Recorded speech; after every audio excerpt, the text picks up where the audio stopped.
as a sober citizen. And this thing that is going on in the country right now is going to also change the minds of these people, that the generation that is above us. You saw what happened in America. It's going to change the minds of the generation that is older than us, because they respect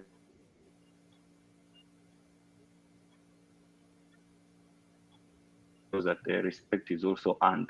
I'm not saying that William Ruto deserves everybody's respect, but we have all demonstrated to our parents that we can disrespect anyone. We can even disrespect our bishops. We can disrespect anyone who seems opposed to our ideologies. So claim that we are doing the right thing. These people are really feeling like we are losing trajectory as the youth of this country, and it's time we also start also being patriotic to Kenya, and look at everything with the eyes of a sober citizen, not a political citizen. Because if you, for example, take a moment and look at the abductions that have been going on from the eyes of a sober citizen, stop being political, and think as a sober citizen that does not want to be associated with any politician. You all know that in politics, anything,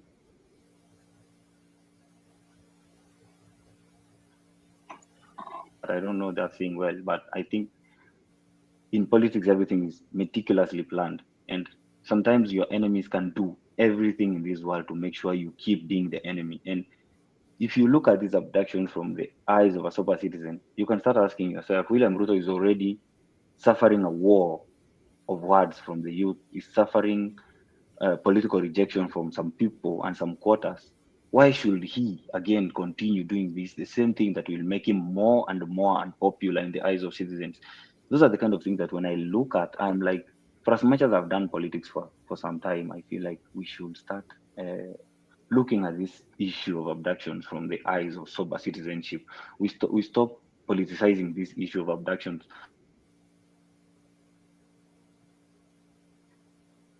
Wishing that he should be abducted. He is wishing that he should be abducted. Is saying that some Subarus are following him, and some people on the comment section are saying, "Why should the Subarus follow? What have you done?" Just writing an email to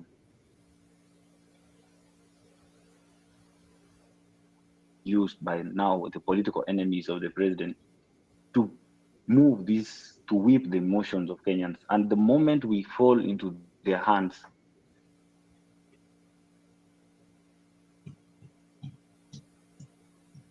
to this political forum, is because for the 1 year that I've been away, I've also been doing a lot of things, studying and trying to also prepare myself for the political journey ahead that I wish to have. I have studied the way we people are reasoning, and I don't like the way we are going. And I hope that going forward, using this political forum, we are going to reach to our to of everybody being political. We are becoming political and unproductive. In fact, and other countries are gonna laugh at us one day because of the kind of things we are doing. Some people are focusing on innovation. Some people are focusing on inviting people to their country to see the good things in their country. Some people have become are ambassadors of their countries. If you look at, for example, what happened during the December holidays, majority of the events that were organized by some quarters so that they can also make some money during the festive period. Some youth stand up into those events and turn them political. You cannot now go to a club and sit there and drink and take your drink in peace, because you have to be enchanted, or you have to be also involved in some chants of political statements. You have taken your mind off job the whole day. You are struggling. You go into a club to take a soft drink or to drink and go home, but instead the same thing that you've been hearing all over the social media follows you to the club. I think we are also becoming a country that should be looked at from the mental health problem crisis. I think I will end my submissions there and listen along, and I hope I find some minutes to jump in and also contribute. Thank you, Bon, for inviting me here, and I'm glad to be back. Yes, yes. Thank you so much, Honorable Vincent Machoka. Forget it time and speak to AFRIQ24.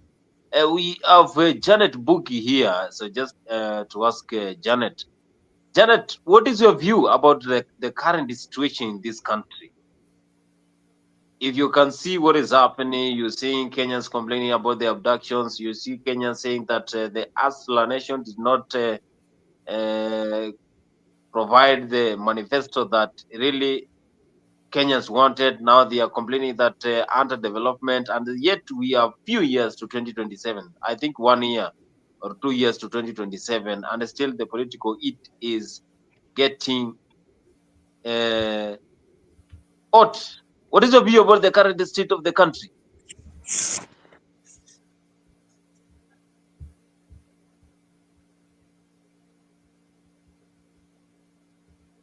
I think Janet will be back. Jeremiah, you have listened to Honorable Vincent. Maybe something you want to respond to Honorable Vincent? Thanks, Bon. Uh, Vincent Machoka, pleasure meeting you. We have not met on this forum before,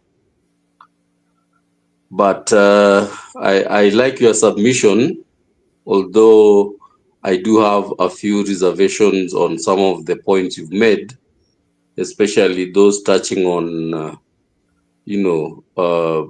how much time individual Kenyans spend on X or any other social media platforms, and also the issue around us looking at the abductions, with a sober eye, instead of a political eye. But also, I agree with you that we need to be a little bit more patriotic than we are. Okay, and I also agree with you that we need to, focus on attracting development and innovations and such to our country. And with that said, I think that one thing we cannot run away from, Vincent, is that the abductions are happening. Okay, people got abducted. Some got lucky and got home, got back to their family and loved ones. Some not so much, right? They died. They were probably found and buried, given a decent burial. Some had it even worse. Their bodies have not been found. Okay, and truth of the matter is that these abductions were done by government operatives, and they were done on the foundation of political uh, you know opinions or political sentiments.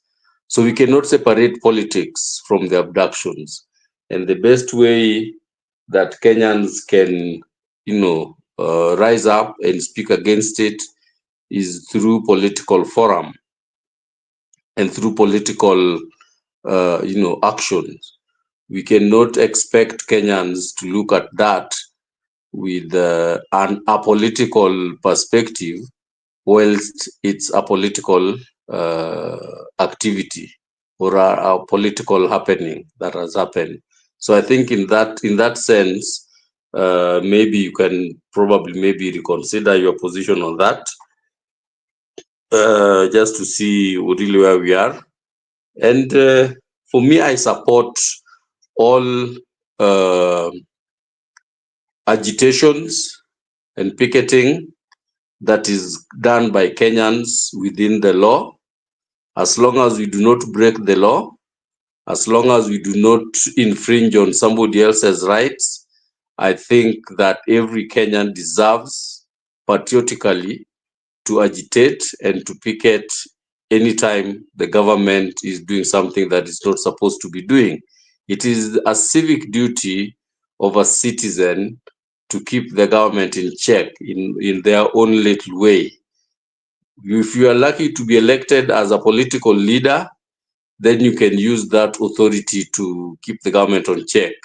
But if you are not, the best way a citizen can keep the government in check is through picketing and summons and maybe even things like that. Yeah. So me, I support that Kenyans need to do that.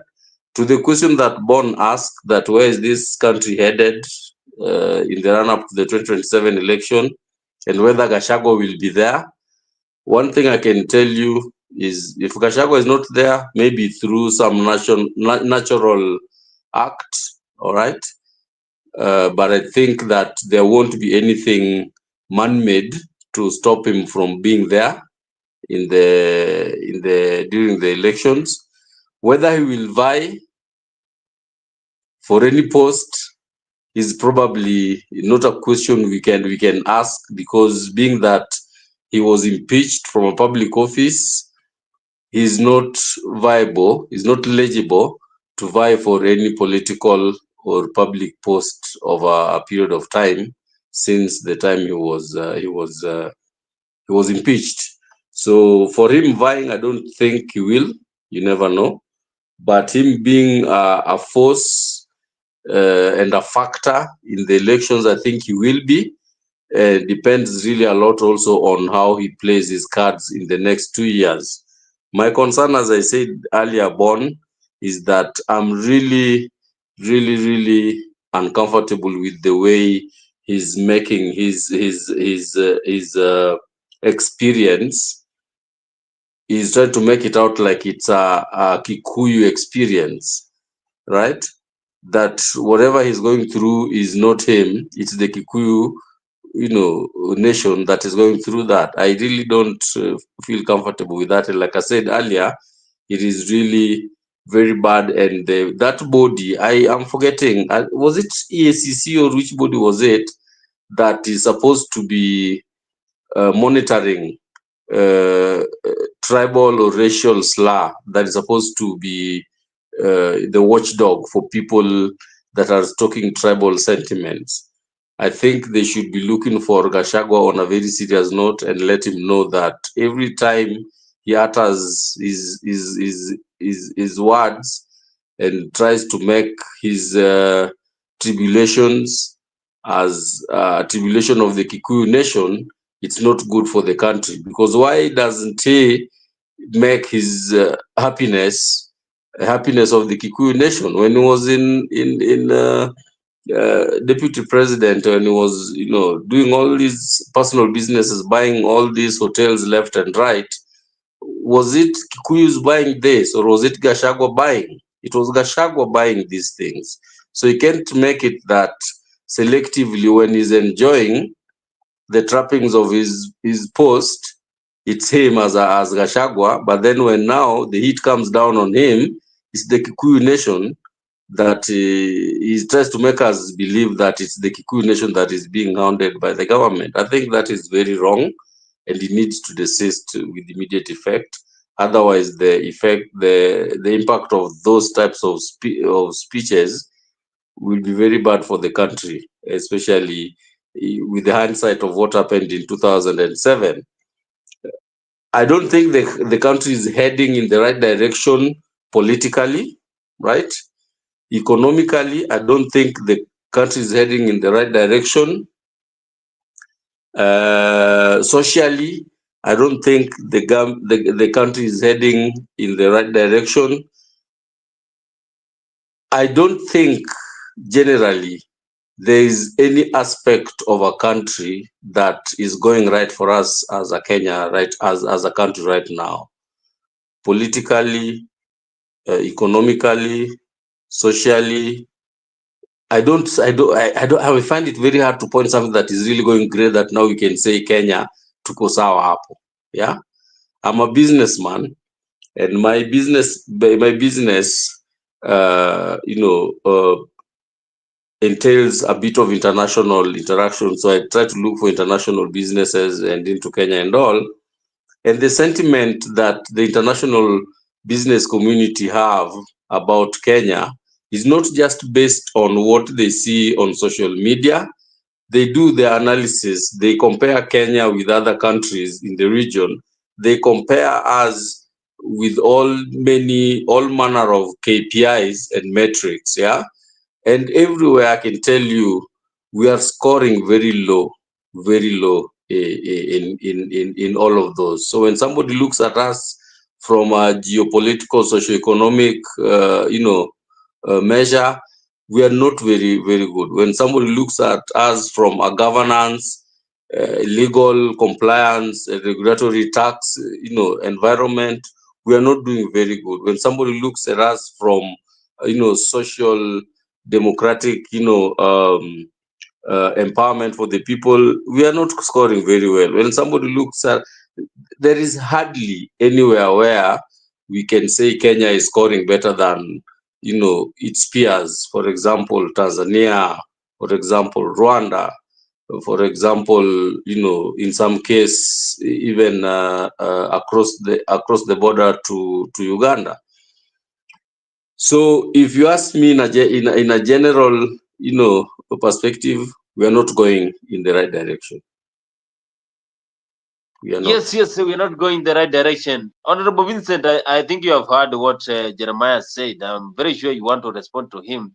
But as you respond, Yeah. I want also to ask you, what do you think is the impact of Gachagua impeachment to the government? Because he is Thank you, revealing Bonnie. some of the secrets. Is he speaking this because of anger issues, or he was like this when he was the government? Maybe you can tell us, and also you weigh on what Jeremiah said. Thank you, Bonnie. I agree I agree so much with what Jeremiah said, and he's really spoken so well on matters, especially investment into our country. And I know mostly when these investors compare us with other countries, there's always one thing that comes up in this their comparison and these metrics.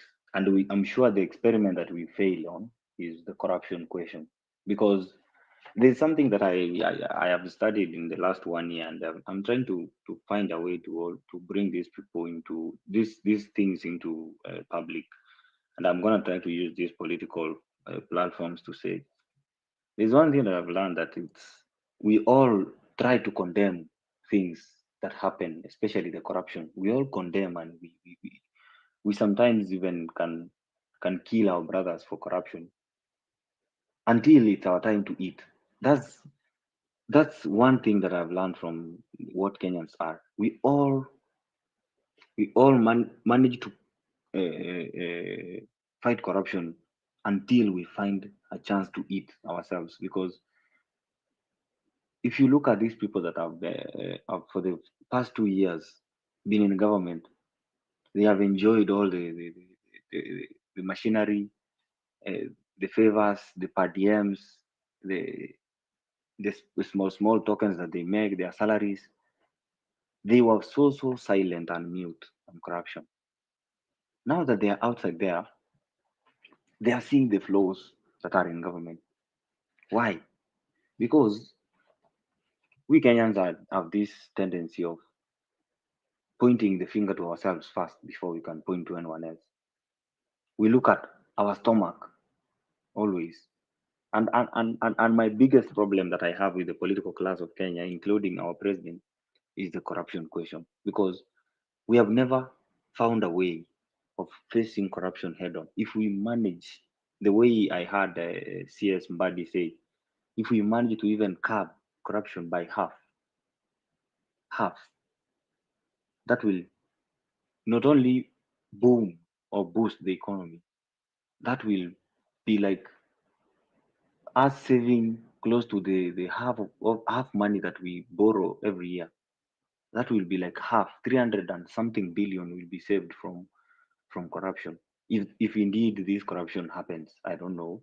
I've not enjoyed any fruits of corruption, but I believe as a country we make so much money, and that money is lost somewhere in this bureaucracy.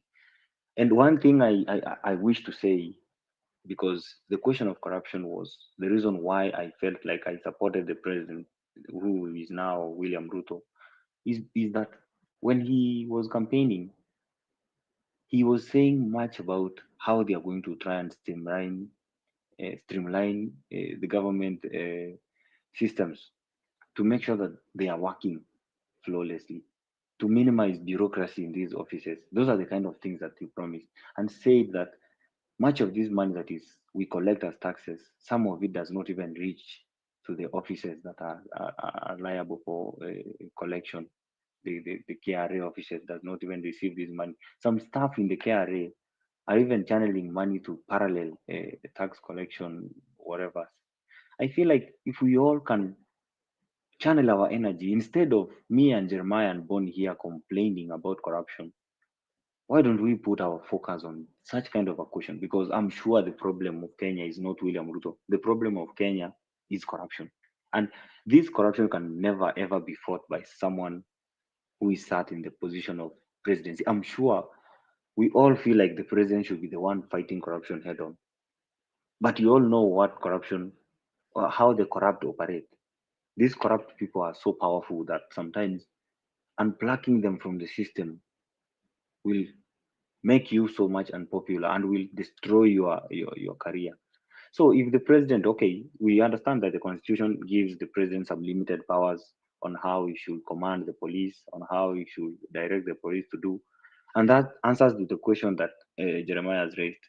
I have never supported abduction, and I've never supported anything that is unlawful arrest, because from the acts of 2023 March, when there was protests about the cost of living, those people that plotted for Raila to be shot, those people that plotted that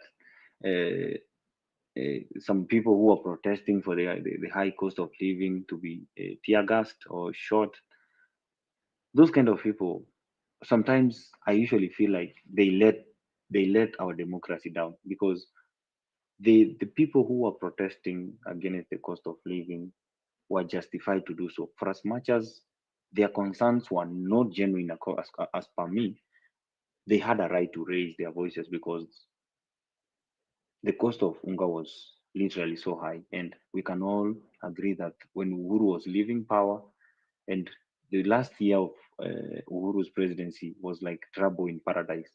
Everybody was crying about the cost of living, and that's why majority of the people ganged up against Uhuru's candidate Raila Odinga and voted him out. I feel like though, since 2023, the way my regime that I support handled the protests from March, went to June. There's another one that was in July, and then there's another one that was in 2024, earlier 2024, before now that before Raila joined hands with William Ruto, and now the protests that shook the world, the June 25th protests. The way our police handled the protests were not proper, and I felt so embarrassed to be a Kenyan that time, and I felt like as a people we should in fact work so hard to make sure that we streamline our police service, because for as much as the president gave them financial autonomy, I don't feel like this financial autonomy is the only thing that will make this police independent. And the DCI also, that those people that lie in the criminal justice system, in fact, including the judiciary. The president gave them their financial autonomy and increased their funding, because he claimed that he who calls a piper, there's this proverb that he likes using about mwenye analisha umbwa ndiye anaicommand. So I feel like the president had good intentions to fight this corruption, but sometimes when you try to fight corruption alone, and the people the people under you are not ready to fight corruption, it will be so tough for you to fight corruption. Even if you limit your CSS from stealing money, their junior staff, the PSS will fix. I had an incident, by the way, and I cannot say this for sure, but I had an incident that the former deputy president Rigathi Gachagua had this tendency of calling these ministers and telling them, I want this, I want this. I will speak this from experience, because I come from Kisii County and I campaigned for my favorite person to be governor, and he was lucky to be elected as to be selected as cabinet secretary for education. There is a time that William Ruto wanted to hire teachers that were close to 56,000 teachers in, I don't know, March 2023, January to around April. I went to Waziri try and ask for a barua for my brother. And in fact, one of some of the people in his offices told us that those letters will be so tough for you to get because someone higher up is trying to call shots for his community. I'm told that Rigiji was trying so hard that for every letters that were being signed or were being given to teachers, a certain percentage was favored to his community, and he used to command, he used to call the CS to his office if he does not respond in time. So some of these CSs worked in very tough conditions to try and please their boss, and some of them tried to go against Rigiji, and they found it so tough to run their offices. That is some allegation that I had, but I didn't know for sure that that happened. But I'm sure from the way Rigathi Gachagua speaks, he has a very high chance of doing that because Rigathi Gachagua is the first reason why people hated the KK regime, because this guy tried to beat the drums of tribalism every day he got up to the stage. He tried his level best to make sure that he preached about the Kikuyu community. He preaches about his community from Monday to Monday. He made us, some of us that come from less privileged communities, feel like we are less Kenyans. Whenever you see a Kenyan, he sees you as not only a human being, but as a voter. He does not see you as someone who has a right to live in Kenya, who has a right to vote, who has a right to be a leader in this country. He sees you as someone who should help Kikuyus elevate to power. That's one thing that I hated about Rigathi Gachagua. And I have spoken in this platform before, and I said that, and I predicted that Rigathi Gachagua and William Ruto might have a very rough time to manage to manage to 2027. But I didn't know for sure that he would get impeached. But I said here before that Rigathi Gachagua will not work so well with William Ruto, listening to the sentiments that he used to make. And I'm sure the reason why most of the people do not care about Rigathi Gachagua is because he never favored us in the first place. That's why whenever you open a tweet that is favoring Rigathi Gachagua, the people that respond positively to the tweets are normally from the community that he comes from. That's why you even had yesterday, the CS for public service, who is trying to distance himself from the government, who I'm told from some quarters that he's working with Rigathi Gachagua and trying to do things, form parties and stuff, and rename the party that he had into another party and stuff. But I'm not sure. Rigathi Gachagua is not someone I'm sure anyone can defend because he has a loose mouth. We all know that. I'm sure if he had even listened to the people that told him not to make a speech before his impeachment, before appearing to parliament and calling those members of parliament dogs, he could have survived the impeachment. But because he does not listen to anyone and because he is arrogant, he was taught a lesson. And in fact, I'm sure the people that are still supporting this guy are those people that William Ruto knows that can never be loyal to you, can never support you genuinely without something in return. Those people that work with give and take policies. You know, those people that you have to give me something for me to support you. And you all know that the reason why Raila Odinga survived so long in this politics and William Ruto is because these people have learned to make some people loyal to them with no pay. And that's one trait that Rigathi Gachagua does not have, and he's trying so hard to make his community become like what the communities that these two leaders come from, and that thing will most probably be the downfall of the Kikuyus in the next election. And I'm sure, for as much as people claiming on these social media platforms that they hate the president, they will unite against this narrative of the Kikuyu that, Kikuyu this, Kikuyu that. Majority of the people are going to unite against that. And Rigathi Gachagua is the people leading them into that. And I'm sure if these Kikuyus are so bright and so brilliant, they should not agree to that because they all know what that thing led to in 2007, being isolated from other communities. That thing almost led our country into what Sudan is now. So I think we should thread this tribal narrative carefully and look at this politics that is going on from the sober eyes. As I said, first of all, and I want to be very clear on this platform, is that I do not and I will never subscribe to the politics of abduction, threatening your enemies, or doing this kucheza siasa chafu, as Sakaja says. Kucheza siasa chafu, cheza siasa chafu, lakini don't kill someone for it. Number two, I wish to say about this thing of the economy of Kenya. The economy of this country is not great, and we all agree. And I want to use one example of why I feel like our economy is not even gonna improve anytime soon. Because an economy that is positively improving should create jobs, real jobs, to people, and on that we must agree. But I feel like this economy of Kenya can only create jobs for a few people. Some people have to also be look for elsewhere to go. Not, I'm not gonna use that as an excuse to why we are not creating jobs locally, but from the conditions that I've stated and what Jeremiah said about corruption and what our metrics are indicating out there, I think we have a very skilled labor force that we can also export and sometimes create these online jobs that the president usually speaks about. Not that they are not real, but they are jobs that are online. Only that they cannot accommodate all of us. I feel like from the recent example of what happened, and I was so saddened to see that the KCSE results that were released the other day,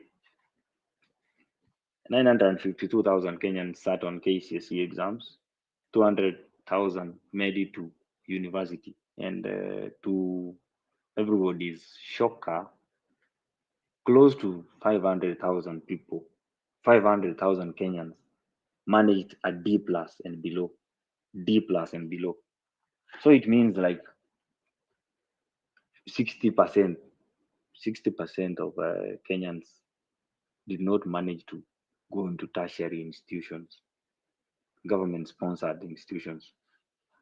Because I'm sure the C plane and C minus are the people that are going for these colleges, KMTCs and stuff. These other 600,000 people, whenever I look at this thing and imagine that for the last 10 years, there has been around 50% again, close to 500,000 every year, that does not manage the entry into university. And I ask myself this question: where do these people go to?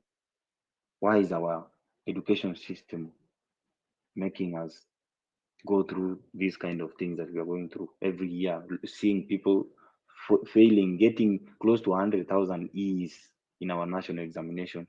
Whenever I look at these things and I ask myself, will even the president be able to solve these problems? Because he has so much in his plate that whenever I look at this and I'm shocked that my dreams of becoming president are even dying, because I'm not going to sit and do exams for these people.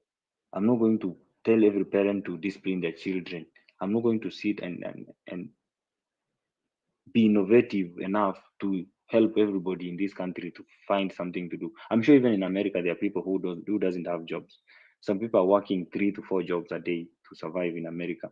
But in this country we are having people who does not even make into tertiary institutions. So whenever I look at these kind of things and I'm like, how are we going to even correct this problem of unemployment? Because unemployment is the biggest problem that we have. And I used to say here before the June 25th, I used to say that we have a very big problem looming and it's a ticking time bomb. And I said that one day it's going to erupt and it's going to be bad. And people are going to kill each other for this, because people are going to look at my neighbor is successful. Sisi hatuna kitu. I will go for my neighbors' financials. They will even murder their neighbors, because people are going to be frustrated that every year we are having 600,000 people going out there without education. They have only the KCSE certificate. The same applies to university. Every year, close to 150,000 people graduate from university. I'm sure from the 150,000 people, only 50,000 can manage a job the first year. Majority of these people go to 3, 4, 5 years before they get employed. And imagine in those 5 years, there are people who are graduating, there are people who are joining university, there are people who are people who are sitting for KCSE exams, and the cycle will keep going on until one day it will get to the limit. And whenever, for those who have studied physics, know what the Hooke's law states about the elastic limit. When it's breached, what happens? So I feel like we are heading there, and I feel sorry for our country, and I feel sorry for Africa. In fact, this problem of unemployment is even worse in Nigeria because their population is 6 times ours, and their youth bulge is too much. But I think in Kenya, civilization seems to have reached us so quick that we see things and we want to correct them so fast. So I think as a people, instead of all of us lining up on X complaining about this, complaining about that, calling other people names, if we should channel this energy and work so hard to make sure that we can manage to streamline our criminal justice system. Because if we have a clean criminal justice system, even fighting this corruption problem will be so easy for us. Even fighting these people that are blocking our investors at the airports, at KRA, we can streamline that. If we streamline the criminal justice system, even our leadership will be streamlined because the criminal justice system is the one that clears these corrupt leaders to run for office. If we can streamline this is the only thing that I feel like we should streamline. And to the last question of if Rigathi Gachagua is going to be a threat, he's only a threat in the Mount Kenya region, and I think he is not he's not experienced enough to know how to run the politics of this country. He does not know how these people run politics, and he's just starting. This is maybe the seventh year in politics, and he's trying to show his power, not knowing that sometimes these powers have limits, and there is a way these people will come and crush you. He's enjoying the space while it lasts. And this year, before the year ends, you will all see what the president will do because the president combined with Raila, and I'm saying here because I spoke here, I think last year before the bid of Raila Odinga was officially launched. I told you William Ruto is going to do everything in his power to make sure William Ruto wins. And we are going to see what Kenyans are going to do when Raila wins because there are going to be a lot of celebrations in this country when Raila wins this election because Raila Odinga still has a backing of millions of citizens. And that thing is going to send shockwaves into some quarters. That's why Rigathi Gachagua is trying so hard to even paint our international image bad. He's trying so hard to even plan things. And I'm telling you this here not because I'm in government. I'm telling you these things here because I like looking at things from the sober eye. For as much as I'm political, I like looking at things from this eye that I feel like, what if this is not what we are seeing? That's how I have learned to study these things that are happening. I have taken much of our time here, and I wish to stop at that and maybe allow you others to contribute. Thank you, Bon. Thank you so much, Honorable Vincent. That is good submissions, and you have really stated a lot of things concerning the government. But I'm very sure Jeremiah needs to respond to your views about the government and what is going. Thank you so much. This time around, I don't want to respond to Vincent's submission, but I want to sort of just add on to it. Vincent, let me tell you, I like what you said about, us looking at things with a sober eye and approaching them soberly. That is the best way. Even kwa nyumba, when you have issues, with your wife or your children, the best way to solve them is look at them very, very soberly. Then you make a rational decision and respond appropriately. So the problems of Kenya, and this is why people go back to blame the president. In Luo, there is a saying that goes something like "Rech top gikawi." Yeah, what that means, loosely translated, is that when a fish starts going bad, it starts from the head. And this is practical. I dare you buy a fresh fish tomorrow, put it somewhere, and watch how it starts rotting. the head rots first. Then the rot goes from the head, spread to the rest of the body. And even in English, there's a saying to that effect, right? That damage starts from the top and then spreads down. And Vincent, I think this is something that you should already be aware, that it's our leadership that is failing. And in these circumstances, I want to really point it out for you. I want to give you an example, right? The president, okay, has 3 slots of ministries, okay? He has Ministry of Agriculture, and then he has Ministry of Education, and then he has Ministry of Economic Planning and National Development, right?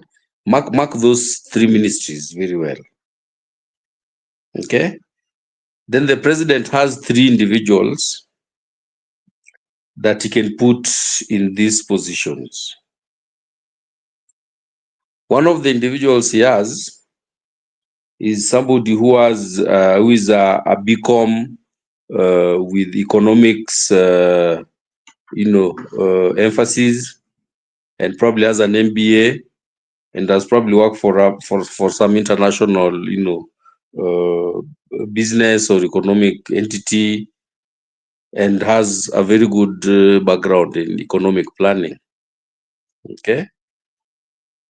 The second person he has is somebody who has a background in education, be Bachelor of Science, arts and education and things like that. Okay. And then he has a third person, okay, who fits also one of the other ministries. Now, what do we do in Kenya? And that is what this government has done, and the previous governments did. Okay. They will take the person who has an economics background, okay, and put him in the education docket. Why? Because there's something they're planning to do there. He takes this person who has a background in education and puts him in economic, docket.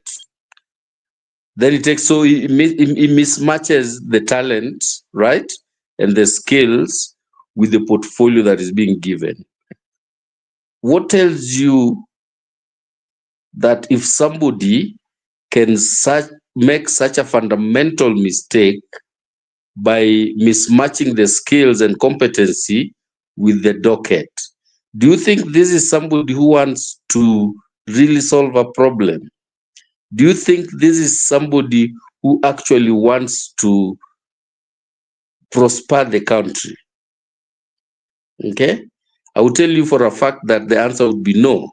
And we can go, if we had the luxury of time, we could come down and look at all of our, ministries and the cabinet, secretaries and the permanent secretaries for those dockets. Okay, you will find very, very serious skill mismatch, competency mismatch with those dockets. So when you put somebody who doesn't understand matters health, somebody who has a background in IT, he will struggle to see in this health docket, what is it that you can do to transform this and this docket, to transform Kenyans public health service and make it a job creating, activity, so that Kenyans can get employed in this.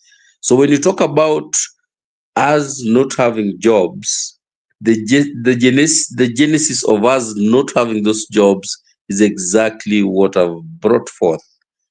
When the skills are not matched with the docket cannot come up with policies that are progressive.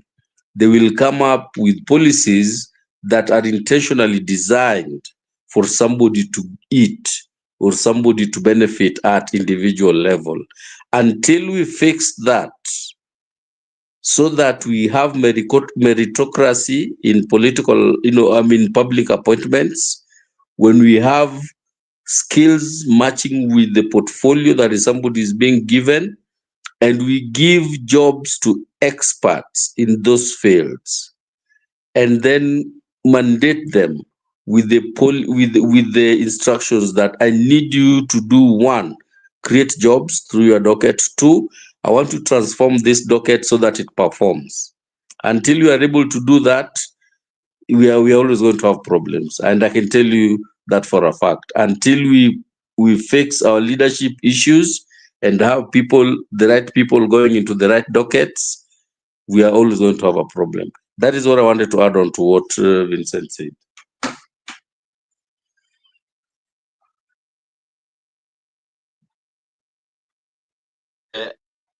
Until we are going to fix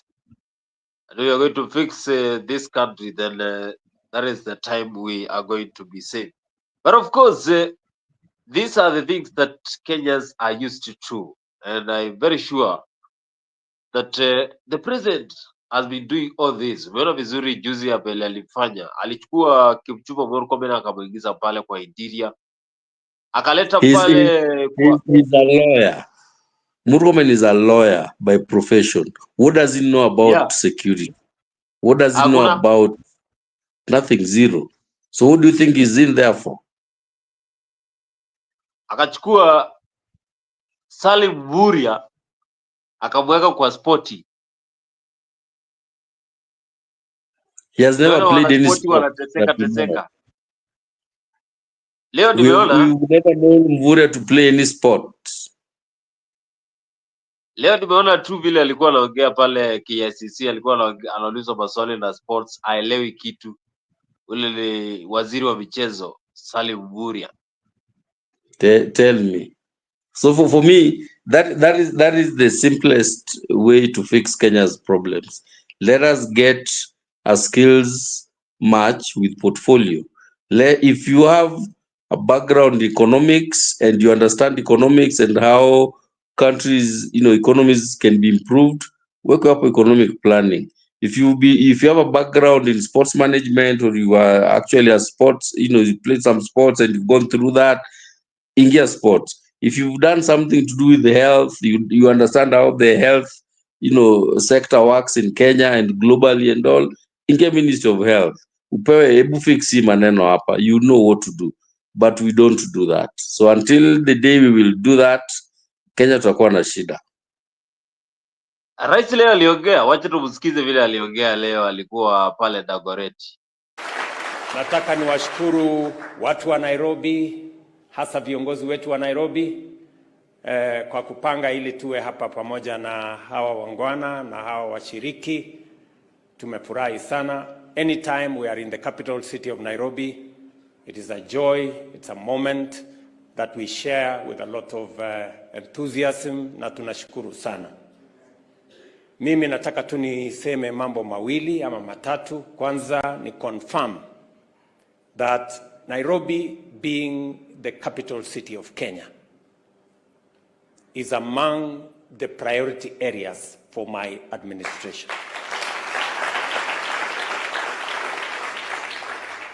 In the face of our nation, ndio the capital city of Kenya, mbele Nairobi ikibaki nyuma.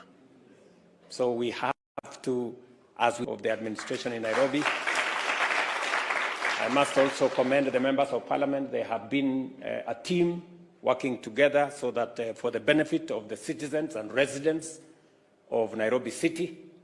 Nataka niseme pongezi kwenu nyinyi nyote. Mimi vile vile nataka niseme asanteni sana watu wa Nairobi na makanisa ya Nairobi kwa kutuombea, kuniombea mimi na kuombea serikali ya Kenya na kutuombea kama taifa, kwa sababu Mungu ametupatia majukumu. Kuna watu wanaongea mambo ya humu. Kuna watu wanaongea mambo ya one term tu, kufikiria nitakuwa na any term. So Mungu nipatia nafasi hii niwe kiongozi wa Kenya. Mimi ambaye nilikuwa mtu mdogo, sijulikani, familia yangu haijulikani, kutoka mahali kidogo. I am a very proud president of the Republic of Kenya. Na mimi nataka niwaeleze ya kwamba na nitafanya. Yes. God has given me an opportunity to lead this nation and an assignment to transform Kenya. And I have every intention to make sure that we transform our nation. Ndio sababu tuweze kutimiza mapenzi ya Mungu kwa Kenya hii na tuweze kutekeleza ile mambo ambayo itabadilisha taifa letu la Kenya. Because one man cannot do it. One party cannot do it. One region cannot do it. But together, united, people from all communities march together. Na ndio mimi nawapongeza watu wa Nairobi kwa sababu ya umoja wenu. Mumeungana, mumeshirikiana, mumefanya kazi pamoja, mumetuambia hapa. Hii Mwatakuyu leader wa majority amesema broad base ilianza Nairobi. Pengine tungesema mlisoma barua ikiwa bado ndani ya bahasha. Mlitutangulia na mkaona ni vizuri Kenya ifanye kazi kwa pamoja. So mimi nawashukuru sana, and I want to commit to you that Kenya is going to go places. Unajua kuna maadui wa taifa letu wanatuombea maovu, wanatuombea mabaya. Kenya itateleza, Kenya itaharibika, Kenya itaanguka, Kenya itakwama. I want to tell you, Kenya haitakwama, Kenya haitateleza, Kenya haitaanguka. Kenya itasimama imara na tutapiga hatua ya kwenda mbele kama taifa, because that is the will of God for our country. So msikuwe na wasiwasi, Kenya hii iko imara and we are going to go places. Tayari iko dhahiri wazi, Mungu ameanza kuponya uchumi wa taifa letu. Mahali inflation ilikuwa sio mahali iko sasa. Mahali dola ilikuwa sio mahali iko sasa. Mahali interest rate ilikuwa sio mahali iko sasa. Tunapiga hatua ya kwenda mbele. Hakuna watu wengine hawakuamini ya kwamba kwa kweli tunaweza kupunguza gharama ya chakula. Wengi hawakuamini ya kwamba tunaweza kuimplement affordable housing. Hawakuamini ya kwamba tunaweza kuimplement universal health coverage. But we are making steady steps in the transformation of our nation.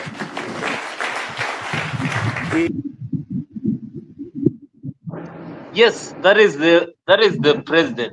That is the president. I'm very sure. Bonnie. Yes. Hello. Yeah, can I say something before, because I'm driving and sometimes I will lose the network. That's why. But I'm following the show from the background. Now, today we have got very good speakers on the show. But one thing I want to say is that what Jeremy has said is very, very true. Why would the president give responsibility to somebody who does not have security background to add to be the CS for internal security?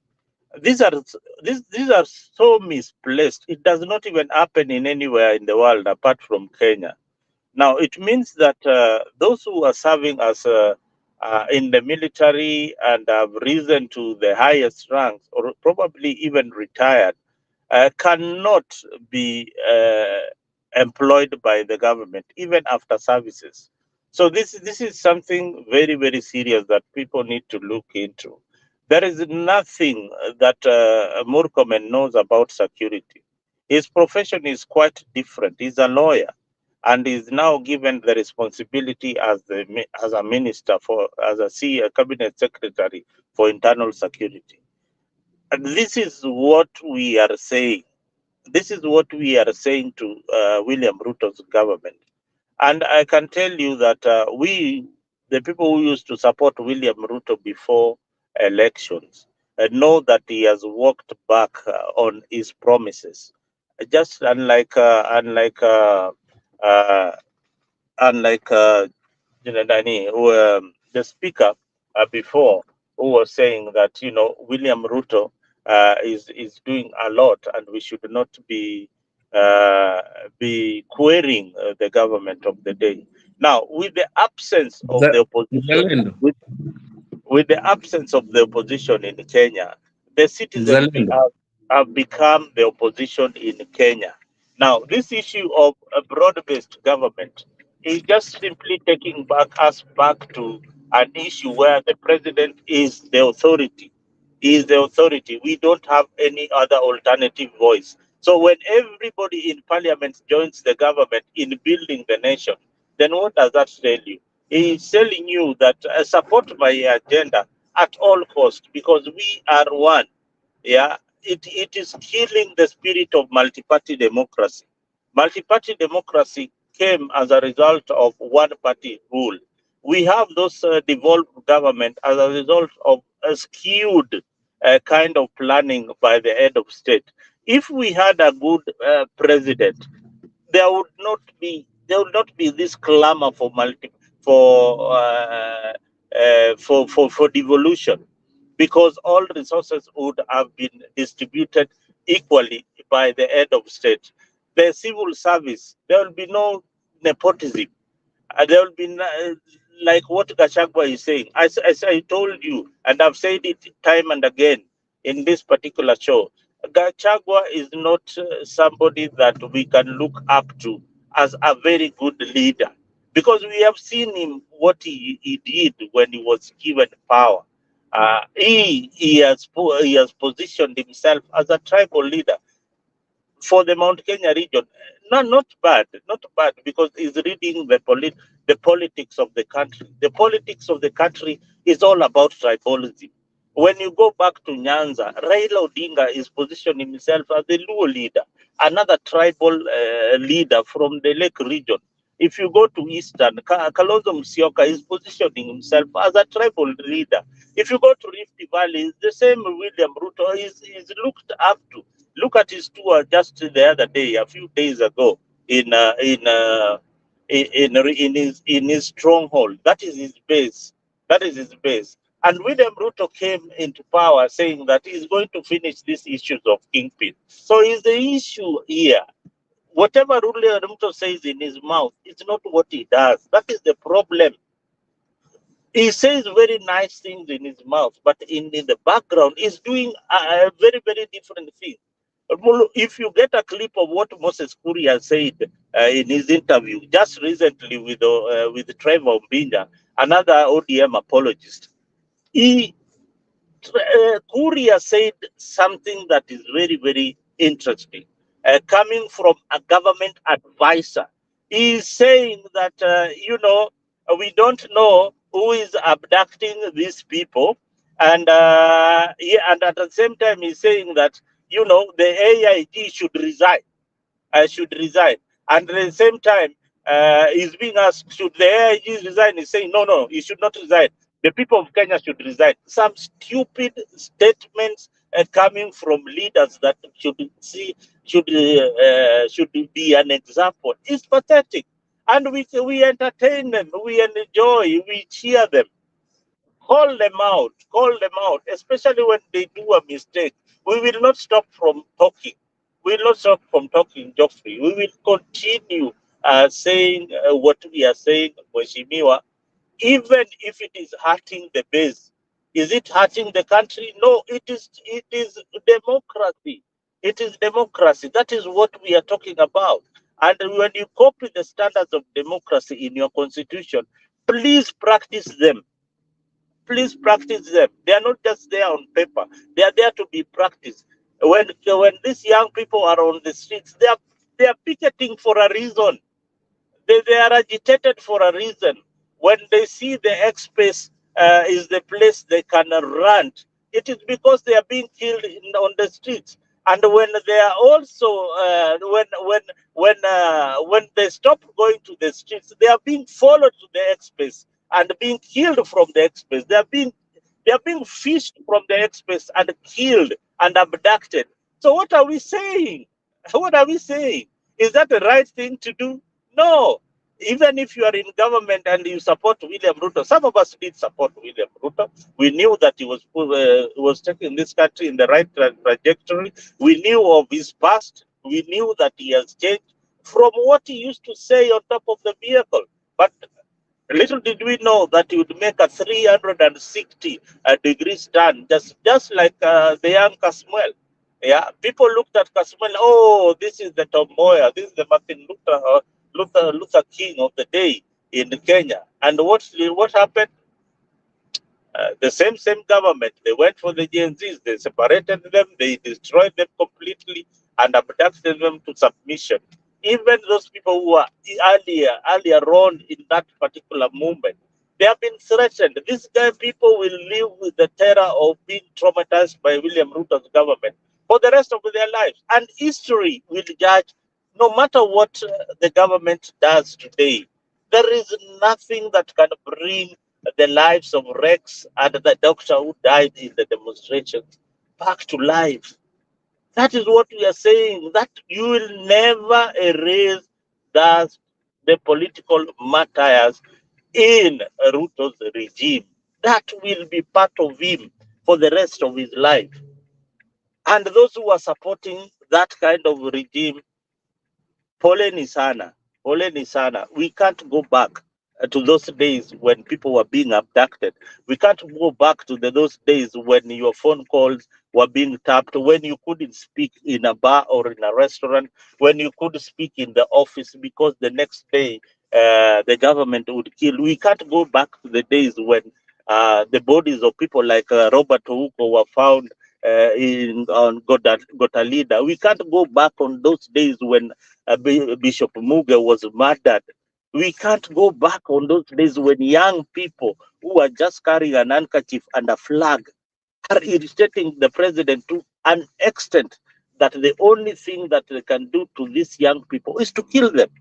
Which society are we living in? Ask yourself that question. Who is supporting those who are supporting William Ruto? And we are not criticizing William Ruto because we love Gachagua. That is out of point. We are criticizing William Ruto because we love our country and we want our country to move in the right direction. Thank you. Mzalendo is really speaking a lot of things concerning the president and also the government, the current situation in the country. Honorable Vincent, umesikia vile Mzalendo anasema. Zalendo, good morning wherever you are. Najua. No, I was missing your name. You know, we were with you in this struggle and we were supporting the same, we were on the same side. But maybe fortunate for me, I left. Unfortunately, you still Okay. don't get. Unfortunately, you are still stuck in the same No, position. Zalendo, I said something last time when I was here. I said that I'm the last person to always leave someone. I believe in you, I support you, I criticize you, and again look at you from the eyes that I call the sober eyes. I don't normally politicize my vision, and I usually want to listen to myself first before I do anything. I have heard you, and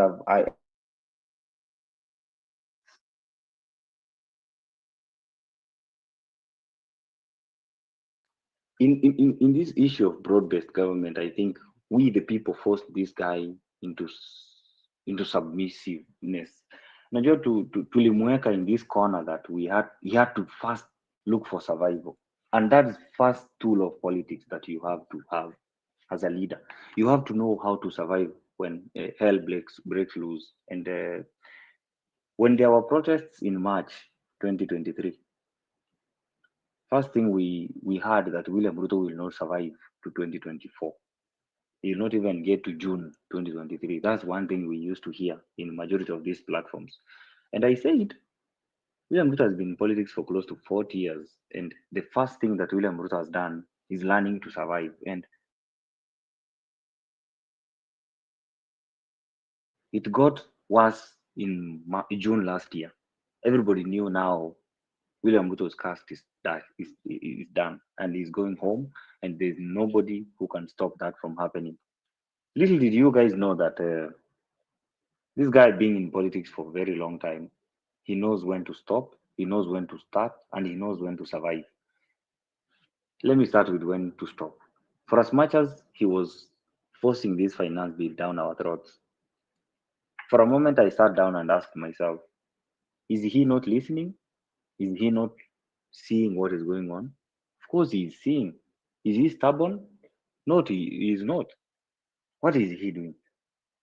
William Ruto knew his administration was collapsing, and there are people who are plotting day and night, including the cabinet secretaries and some senior figures in his government, were crafting and planning to do things that I don't know if for sure they were, but sometimes when you work with these politicians, you know how they reason.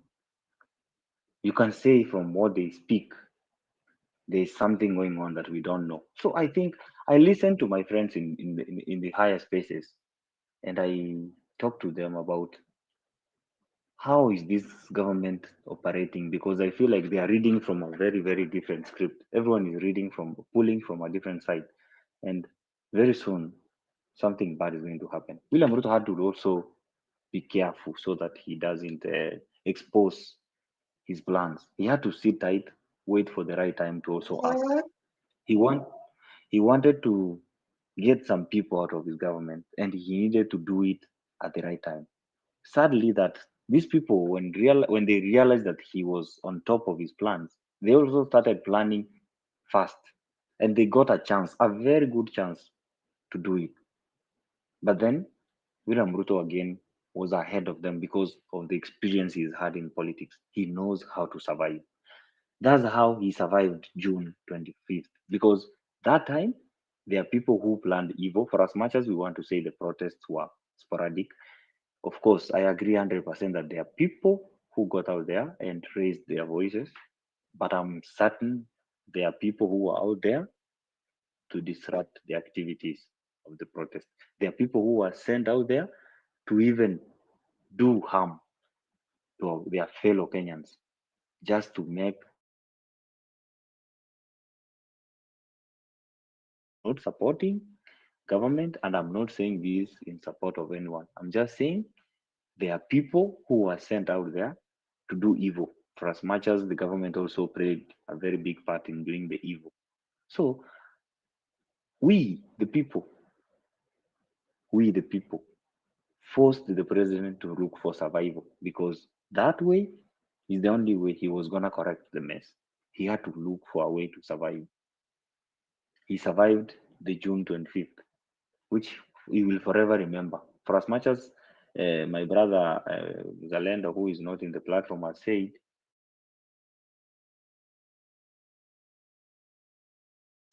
will be part of his legacy or his bad legacy,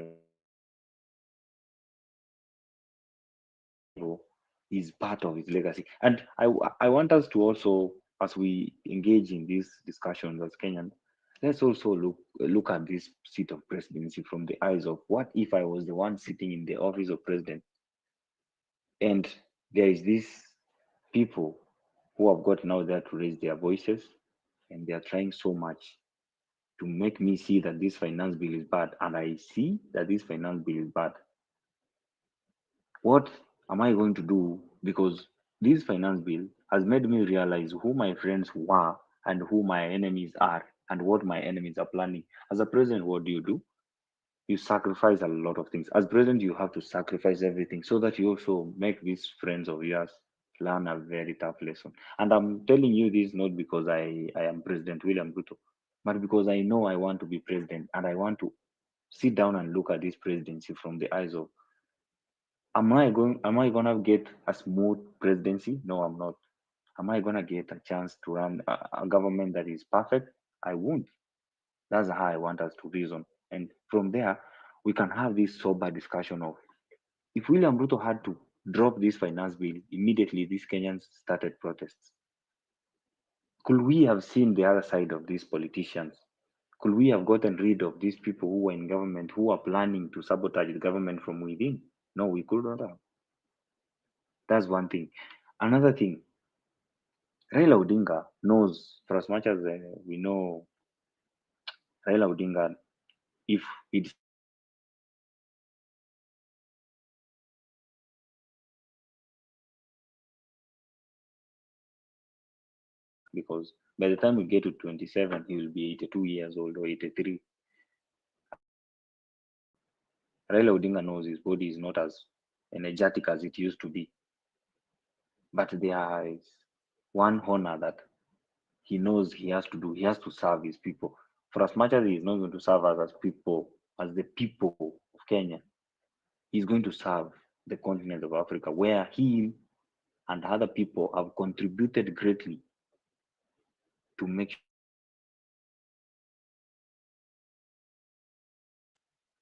that I have spent 1 year because I spent 2021, 2022 hating on Raila Odinga because of the things we used to hear.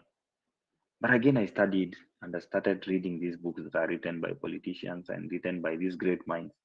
And now I started realizing, for as much as I don't originate from the community of the Luos, but these Luos have been overlooked for a very long time. And for as much as it took the protests to get the Luos to also to enjoy the fruits of government, this is the first time since I don't know what time in independency that these Luos have been given some positions. These Luos have sat in certain positions, like the CDF, the position of CS Finance, the PS Interior. They had one. I think they had one of them.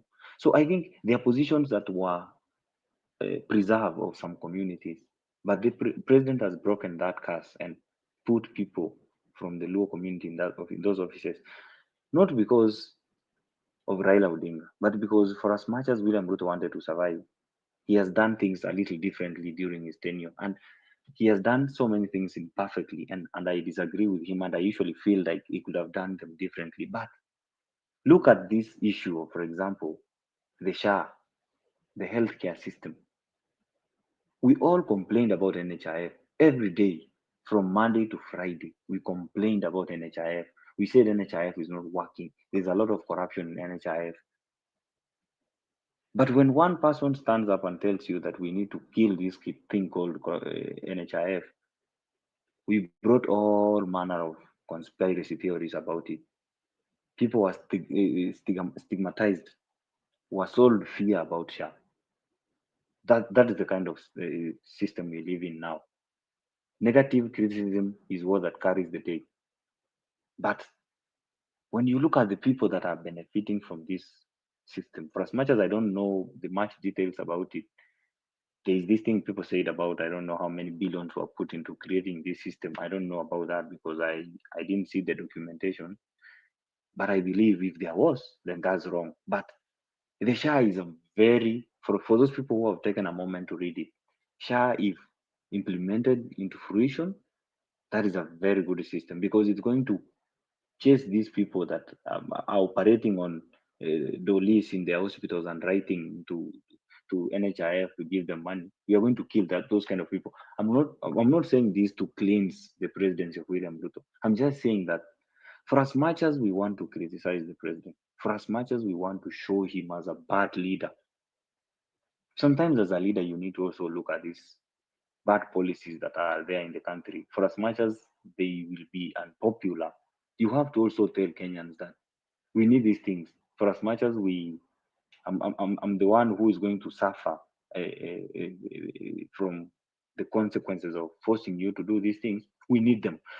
There's this issue that we were pushing the other day, and of course, as much as I didn't understand why Kenyans were criticizing him, this issue of vaccination of our animals, the cows and the sheep and the goats.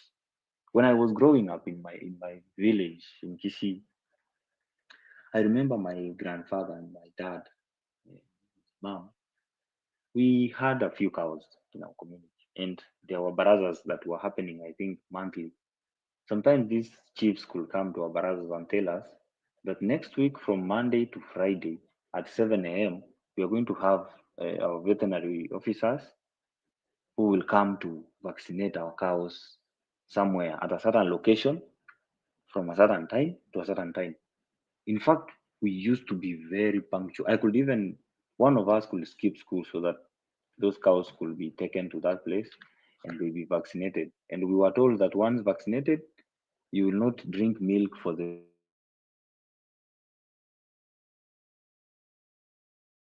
The moment I got into around 2011 to 2020 something, I have never heard about vaccination. I have never seen those veterinary offices. Nowadays, you have to contact a veterinary officer. They come to your place, diagnose your cow, and you have to pay very expensively to vaccinate your cow. So most of these people even prefer to use herbal medicine to vaccinate their cows to treat their cows when they are ill. And I'm sure that's one problem that we are not seeing. But because most of these people who didn't grow with cows in their villages don't understand that, they are criticizing this thing, but it's something that used to happen. The only difference between what happened then and now is because our technology has started showing us that there are vaccines that are no good, and there are vaccines that are this bad. So I think for as much as I want us to criticize the president and I want us to be so fierce critics of the president, I want us to also look at these things from these eyes of, is this thing right, or is it just the timing that is wrong? We will talk about the timing later. Another thing that I want to talk about is the problem of housing. And I will use my community again. And when I was campaigning about the housing projects, housing levy thing back then in this platform, there's one thing I used to say. My grandfather didn't leave us so much land because he had two wives and five sons. Those sons have subdivided their land into a small pieces of land. The fragmentation that has been done into our land is like, I don't know how to explain it. And we all know Kisii is the most fertile, has the most fertile soil in Kenya. We grow close to everything. But right now, when you fly using a chopper on top of our land in Kisii, what you see is buildings, buildings. People who have gone outside the country, they are trying to make greener pastures for their families, are competing to build mansions and mansions in Kisii. They are building beautiful houses, which I like, but the land for agriculture in Kisii is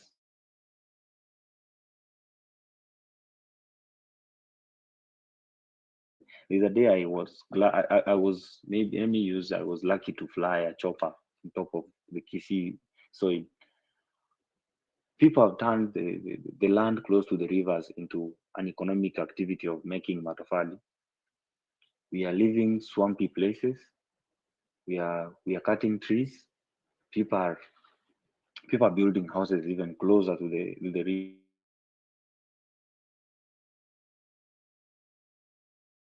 Seen in years. Kisii has never lacked rains for a whole year.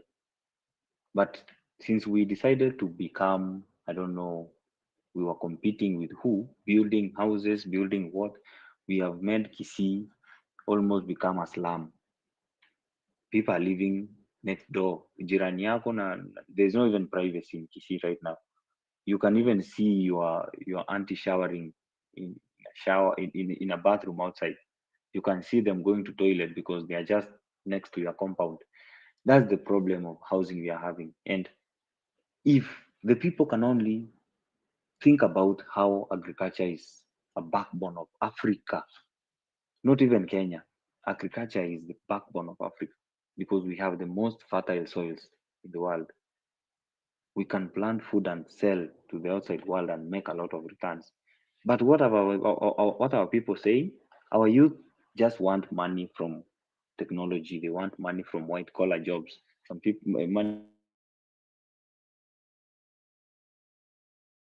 I'm sure 90% of the people that are within the age of this we call Gen Z if you take them to a shamba and ask them wakusaidie kupalilia mahindi, 99% of these people don't even know how to do it, because we focused much on the education, we focused much on technology, we have focused much on finding jobs, white collar, or this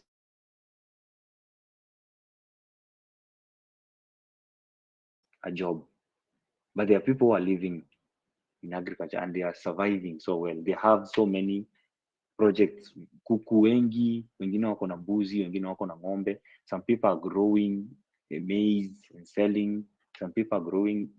So this housing problem is not only a problem that is going to be sorted by the housing projects that the president is building, but it's going to make this country relook at how we are destroying our lands in the villages. Instead of the youth struggling to make money and build houses next to their parents, they should make good use of the lands that is at home. Build instead of building, walime hizi mboga ya kienyeji yenye ziko healthy, tuache kukula KFC. Watu wapande mahindi nyumbani instead of going to the supermarket to buy kavagara, which is processed. We plow maize from Kisii, and mtu akutumie kuja Nairobi na 200 buy a parcel, ifike, you usiage, you eat. But what have we turned into? We have turned into even hating agriculture. But everything we eat every day comes from agriculture. We blame the government of the cost of unga, but the unga that we eat every day comes from agriculture. We don't want to participate in agriculture. Even joining university, people don't want to study anything related to agriculture. Those are the kind of things that we have to look into before criticizing these kind of projects. We have to look at what is happening in Nairobi right now. Sometimes you can spend 24 hours walking from door to door trying to find an empty house for you to rent. You have to look for a temporary place to hang, maybe a relative's place, so that you wait for end month. Mtu akose rent, ahame, ndio uende upate nyumba.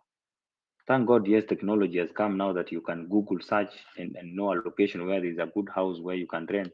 Maybe it's a location where you have to pay very expensively to go to town. This affordable housing problem, this affordable housing project is not a bad thing as the people are saying it. The only problem about the affordable housing is that there was a lot of criticism that people didn't even get a chance to speak about the positivities. I have gone to several TVs trying to say this thing, but sometimes you don't even get the audience of your co-panelists. They don't even give you a chance to explain a point about it, because we have created this mentality of criticizing everything.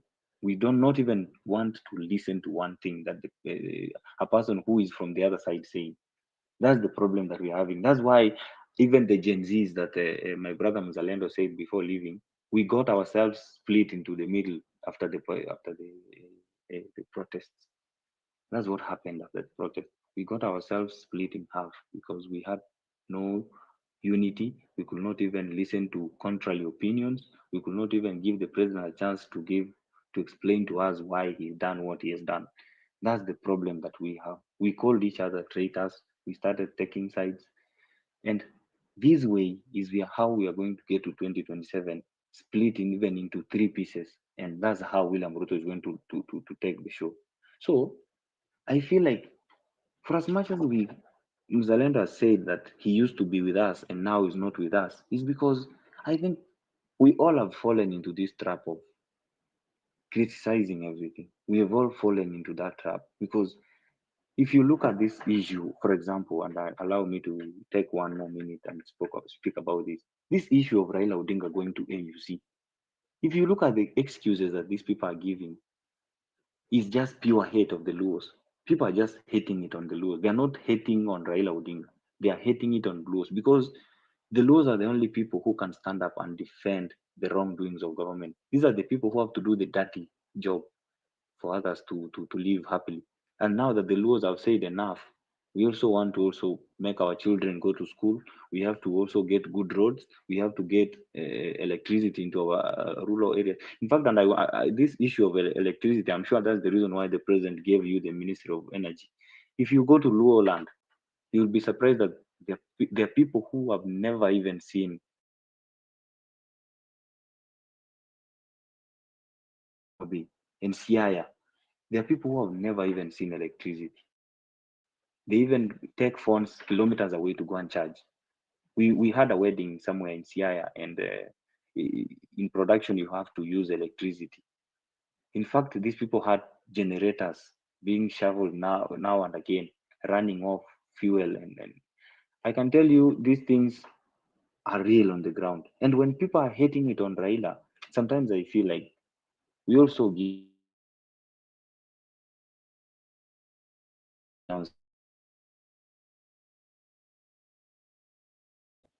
when he's doing something for himself. I don't know why we are hating it on him. Why do we want the Luos to keep doing the bad things for us to survive? But when jobs are being announced, what you see there is Wairimu, Wanjiku, Kipto. There is no Mondi, there is no Tieno, there is no Mokaya, there is no Mora. The names we see there comes from a few communities, and that thing had to stop. And right now, some people are so bitter that some names are starting to appear in the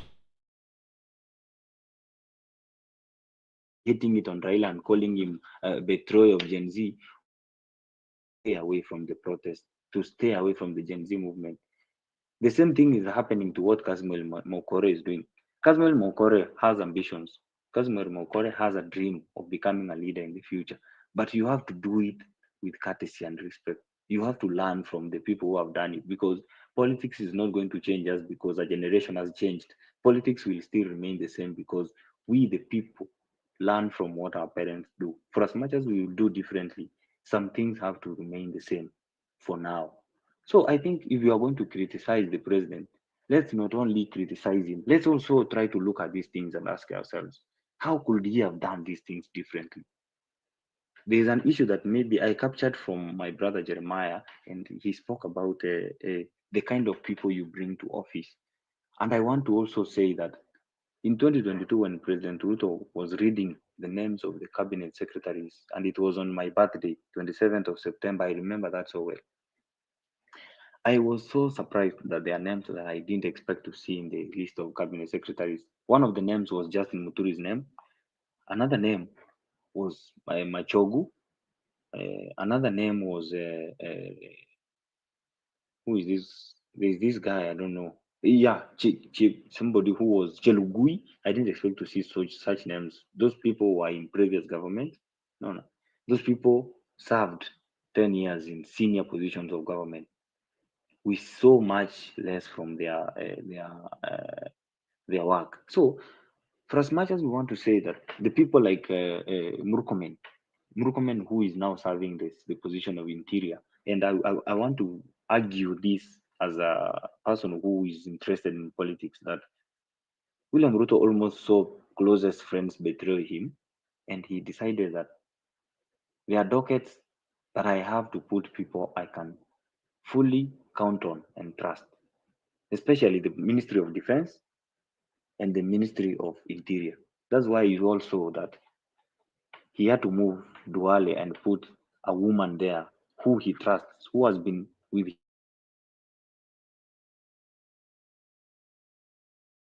He wanted to do something we call cleanup and bring people you can trust close to you. You can give other people these other ministries that does not need you to sit down during critical moments to solve a problem. So I feel like we, the people, forced the president into submitting into these powers of the dynasties. He had to look for Uhuru. He had to look for Raila Odinga. He had to look for these people, the likes of Kabogo, to survive politically. Because right now, the only what he does, social media people will never see it as a positive thing. But I'm telling you, if the people keeps on campaigning on social media and stay in Nairobi, they will be surprised that in 2027 they will be complaining about the results of the election. But the truth of the matter is that there are people in the ground who still believe William Ruto is delivering on his mandate into churches in Kisii. Sometimes when I'm given a chance to speak, I don't speak politics, but I just tell them, make sure that whenever you listen to something from the media, you also take your time to internalize that, because if we don't internalize anything that the media you hear from the media, we are going to ban our country because of false impressions or false news from these people that blog on Twitter. Thank you very much.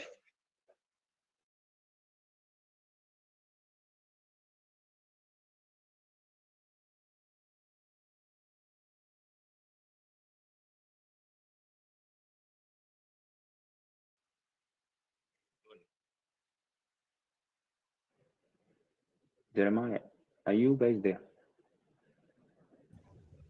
Yes, I'm here. I don't know, the moderator is asleep, but I hear you. I hear you very well, Vincent. No.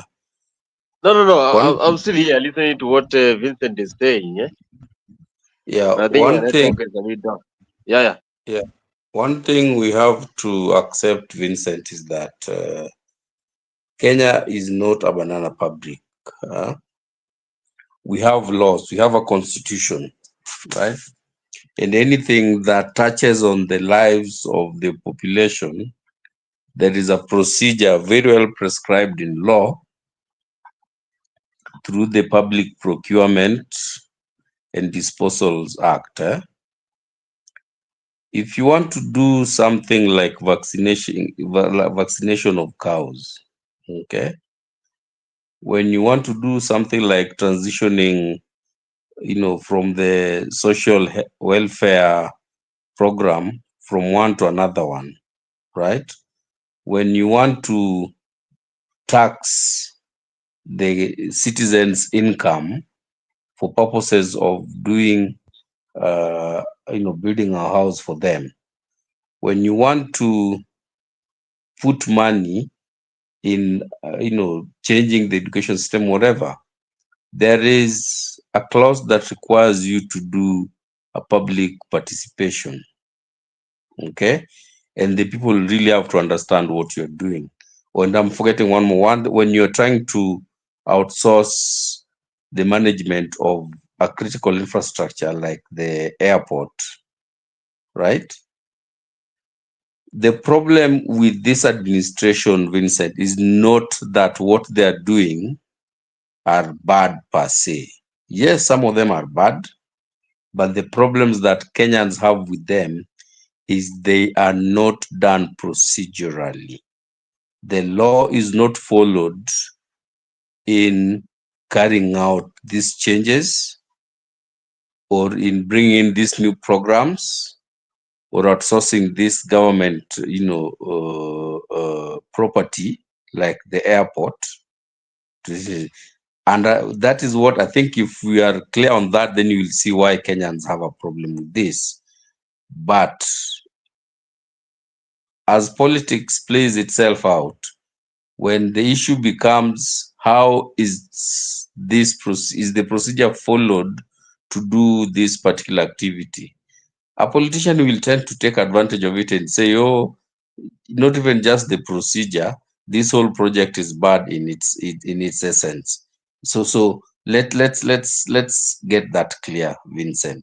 Kenyans are not necessarily opposed to all of the administration's projects because the projects are bad, but because the procedures that is laid out very clearly in law was not followed in implementing those projects. With that said, you've made a very good point with regards to agriculture and all of this, how people should focus on agriculture to which is all good. But can I tell you a story about this this project, this irrigation project in Tana River? Okay, we modeled it, and this is not really a Ruto administration issue, but Uhuru Kenyatta administration issue. That project, the way they could have made it work was that they could have come to Kisii, okay, and said to Kisii farmers who are willing to temporarily relocate to that region, and one is good in planting, maize, one is good in, peas, one is good in this crop, da, da, da, da. You are given a portion of land in that space, okay? Then government provides you with the implement you require to produce this produce. Then once you produce this produce, okay, they goes into the national government coffers or granary or whatever the case may be. Then it's distributed into the country. Then they would have people from different regions coming in with their expertise in whatever type of product and produce that. That was the initial model, but that was not implemented. However, what ended up happening was that the people in the government at that time took up these spaces that should have been for kawaida wananchi like your father or my father or us, right? And they took it and they're doing large scale. As we speak, the Kenyatta family is resident in that program, producing a lot of the seeds that we use for a lot of the, if you go to Kenya Seed, yeah, they supply Kenya Seed with all the seeds out of that project. And that is some example of state capture of sorts. So when you say that people need to focus on agriculture, yes, we need to, but Kenyans end up going to focus on agriculture for subsistence as opposed to as a commercial business, right? Agribusiness that can actually give them some money. So that is there. Now, this particular administration, I don't know if you had me in my previous submission, because I realized at some point you went out. What I've said is that for this country to change, and you intimated to exactly what I said when you're about to finish, we should have a president that does appointment into portfolio, not so that he can survive politically, but so that the individuals in those dockets can spur development, can drive innovation, can create employment, can deliver services to the people. If we had a president who looked at advancing and developing Kenya, he would not say, let me take a lawyer and put him in the Ministry of Interior. He has no background into security at all, zero.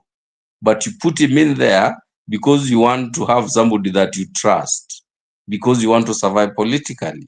And that's the point I was making. Until we have a leadership that appoints people meritocratically into portfolios that match with their skills, we are always going to be in problems. I rest my case.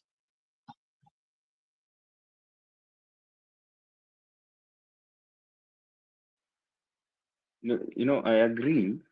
I agree with you on that issue, specifically on that issue of putting competent people in office.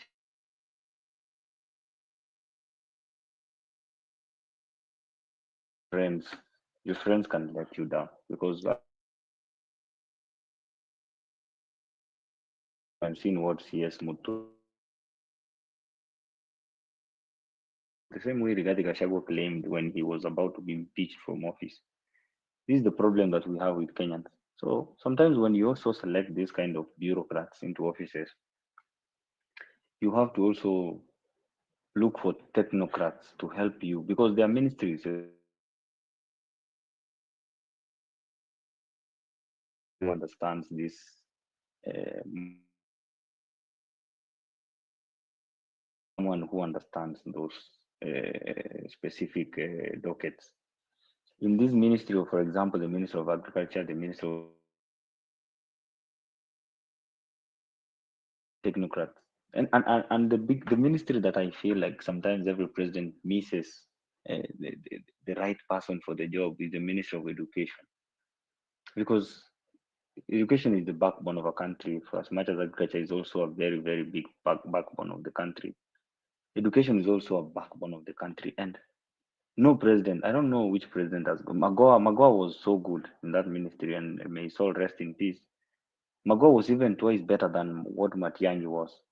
Matiang'i was someone who liked to enforce and just streamline things, but Magoa was so innovative. Magoa knew how to handle teachers. Magoa knew how to handle students. Magoa knew how to even bring something that is not popular into popularity. That's how he managed to steady the CBC ship until he was out of office.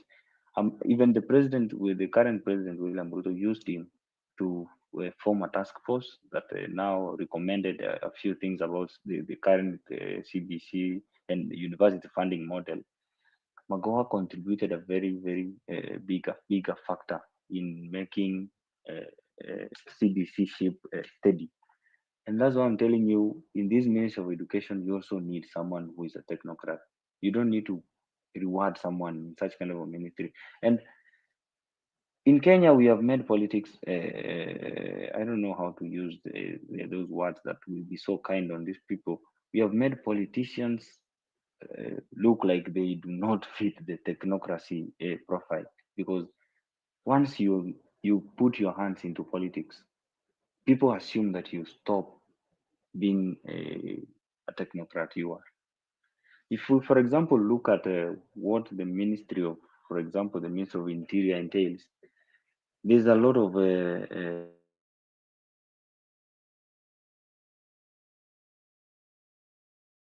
police uses. There's a lot of policies that you have to also make to protect the law enforcement officers, and you have to make sure that whenever a police officer commits a certain crime, you have to be on the right side of the law, so that you also help protect the image of the government in that ministry. The same happens with the AG, Attorney General.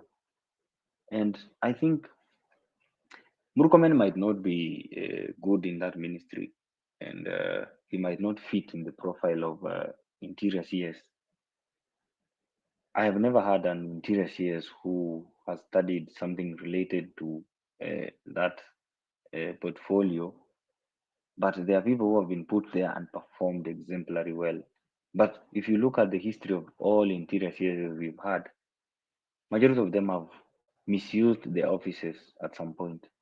If you look at Matiang'i, for example, Matiang'i, in his capacity as CS Interior, managed to disobey so many court orders that people were so angry with him.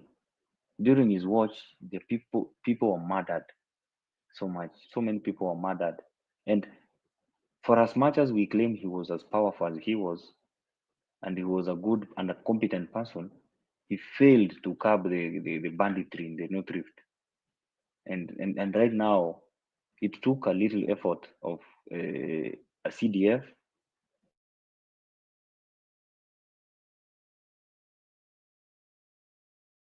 the people who feel entitled, and we had into office Kindiki, and who is now the deputy president. It took a lot of effort to craft the programs, craft some laws, and come up with plans on how they're going to fight this banditry and end this thing once and for all. Because if you remember, every day uh, we were hearing about extrajudicial killings. Majority of that was happening in the North Rift, not even in this abduction story that we hear. Is what these DCCs were doing in the Rift Valley, killing these youth, and instead of giving them what they lack, something else to do so that they don't practice this. That's a very simple thing that you do as someone who is competent in your own capacity. It doesn't have to be something you've studied to do. But I agree with you that we need to put into office people who are competent and people who understand the docket so well. Another thing that I wish to raise, and I wish to be very clear on that, is that sometimes we Kenyans should also look back at how we have shaped the politics of this country. We are the people who have made politics ikuwe na tabia mbaya sana. We have made politics so difficult, and we have made it so expensive that these politicians have to survive fast before they can even work for us. A politician can spend close to 100 million to run for an MP seat because you cannot come sit down and listen to a member of parliament if you are sure he's not going to give you 500 or 200 shillings. We have made politics a burden, and we have made these people work so hard to return the money that they spend in these campaigns. And that's why we can never have good leaders into office. That's why we can never have competent leaders into office. For example, you've heard over the years that for you to get an ODM certificate, which is once you get the ODM certificate, you are guaranteed that you're going to win this election. You have to spend a lot of money to get that certificate. And I participated in the primaries of ODM in 2017, and I saw what happened, and I know how it happens. Sometimes a winner wins fairly, but announcement will take ages until you fulfill some obligations to the party leaders or the cartels in the party. So I feel like we have made politics also, as the people, we have made politics so expensive that those of us who feel like we have a good heart and we can serve the people of Kenya so well, and we have clean hands. We don't have any skeletons in our closets. We cannot even go to the ground and campaign if you have not built a good house. You have not demonstrated to the people that you can run anything. You have not demonstrated to the people that you have money that can fuel your campaign. You do not have allowances for the people who are around you. In fact, the people can lie to you, and at the last moment during election, they betray you. You heard this story of agents. That story is real. That story you heard about Azimio elections, the agents betraying Azimio at the the moment of need. That thing happened because this team of Azimio ignored the work of the agents in the polling stations. And these agents were easily manipulated. Some of them were bought at the last minute. And that thing will happen again. If we the people does not start shaping up the politics of our country, make our institutions work, because we don't even allow our institutions to do their work. Some people will even want to come and camp at the polling station uh, in hundreds so that their favorite candidates' elections will not be stolen. We don't even we don't even trust the agents that we send to the polling station. We have a lot of trust issues, and I have a lot of things to say about what we people are doing wrong and pointing our fingers at our leaders. We are doing everything wrong as a people, and the moment we see that, that's the moment we're going to become even a fifth of what American democracy is, a fifth of what these other developed democracies are, because these people, they have come of ages. They have seen what we are seeing now. And the only way these people came out of these things is the people themselves decided that they want to fight bad leadership.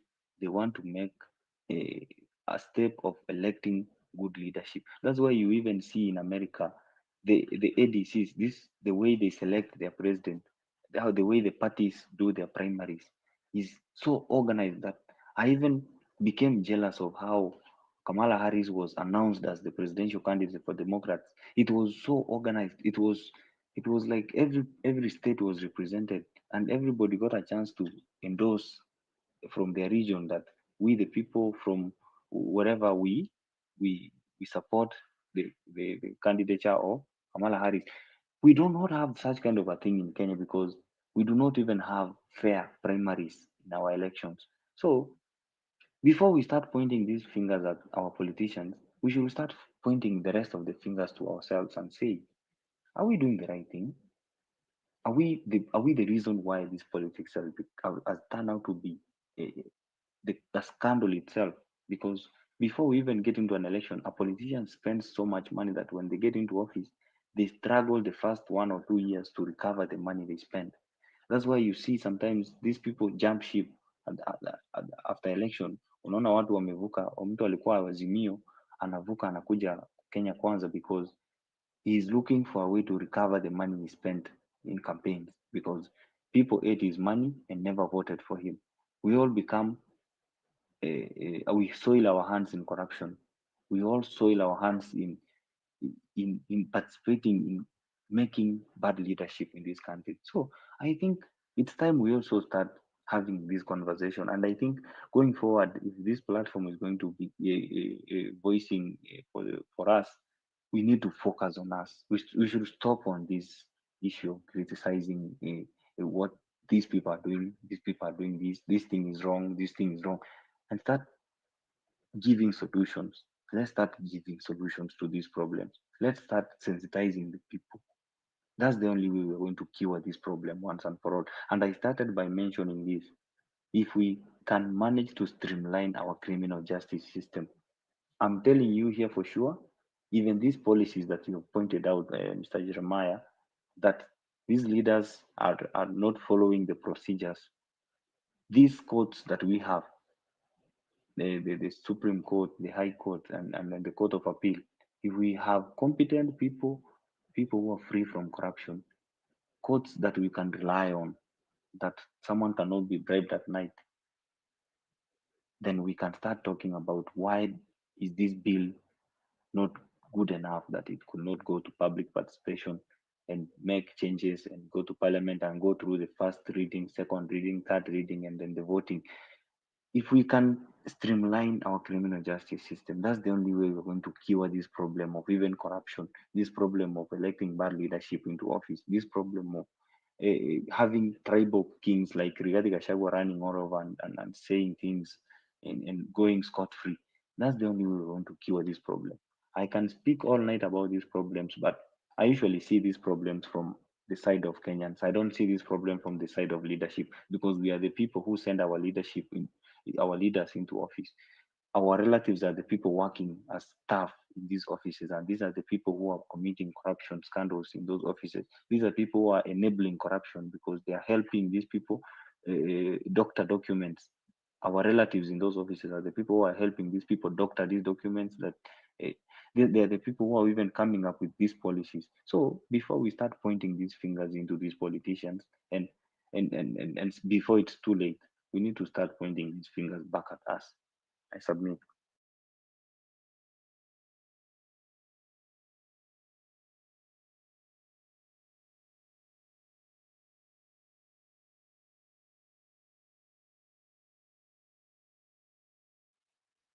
Bonnie.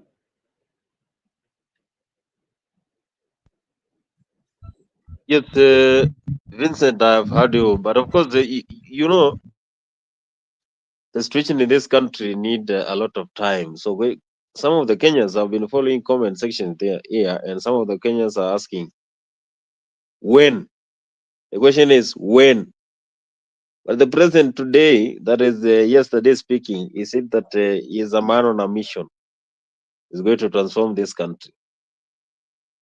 So when? That is what most of Kenyans are asking. And I think Jeremiah still asked that question earlier when we were starting the show.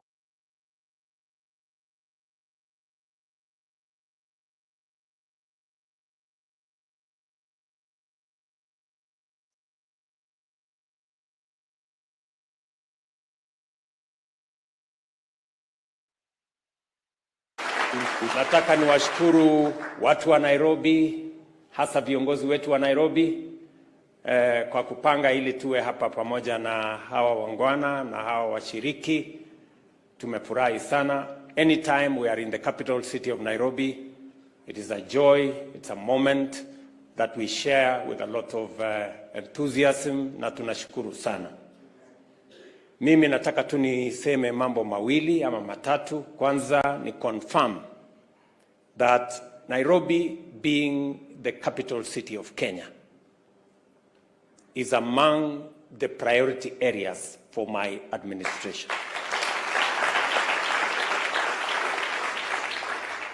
In the face of our nation, ndio the capital city of Kenya, mbele Nairobi ikibaki nyuma. So we have to, as we of the administration in Nairobi, I must also commend the members of parliament. They have been a team working together so that for the benefit of the citizens and residents of Nairobi City. Nataka niseme pongezi kwenu nyinyi nyote. Mimi vile vile nataka niseme asanteni sana watu wa Nairobi na makanisa ya Nairobi kwa kutuombea, kuniombea mimi na kuombea serikali ya Kenya na kutuombea kama taifa, kwa sababu Mungu ametupatia majukumu. Kuna watu wanaongea mambo ya humu, kuna watu wanaongea mambo ya one term tu, kufikiria nitakuwa na any term.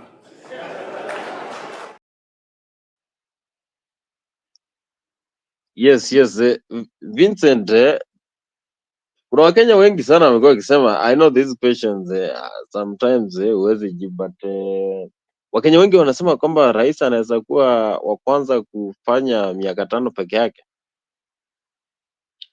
How is that a bad thing? Because I feel like William Ruto has achieved. In fact, right now, for as much as he will go down as whatever history you guys want him to have, this guy has served as president. Who thought? If you followed my campaigns in 2021, 2022, we were in campus together. You remember I was very educated why they should elect him, because I only believed in him.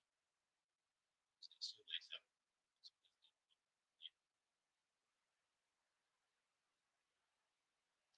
Umepotea Vincent, sikusikii vizuri, sijui ni network yako. Yangu inasumbua kidogo, nisikii bado? Sasa nakusikia vizuri.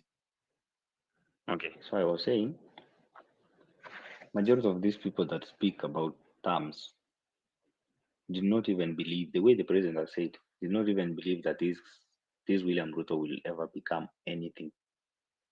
And that's why I was saying that when we were students at SECU, I used to campaign for the William Ruto, and I was so determined to see him win this election, not because I knew him personally, but because I aligned myself to his policies, I aligned myself to his politics, and said, if I want to become president, I have to see someone who has my origin, has a background of nobody, has a background of the name of the parents not popular, becoming president. Kenyans standing up and voting for someone who's like their own, winning the election. And when William Ruto won the election, I said it in my prayer that this tenure is going to be so difficult because he has picked up the baton during the wrong time. The wrong time that we have to pay debts, the wrong time that we have to repay high interest loans, the time that we have so much pending bills, the time that we have a youth problem, a time that we had drought for 2 years. So, and we were coming out of a crisis, COVID-19. The economy was still not stable. That's one thing I said, that William Ruto has won the presidency, which I wanted, but at what time has he won presidency? A very bad time. How is he gonna come out of this situation? We have seen how it has gone. And Bonnie, the economy right now, you can't compare to the economy as it was when he was taking over. For as much as it is not felt in our pockets, the macros are indicating that the economy is not doing badly. That's one thing that we must all agree.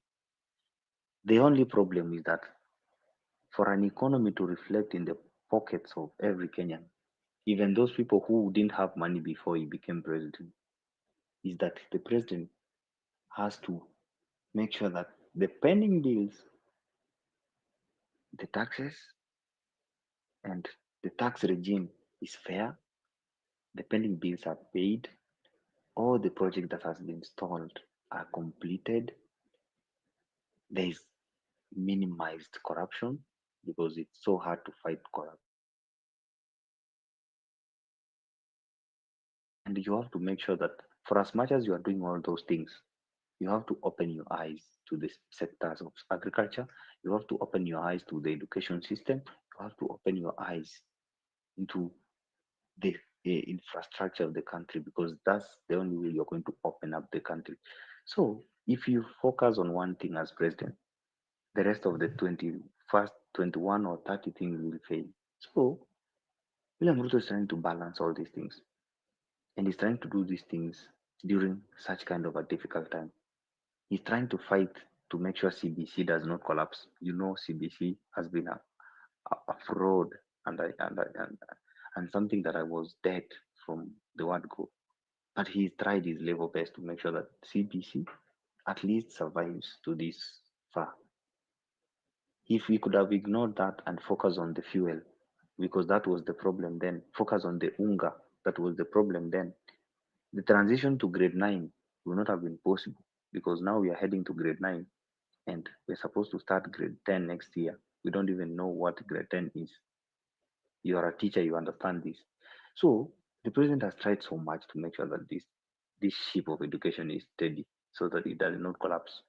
Another thing, the cost of living that was being measured during the 2023 protests by the cost of hunger. He has tried his level best. He's not God. He brought rain. God is the one who knows how rain became of all of a sudden. We had rain, and by God's grace, the rains were there.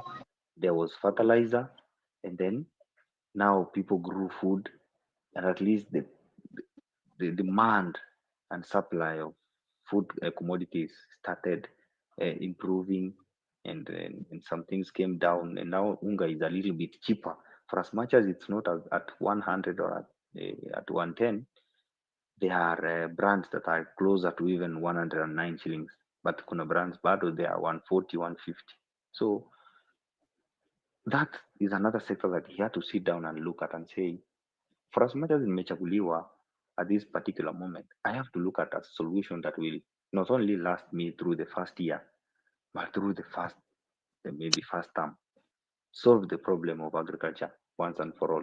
The only problem that became of his administration during that moment is that some people became greedy.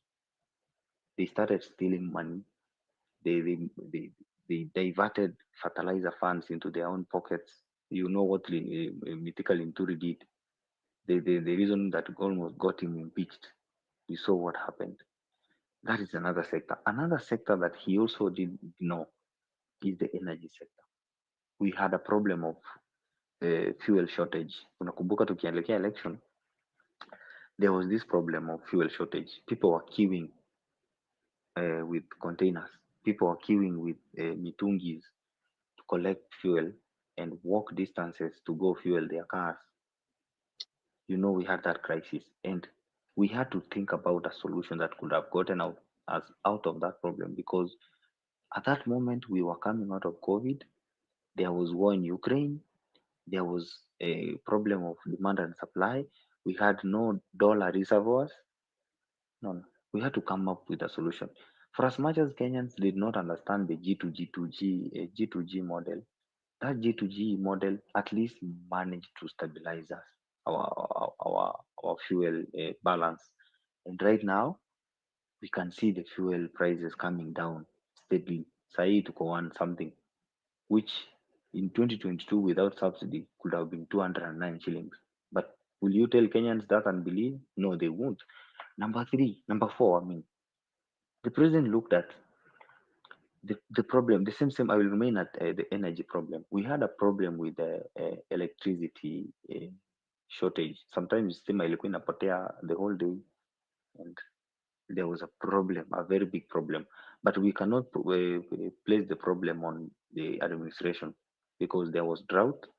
The dams were having less water supply, so pia stima ilikuwa lazima wacheze ndio at least kuwe na balance.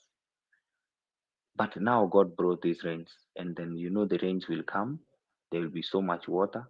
Water will cause floods. Where the rains will cut the leaves of trees, and they fall on electrical poles. And we have another problem of electricity shortage. So you have to look at that sector and say, what are we going to do to improve our electricity supply? For as much as it took a little long to come up with this problem, this P2P arrangement to solve the problem of electricity, And you know what Adani, the scandal involved in Adani, we had to withdraw from the deal. So it means we still have a problem that has to be sorted. Hiyo lazima tukubaliane, hata turukaruke, the problem of electricity has to be sorted, and we need this problem sorted once and for all, because we can't live in the 21st century and we have a problem with electricity shortage. Some people in the villages don't have electricity. That's another thing. The another thing that I will speak about because I can see Mzalendo is back and maybe he's driving and he might be in a place that has no network, is the problem to do with uh, the youth unemployment. That problem every president has always ignored, because Mwai Kibaki set us the pace. He wanted literacy. He wanted literacy. He wanted people to go to school, acquire skills, acquire knowledge. But the more you get knowledge, the more you also have to create a solution to. If people are so knowledgeable, you have to make sure that their minds are busy elsewhere. He didn't come up with a long-term solution. He only fixed a problem. He left the solution for other leaders to fix.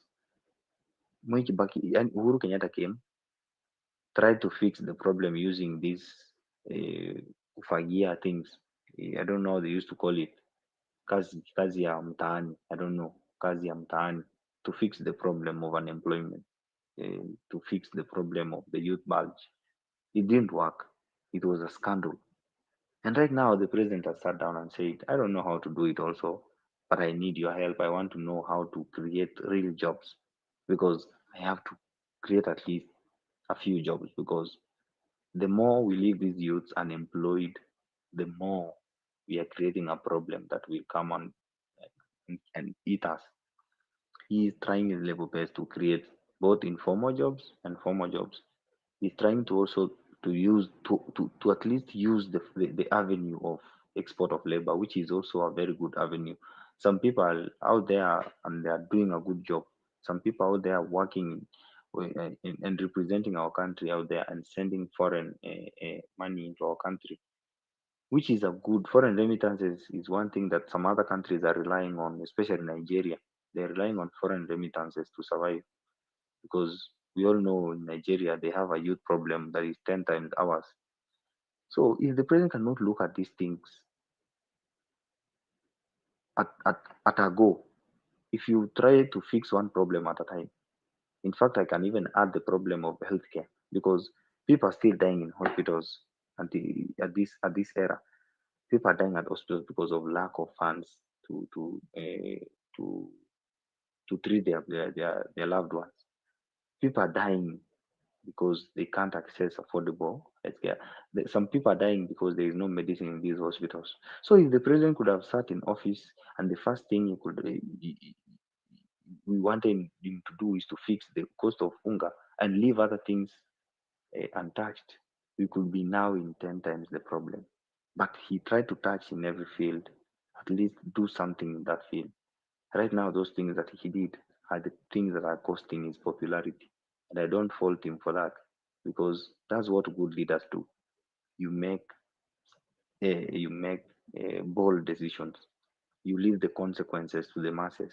Those people who will see that you've done something, they will applaud you. Those people who see that you've done nothing, they will criticize you. And that's what we call a democracy. I submit. Yes, yes. Thank you so much. Wonderful submission, Honorable Vincent Machoka. And I'm very sure my audience really missed you here. And seeing you saying some of the good news about the current development that the president had done. But, some of the Kenyans are saying that the downfall of some of the ministries is because of incompetence cabinet years. And of course, the president reshuffled. Now, we saw the other day whereby he reshuffled the Ministry of Interior and also he reshuffled the Ministry of Sports. Actually, personally, I follow sports very closely. They are saying that Salim Mvurya doesn't know anything about sports. Also, they are saying that the Kipchumba Murkomen doesn't know anything about internal security. Do you think that this one will make President marks to go down?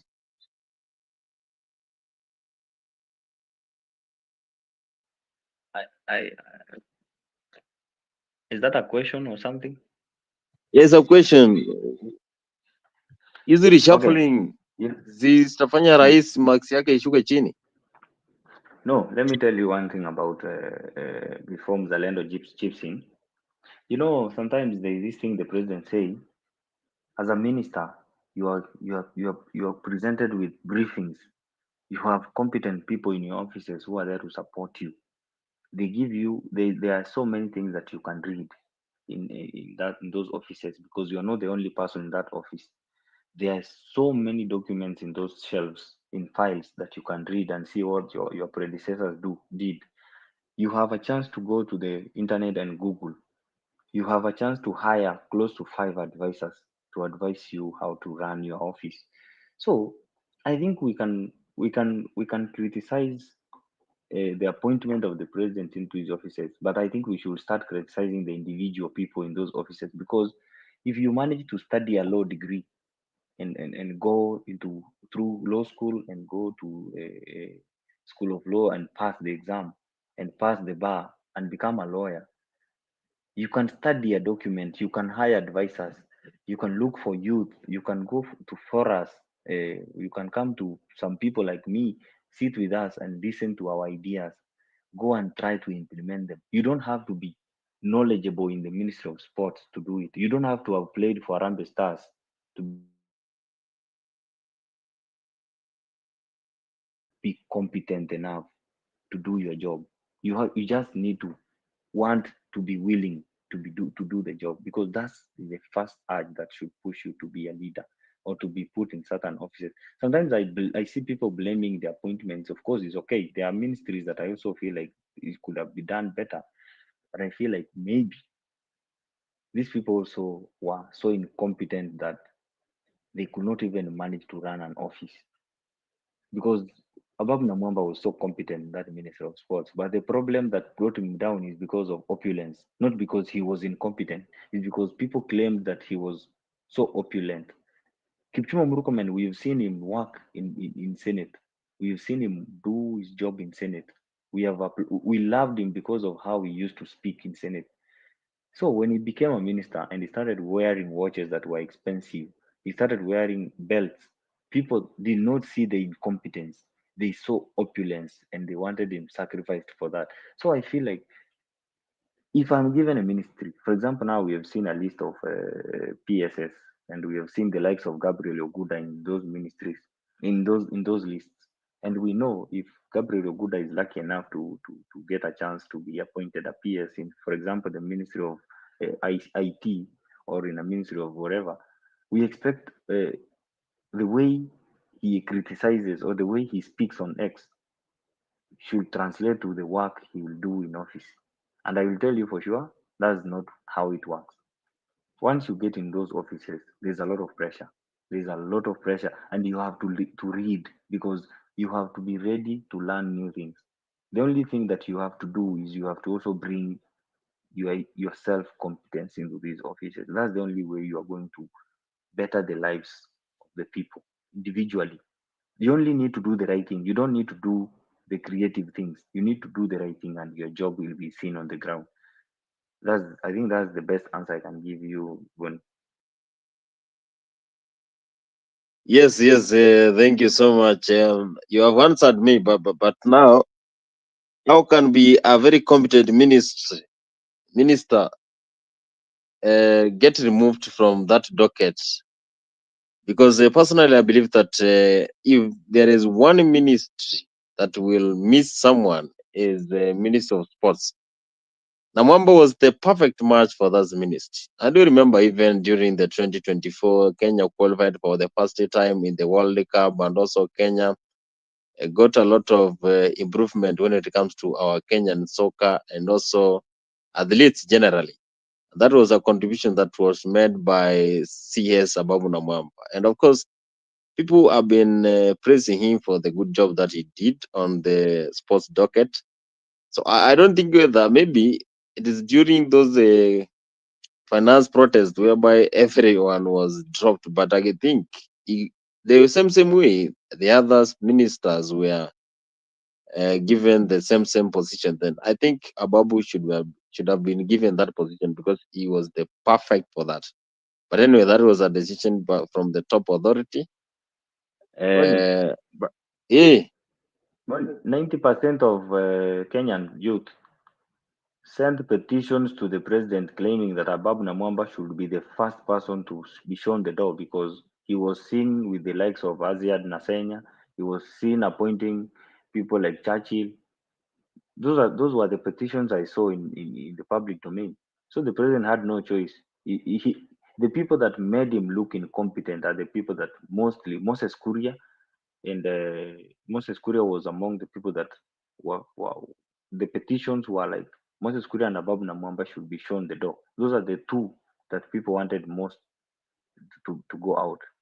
And I tell you, it was a mistake that we will live to remember because Ababu Namwamba was a good person. And I listened to him being vetted the other day, and I felt like he's he's never forgiven Kenyans for what they say to him, but he doesn't care because he knows he's competent enough to work in every capacity. He's going to serve Kenya as an ambassador to a certain country, and he's okay with that. He does not care that Kenyans said he's seen around with young girls. He didn't care much about that. And we should stop this character assassination of leaders because we tend to make good people bad. Yes, mzalendo, it's your turn now. Tuambie unaonaje serikali kuwa kama dereva wa ile gari? Thank you, Bonnie. And once again, I've been listening to the show from the background before, uh, and I contributed earlier on. Now, I think you've reached a point where you're talking about the appointments and how competent these CSs are. First of all, I want to tell you that one thing that comes to my mind is accountability and the role of a government appointee, or rather a cabinet secretary. Uh, we should have standards. There are things called standards, Honorable Vincent. There's thing called standards of a CS or a cabinet secretary or a government appointee or a civil servant in that manner. There are things that you should not do in public. You can do them in private as a person, but don't let it go out in public. Like if you meet a CS who is drunk 24 hours and is showing that on social media, despite performing so well, people will regard him as a drunkard CS. So those are some of the things that comes with the job. You don't just appoint anybody for those positions, and it comes with character. What is the character of a leader? The character of a leader should be somebody who is upright. The character of a leader should be somebody who should not be seen in for example, in a brothel. Yeah, and then you justify that is their private life. You know, there are things that we uphold so highly as character. A character of a leader, like when Uhuru appeared drunk, that is not a character of a good leader. You have not seen any president of the world appearing drunk on national television. That is not character. It is showing disrespect to the office that they hold. So for people like Ababu, they should know that society is looking up to them. People like Moses Kuria, people like Farah Mahalim, people are looking up to you. Once you are elected a leader, you should behave like a leader. You should behave like a leader.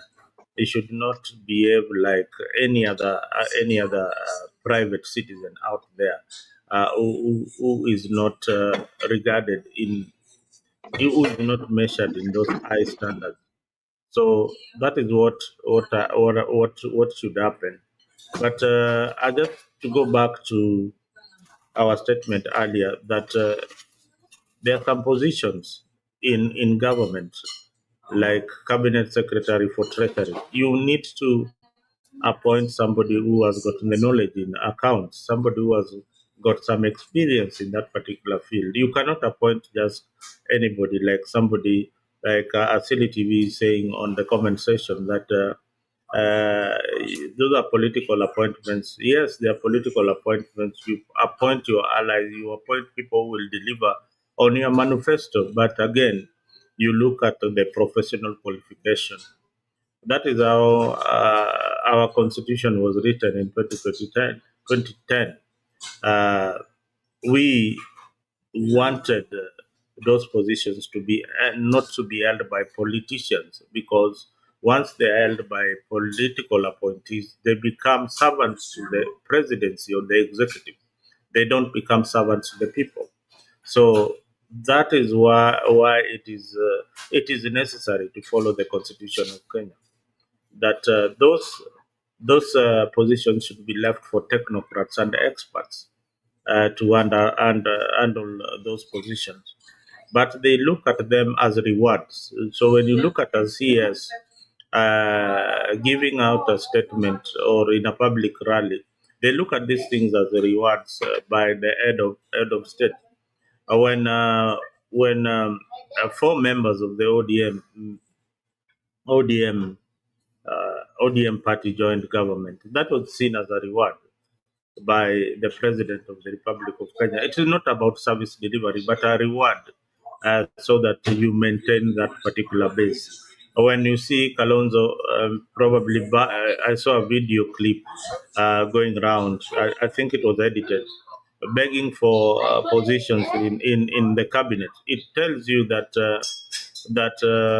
these people want to be on that table and enjoy the goodies that come with these positions. So, Vincent, it's not a good thing.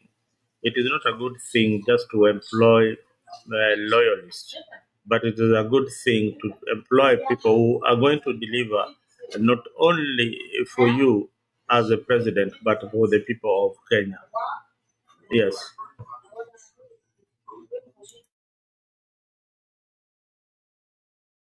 Moderator of this show has left. Inakaa amechoka, so we can continue. Vincent, or you're tired? Oh, I'm okay. I can go for around 30 minutes. No, we can do another 10 minutes. I don't know what you had discussed. What are you seeing as happening in the country at the moment? I didn't see your remarks. I didn't hear your remarks on the abduction Oh, of this Tanzanian foreigner who was abducted on Kenyan soil. What does that tell you about the security in the country?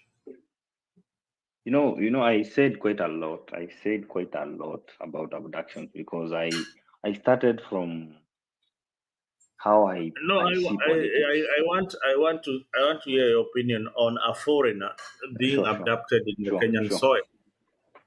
So, sure, that's where I'm heading.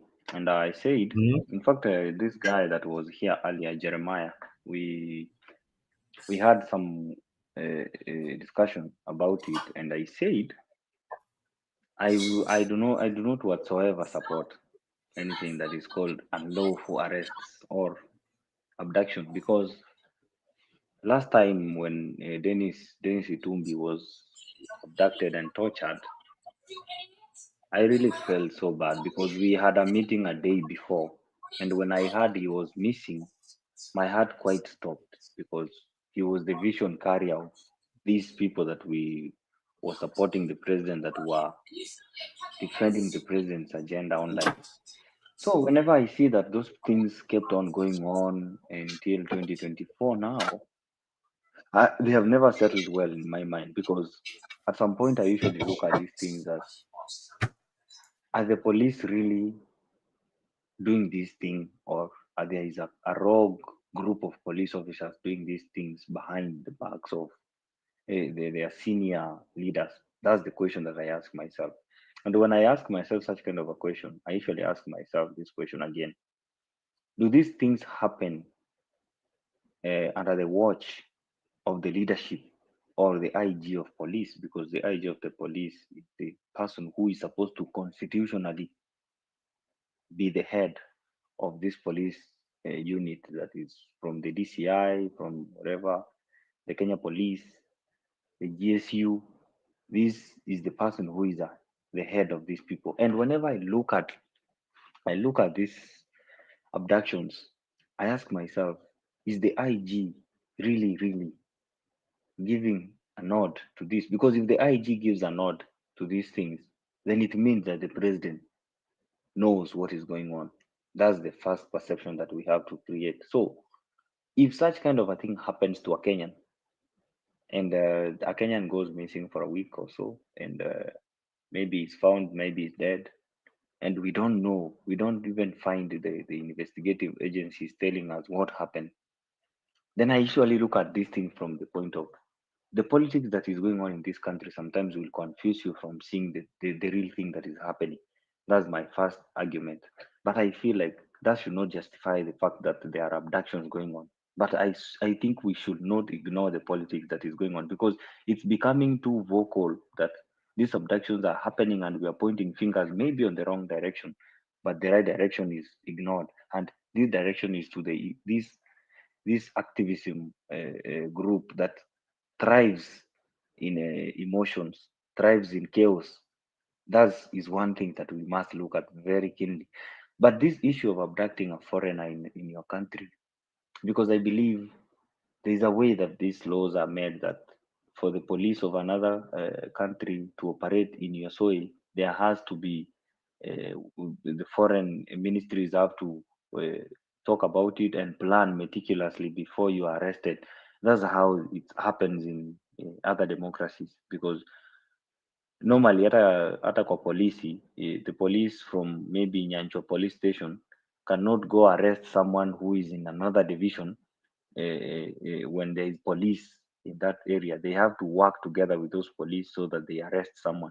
So if such kind of things happen in this country, I think we're in a very big problem, because this is not the image that we have to create outside there. And the president must work swiftly to make sure that this kind of things does not happen. If they are happening under his watch, then I feel like this is the wrong thing that he's portraying outside there as a pan-Africanist. But I think there's politics, and there's too much politics happening in this country that sometimes we ignore the politics and focus on the criticism. And if I am your opponent, Mr. Mzalendo, and I want to put you down, I'll see your weaknesses. I will see you where you are struggling most, and I will hit you hard in that area. We all know right now William Ruto is suffering the political war, especially the online war. He's suffering so much from that, and he cannot risk to continue painting his image as that way to the international community. But we cannot also ignore that he doesn't care. But let's, for a moment, for argument's sake, imagine that he cares. Do you think that your opponent will not go miles and will not go steps to make sure that you keep on remaining in the side of criticism? That's my first argument. My second argument: if you know what is happening and you are not acting as president, do you think you deserve to be president of people? That's now the argument of these people who are arguing from the perspective of, is William Ruto responsible of these abductions?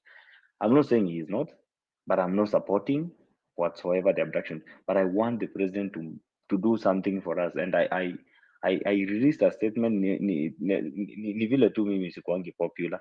I released a certain statement saying, of course, there is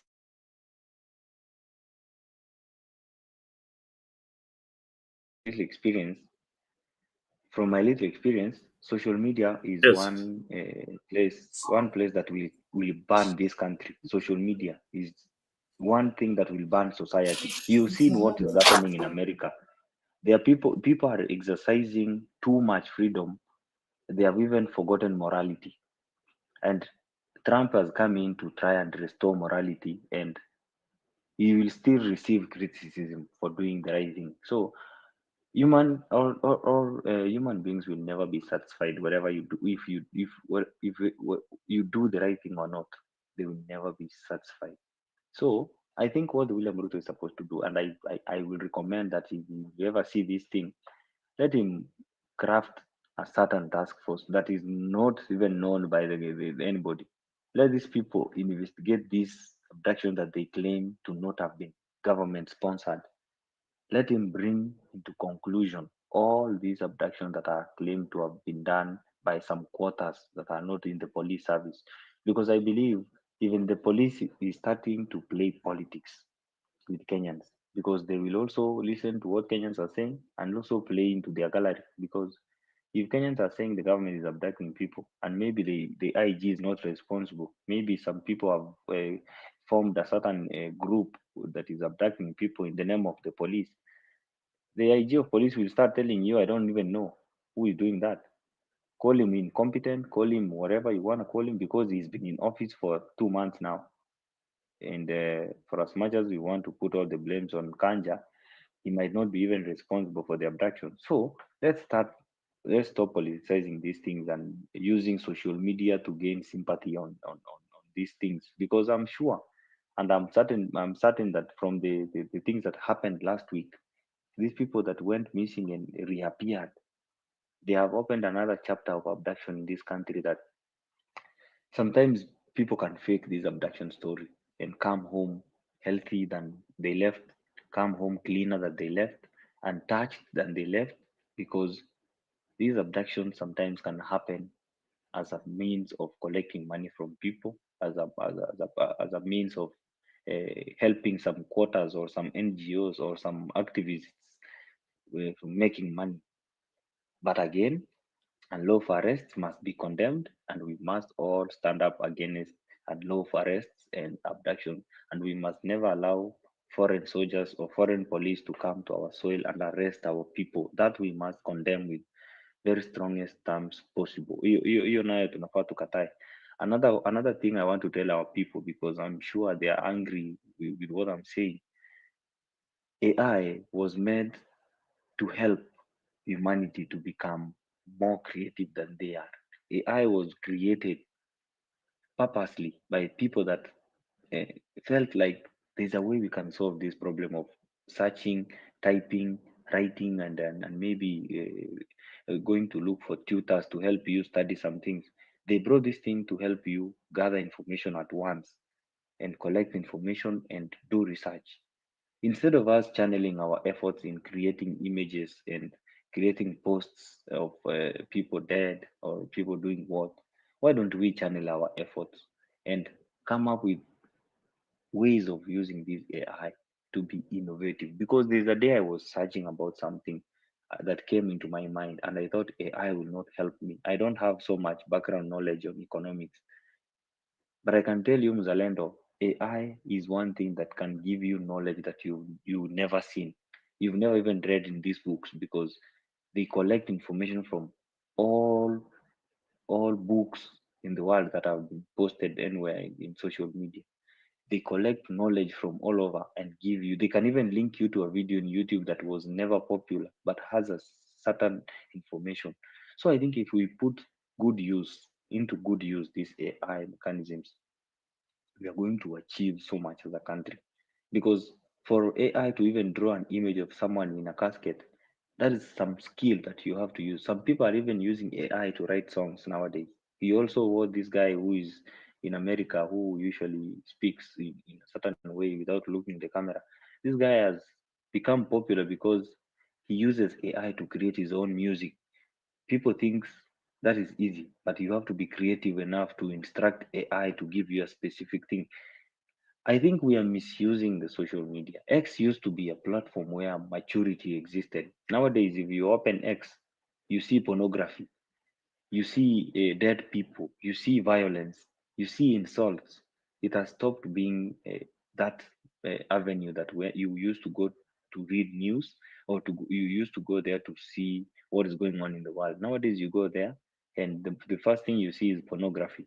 So I think it's time we start looking at morality from the perspective of, for as much as our leaders are failing us, we're also failing our leaders. We are not giving them ample time to even do one thing right. We start criticizing even the good thing from the word go, and we politicize it too much that it even fails to even take off. I hope Mzalendo, you've heard my position. For as much as I've explained too much, one thing I'm saying in conclusion is that I will never and I will never support abductions, neither will I ever support unlawful arrests, because we fought so hard to get to where we are democratically, and we have to protect that space with all the effort we have. I was also ready to go out to protest if these guys were not released in time, and I'm glad they were released healthy. And I want the DCI to make efforts to investigate these things, because the people are alive. Go to them, talk to them carefully, make sure that they are given enough therapy. And once if they get out of therapy, invite them, talk to them politely. Let's know, let's get to the bottom of this thing of abduction. Let's know once and for all if really indeed they claim, as they claim, that they are not responsible for the abductions. Let's know from there.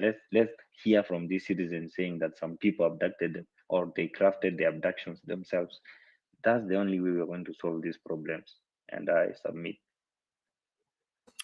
Thank you, Vincent, and usipotee hivyo, and happy new year. I didn't wish you a happy new year. And Gypsy Corner TV, Asili TV2 TV, happy new year to all of you. We've not seen each other this year, and glad you're back on the forum. Now, Vincent, what I can tell you, your submission is on point. The only thing is that that you have to realize is that we cannot continue doing politics like yesterday. We have to use technology. And I said in my earlier submission that when these young people went to the streets, they were protected and guided by the constitution, and they hoped that the police would also protect them and the government, but they didn't do so. Instead, they abducted and killed these young people, which you agree with me is very, very, very wrong. These abductions did not just start with Gachagua being kicked out of position. This abduction started way, way, way back when Ruto was campaigning, and politicians are making a joke out of it. I don't know whether you guys are watching the social media. Politicians are also using the social media. They're saying some stupid stuff that they hope that will reach out to communicate a certain narrative. Like, in fact, listen to those this. who are talking about abduction, do they know if it was not for Baba, abductions were there the worst than what they see? He is one of those who used to be abducted every day, put in Nyayo house. So what are they telling Baba? That he has not gone through what they have seen. They are lucky. They have a new constitution. You can come out, abuse people. That time, Baba, you could not even, in fact, your shadow, you could think your shadow is Moi at that time.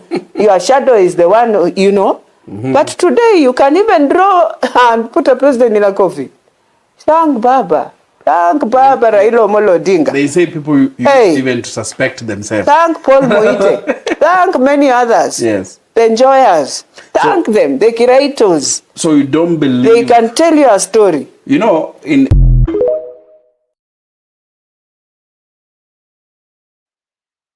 I actually had this. I listened to this clip, and the only problem I am having with these politicians is that they have also become like us. They have forgotten that they are elected. Mm. They have become don't care. They don't care. Also, they don't care, because sometimes Yeah. I feel like Yeah. we have spent since June 25th we have spent a lot of effort threatening their jobs, and they have gotten to that level where they're also saying we don't care much about these jobs that we are holding. For as much as they care, they want to show us they don't care. And the only problem I have with the Kenyan youth is that we are also falling into their trap. We are following their game, and we are falling into this because we don't think soberly. Majority of us think with influence of other politicians. Right now, some people are believing that Gachagua is right and everybody is wrong. If you ever find yourself in a quarter where you feel like Gachagua is right and your other opponent is wrong, then you're also very lost. And that's what I'm saying. Our people are lost, and we are losing it as a country, from the political class to the people, because 50% of the Kenyans who even listen to the news, some of them don't even care about what they hear from the news. They don't even listen. Sometimes they switch off. The moment wanaona highlights imeanza wakisema oh this happened, they even switch to another program. I have never watched news for the last around 6 months now, because I can find everything I want to read on news on social media, because right now even the mainstream media is playing populist politics. They're even picking posts that are crafted by some bloggers and posting them as news on social media, because they're also looking for revenue.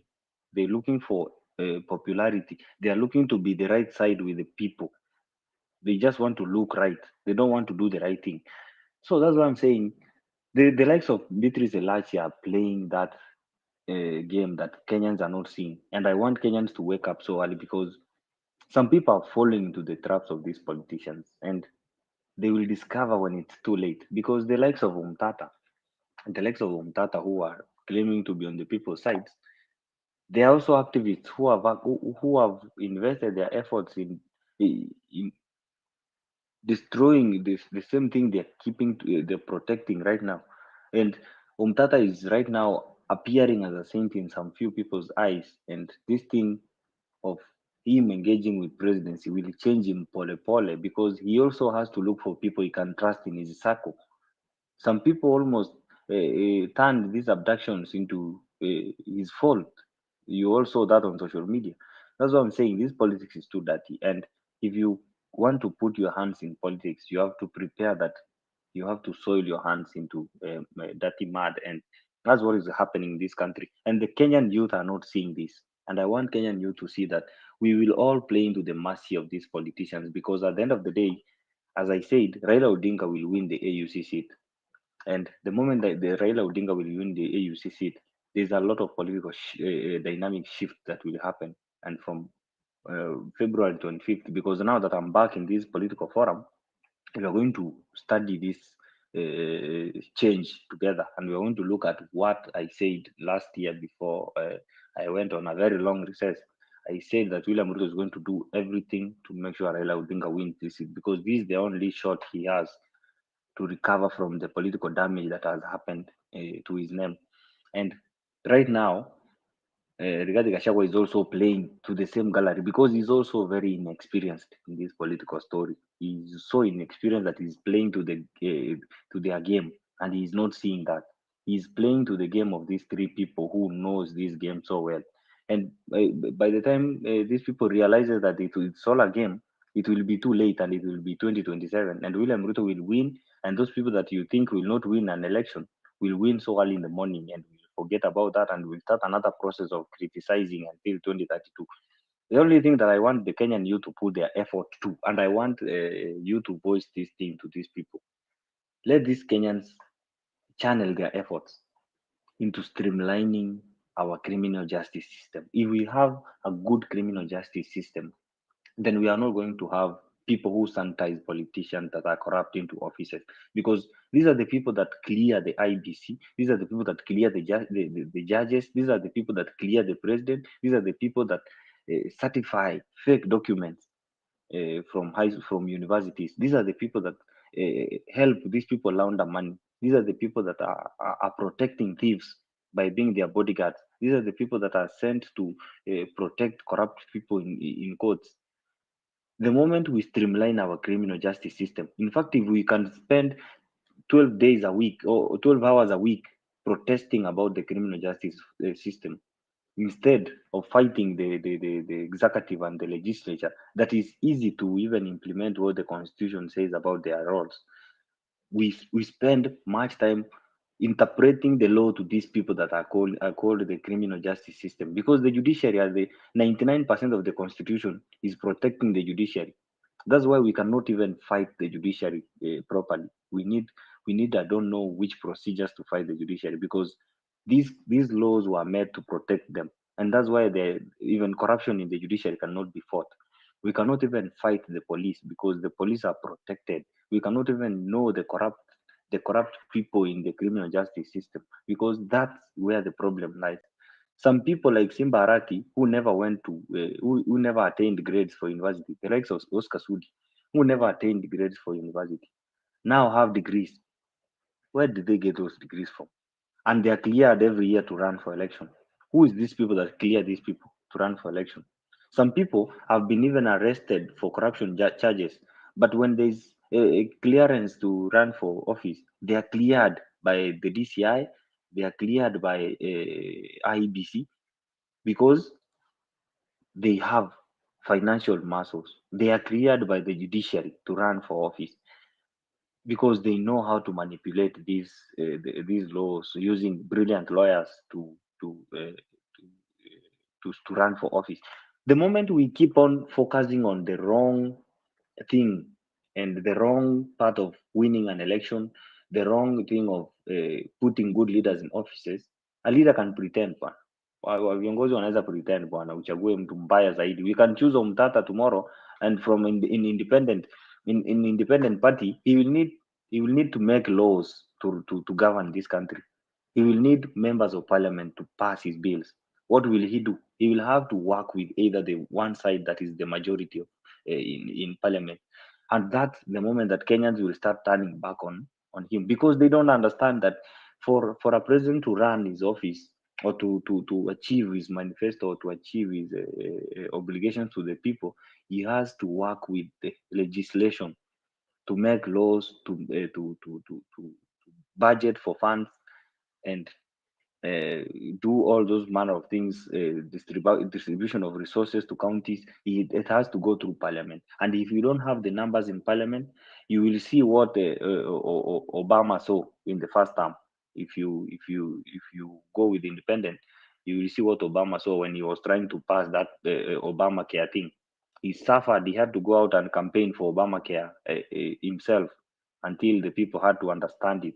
So I think the Kenyan people are losing it by focusing their energy on the wrong things.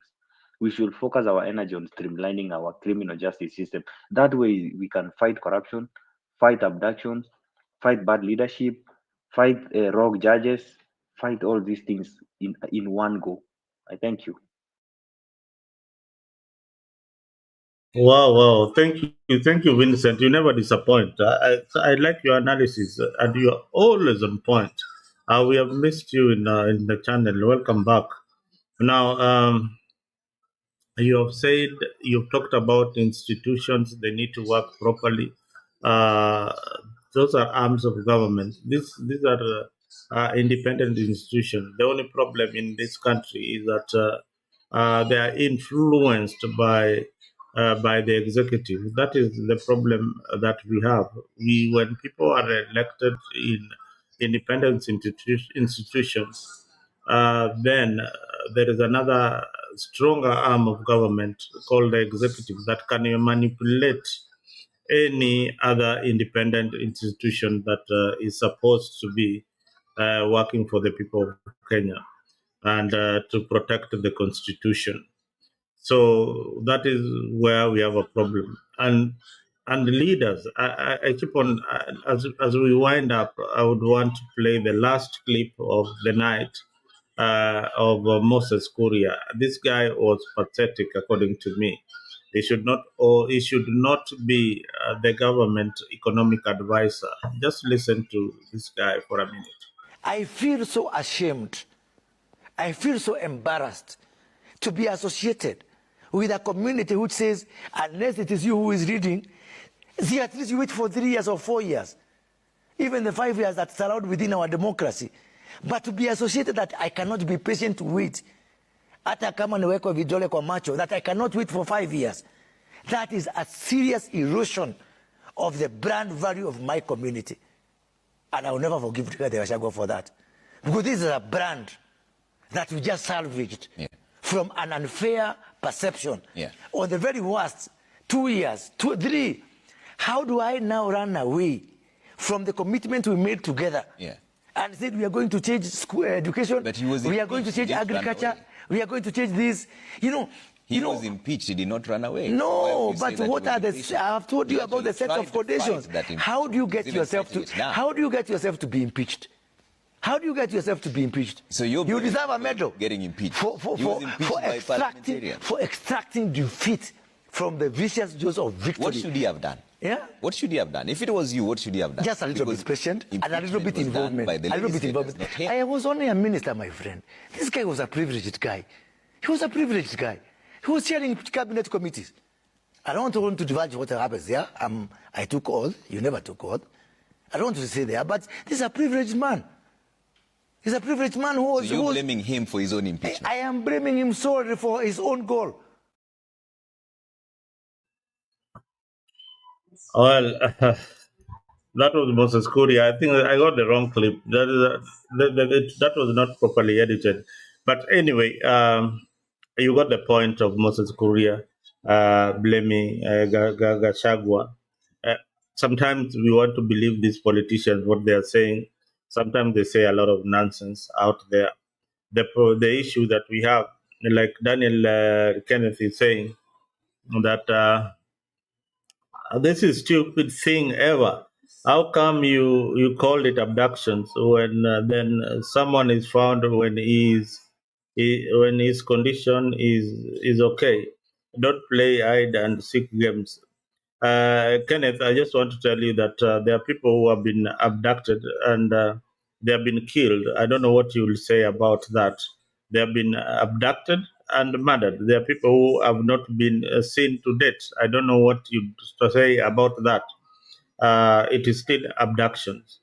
Abductions, they are goals that the people who are abducting you, they are either abducting you for ransom or they are abducting you to silence you. So there is always a motive for abductions. This never used to happen before. But this is a country where we have a Shakahola, a graveyard in Kilifi. The government has not told us who was responsible for those bodies that were found in Shakahola. I think there is a lot needs to be done. The president himself said that before I became, when he was running for office, that he said that he's going to stop the killings and abductions and the bodies that were being found in Riviera. So I don't know what you are saying by that. This kind of comment. This kind of comment is pathetic, and you should not be looking at things this way. There are families who are hurting out there because their loved ones are missing up to date. This is an irresponsible Zalendo, statement. Yeah. I think maybe this guy, what Kenneth was trying to say, is that for as much as there is abduction that we need to commend, we need to we need to condemn with the very strongest stance possible. There's a possibility that there are activists that are riding on the political abductions story to advance their agendas. There are people who are hiding behind these motives. The same way the June 25th protests were hijacked by terrorists. Because I remember in Kisi, the police had to intervene because the protest that was between 9 a.m. to close to 1 p.m. was very organized. The people were just singing, carrying flowers. But the moment it got to 2 p.m., close to 3 p.m. to 4 p.m., some people started throwing stones all over. Some people came with the ideas of stoning members of parliament's houses. Some people started crafting on how they're going to steal phones. I think the same thing that happened in the June 25th is the same thing that happened to the most recent abductions, because every Kenyan is asking themselves this question. Were these Kenyans that were released the other day in certain locations, specific locations, really abducted. I won't say they weren't abducted because I don't know what happened. That's why in the previous submissions I said the president has to look for a way of these people getting into therapy. They go through the process of therapy, and maybe some of them are traumatized. The moment these people, if the government is really claiming not to be part of this, the government has to be serious about the investigation and take these boys into therapy, give them the maximum care they need, and then listen to their side of the story.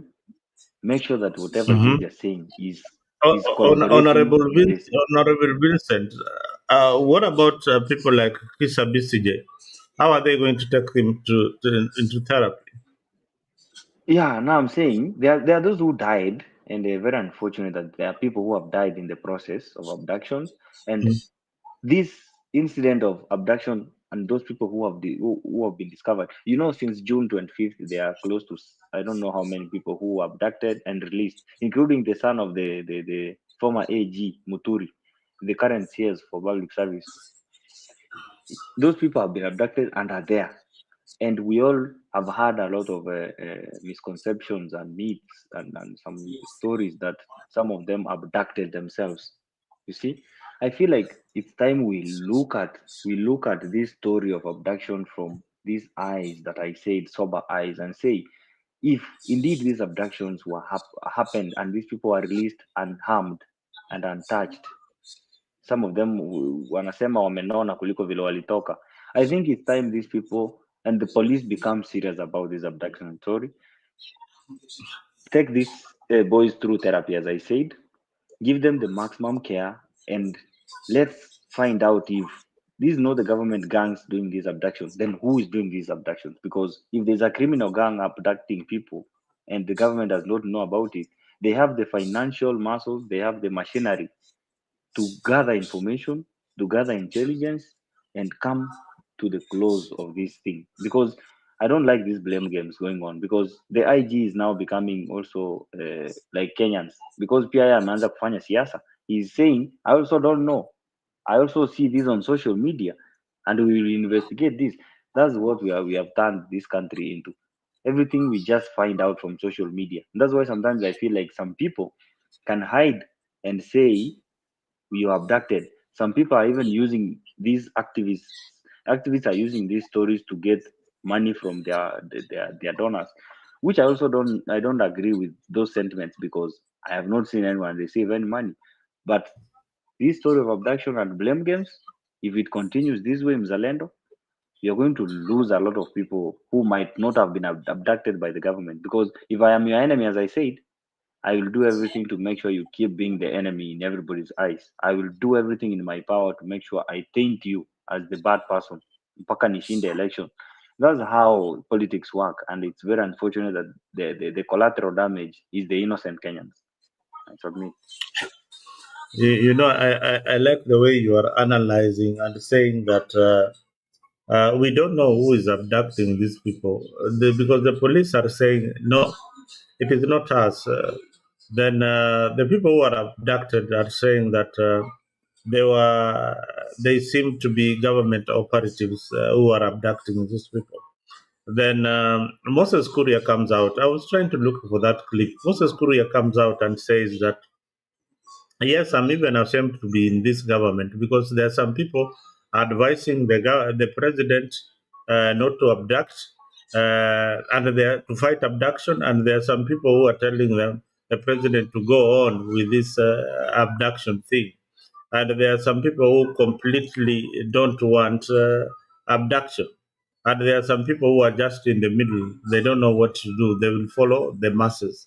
And that is happening in government. This is a government economic advisor going on a national TV and social. That is a platform that of course your message will reach each and everybody. And Vincent, social media is a tool for communication. You cannot say that the social media is being misused. No, social media is used exactly to communicate what they are communicating out there. Whether you don't like it, it means that it has reached the message has reached home. And that is the intention, that is the intent of social media. So when social media is used responsibly, then the government is happy. When it is praising the government, when the government is using the social platform to pass its agenda, it is okay. But when critics are criticizing the government on social media, then on the X platform, then it becomes so wrong. I say, Vincent, you support the UDA government. William Ruto had an opportunity, a good chance to come to the X platform. He deliberated with the young people, and they gave him what they wanted done in the government. Remember, we have been agitating for good governance. We have been agitating for institutions to work. But the young people brought this government to its knees. And Ruto literally begged them to stop. And they gave him things that he needs to do. Did he do that? Did he do what these young people were demanding? They were not demanding to take over power. They were demanding that to be given opportunities just like any other Kenyan. And that is not a wrong thing to do. Is that something that warrants a spike in abductions in Kenya? No, it doesn't warrant any spike of abduction. What they were doing is within their constitutional right. And had the president done exactly what the Gen Zs wanted, even just appointing 4 of them into the into the cabinet position, and enabling them to, to exercise what they have been seeing as wrong in the government, would be a very good thing. But did he do that? No. He got advice from other people and became more and became more authoritarian, stamping on each and every voice that is against the government. Is that the way to go? No, it is not the way to go. Now, today, a few years back, me, you, Mise here, we supported the same candidate. His numbers were up there. But today, Vincent, you are in charge of the elections in some quarters. Today, will you say that if elections were held today under these circumstances, William Ruto would win? And you made another statement by saying people like Okia Mtata need a political party and they cannot run as independent. Yeah, that is right. That is right. Okia Mtata needs a political forum, to join a political party, and the political party makes him the candidate, or form his own political party so that he can run, because the constitution is clear. You need to be the president of Kenya. You need numbers. You need almost 23 counties to be 22 counties to be supporting you, and that is the only way you'll get that 50 plus 1. So these candidates running today, they know that very, very well. They know that the constitutional threshold for running into office, and they are in the process of registering political parties. People like Netembea, they are registering political parties. People like Morara, I think they are registering political parties. Yeah, so we are people are in the process of looking at ways of grabbing power and doing the right thing for the people of Kenya. I don't say that largely Ruto has failed. He has done some tremendous good things, but one thing that always comes out clearly is communication team is pathetic. The president should not go out there telling us what he has done. Ile kitu ile anafaa kufanya ni ile vitu zile amefanya zinafaa kuonekana, sio kila mara kutangaza that nimefanya hii. And kama anatangaza, then there is a communication team that needs to come out,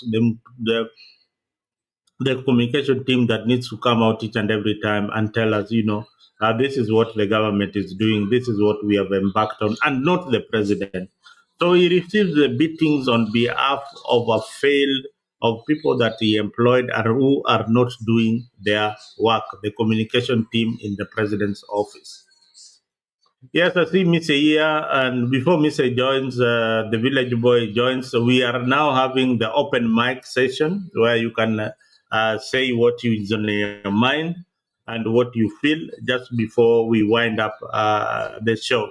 Mr. If you are in a position to talk, then you can jump in. If you are not, then I'll give Honorable Vincent Mashoka an opportunity to respond to my statement. Mr. I think thank you Mzalendo. I think waheshimiwa ndio wanapewa ruhusa kwanza, sisi wakata nyasi tunakuja baadaye. Kwa hivyo ningeomba umpe mheshimiwa nafasi Wacha nipatie mheshimiwa Vincent atuambie position ya serikali ya Bwana Ruto. Bwana Mise, unajua hii siasa ndio pia mimi naianza sasa, na it's not easy to do politics. I've been away for a whole year reading books, studying this game, and trying to be close to these people that we condemn, so that I see what I can do differently when I get a chance to serve the great people of this republic. But the only problem that I've discovered from this kind of politics that we have in this country is that we have made politics very expensive, that sometimes we have to recycle these politicians because they are the only people who are capable of running for office. These other people like us who are ambitious but are not, our pockets are not so deep. It becomes so hard for us to even survive a campaign for a month. The same thing you saw happening to Omtata the moment he announced his candidature for 2027. People rushed to his comment section telling him that he does not have the financial resources to muscle William Ruto or whoever candidate that we run. He does not have enough funds to do that. And I will tell you, not that these people are wrong telling Omtata that he needs funds. It's because we, the people, have made our politicians as banks during campaigns, that you have to give us a certain amount of money for us to see if you are serious with this position that you are looking for. So I think we have made politics as expensive as it can be, that you need a close to 100 million to even run for a position that you are not sure you're going to get elected. And if you are lucky to get elected, you'll have to align with government so that you get a chance to recover the money you spend during campaigns. That's the sad state of affairs. So I'm sure even if Omtata wants to run for president, for as much as we will see the cleaner part of Omtata will have to go under and do some dirty deals with some people who have funds, and that he will promise to reward handsomely when he gets elected. That is the sad state of politics of this country. So I think from where I sit and from with my point of view is that politics of Kenya, we the people of the people, we are the people who will either shape it or kill it. And we need to start thinking about how we shape our politics, how we start looking at competence ahead of finances. We start looking at who is this person and how is he going to change the society, not only as a leader, but as a representative of the people, because we have made it so difficult to even elect an MCA, because MCAs right now will have to live in towns, because in the villages people will wake up at 5 a.m. and you find them standing at your gate because they want something. Unasikia wanakuambia sasa si tupatie yetu tuende. That's how we have turned politics of this country to become. And I think the earlier we start reconsidering and start re-engineering the politics of this country, it's going to be so difficult for you to unseat William Ruto in 2027, because he is going to do everything in his power to make sure that his opponent does not have the resources to run for office. He's going to make sure that his opponent does not even run a successful political rally, because in politics, when you want to crush your enemy, you crush him completely. And that's what Rigathi Gachagua is trying to do. He thinks Ruto is the enemy of the Mount Kenya people, and is capitalizing on that and as a character assassinating Raila Odinga and William Ruto, because that's the only narrative you need to sell to the mountain right now to get elected. And I'm sorry to say, these people have always lived to accuse other Kenyans, especially the Luos. These people from Mount Kenya have lived all their lives accusing the Luos of being foolish when it comes to elections. But if you sit down and look at the problems that we suffer from as a country, majority of those have originated from the kind of leaders that we get from Mount Kenya, because those are the people that have the highest number of constituencies in Kenya. Those are the people that have the highest number of counties. And if you look at the resources allocation, those are the places from Mount Kenya that receive the highest funding from government. So if we want to change this politics of this country, we have to also start looking at the politics from the point of ideology. We started well in 2021 when we started looking into ideologies of the president. We followed William Ruto, we read the manifesto, we heard what he promised Kenyans. And if I can tell you, and I'm sure most of you will not agree with me, is that if you look at the manifesto of Kenya Kwanza, there is absolutely nothing that has gone outside.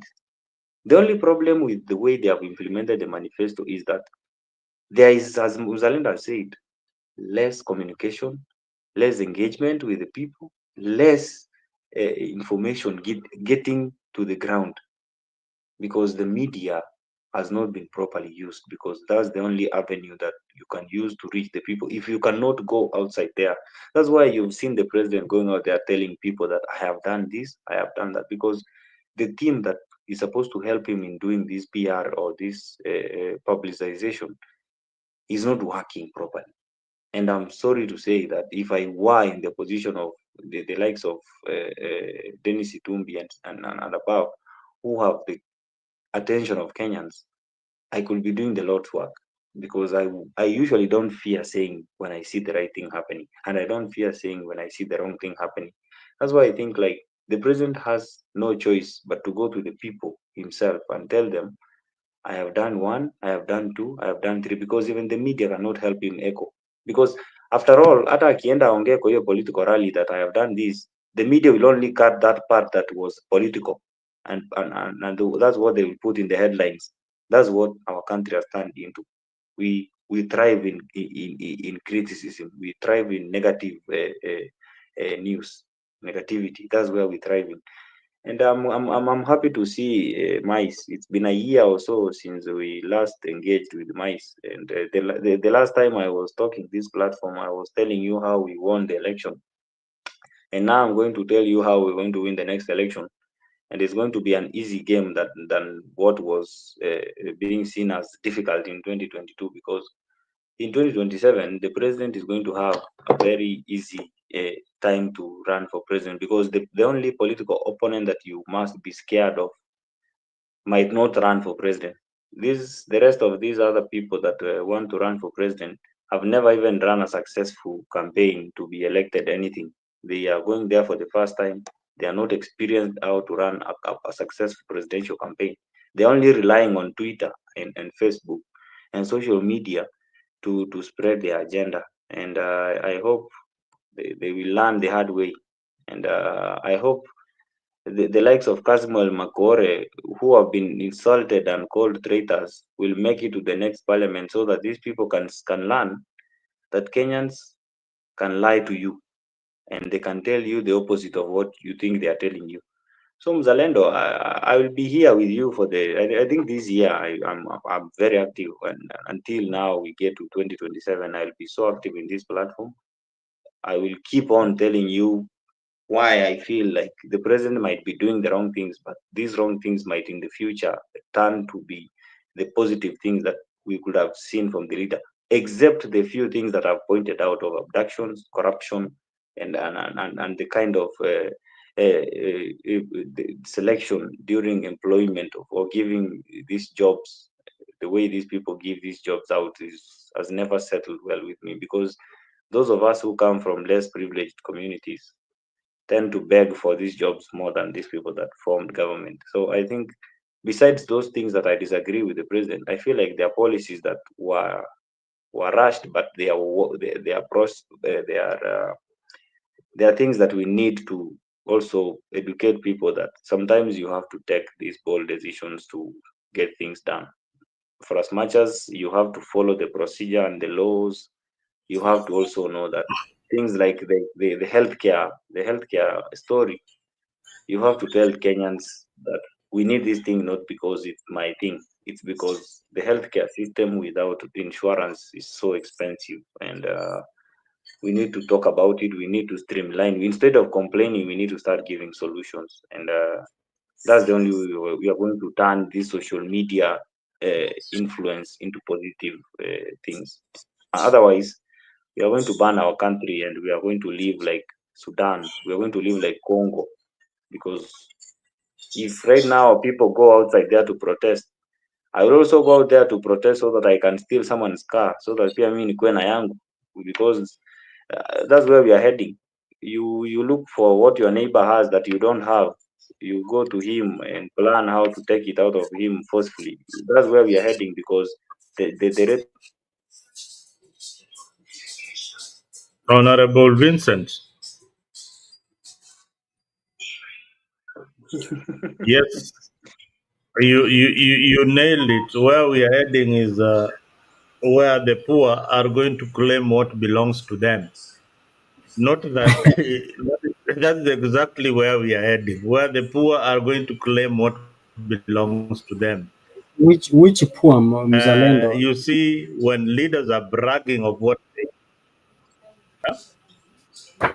the people who are disadvantaged in society, the people who feel that the government has not represented them, the people who have felt that, this government has been stealing our taxes. So that is that is the narrative that, remember, this is the narrative that won the election. That you, the poor people, you will rise up and occupy the positions that are being occupied by the rich people, the capitalists. So that is what Ruto sold and won the hearts of so many people. So I don't know what Honorable Vincent will be going back to the same people that they lied to, that they will be lifted up and occupy position, and their lives will be changing once they get into power. Their lives have even become more miserable. Today, a civil servant looks at their pay slips and they regret ever voting for William Ruto government. There is no government that there's no popularity that you will gain by overtaxing the citizens of the Republic of Kenya. There is no government that can survive by overtaxing the people. So I don't know the formula that they will use this time round to make sure, unless they are going to rig the election, which has always been one of the things that people out there complain that elections were rigged. Sometimes I say they were fairly won, others have been rigged before. But that is exactly what is going to happen. When you overtaxed people so much, they are going to resist, they are going to revolt, and yes, just as you said, the poor are going to come and take what belongs to them. And that will bring anarchy. And that's where we don't want in our country. Mise, I believe now that you have arranged your files and you're working at the same time. Yeah, yeah. Yeah, Mhm. Yeah, go ahead, Mzalendo. Yeah, I wanted you to come into the show, and we are having a open mic, and throughout the day we have been meeting we have been having a political discussion in various forums, in WhatsApp, in X Space, and all that, and now we are winding it up on AFRIQ studio.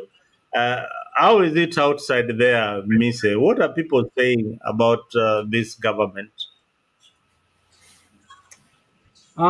We all know, first of all, I don't know if there is anyone remaining to supporting William Ruto.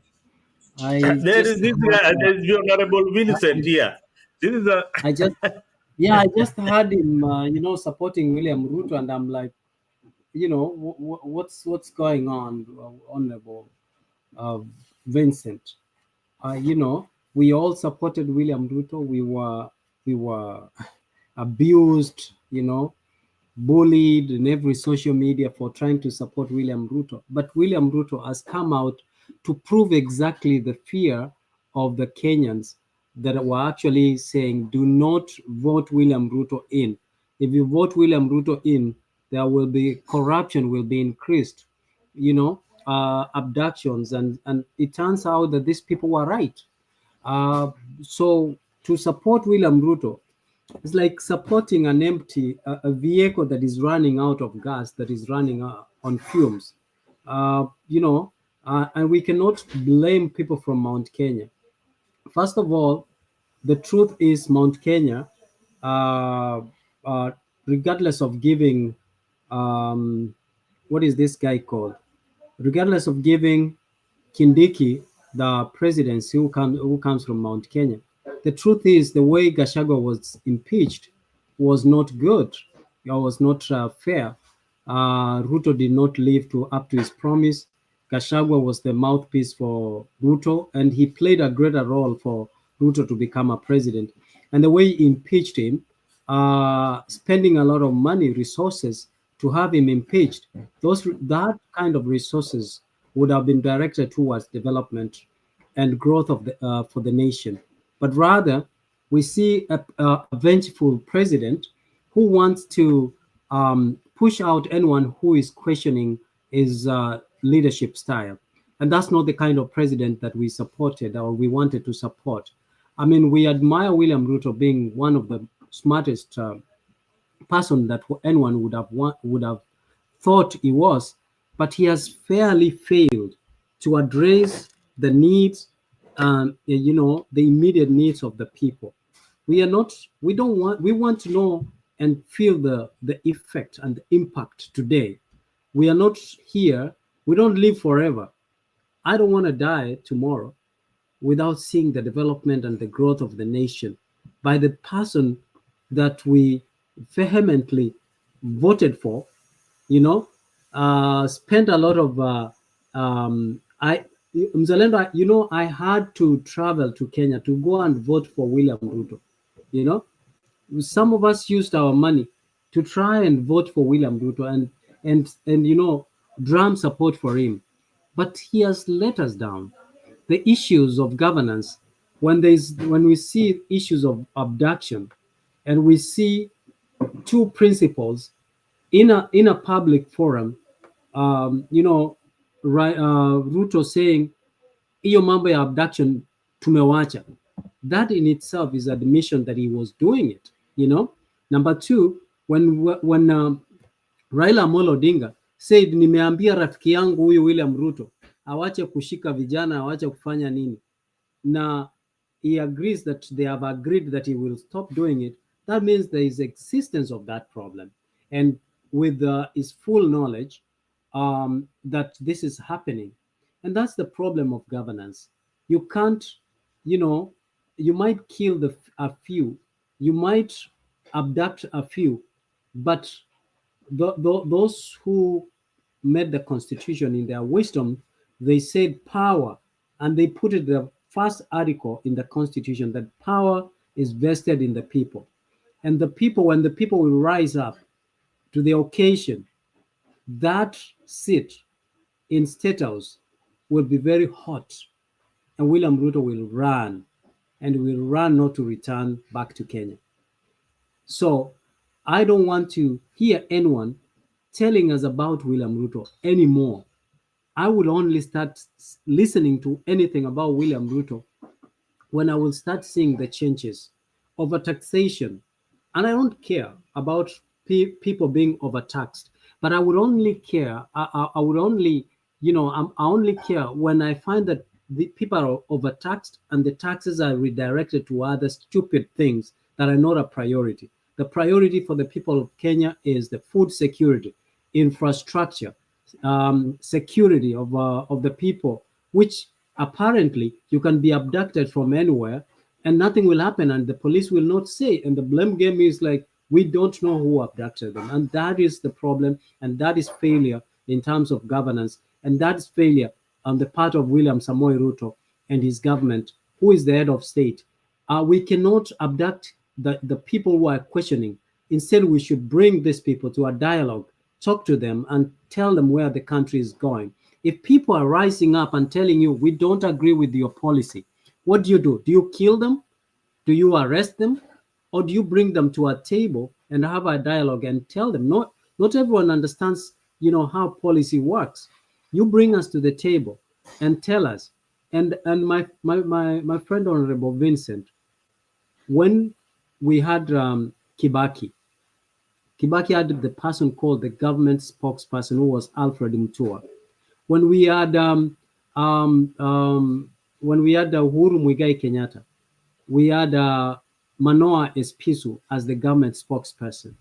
And therefore, those positions are created not just to create positions, but to help the president in projecting and communicating better to the larger nation of his progress and execution of his policies. So this government has failed all round.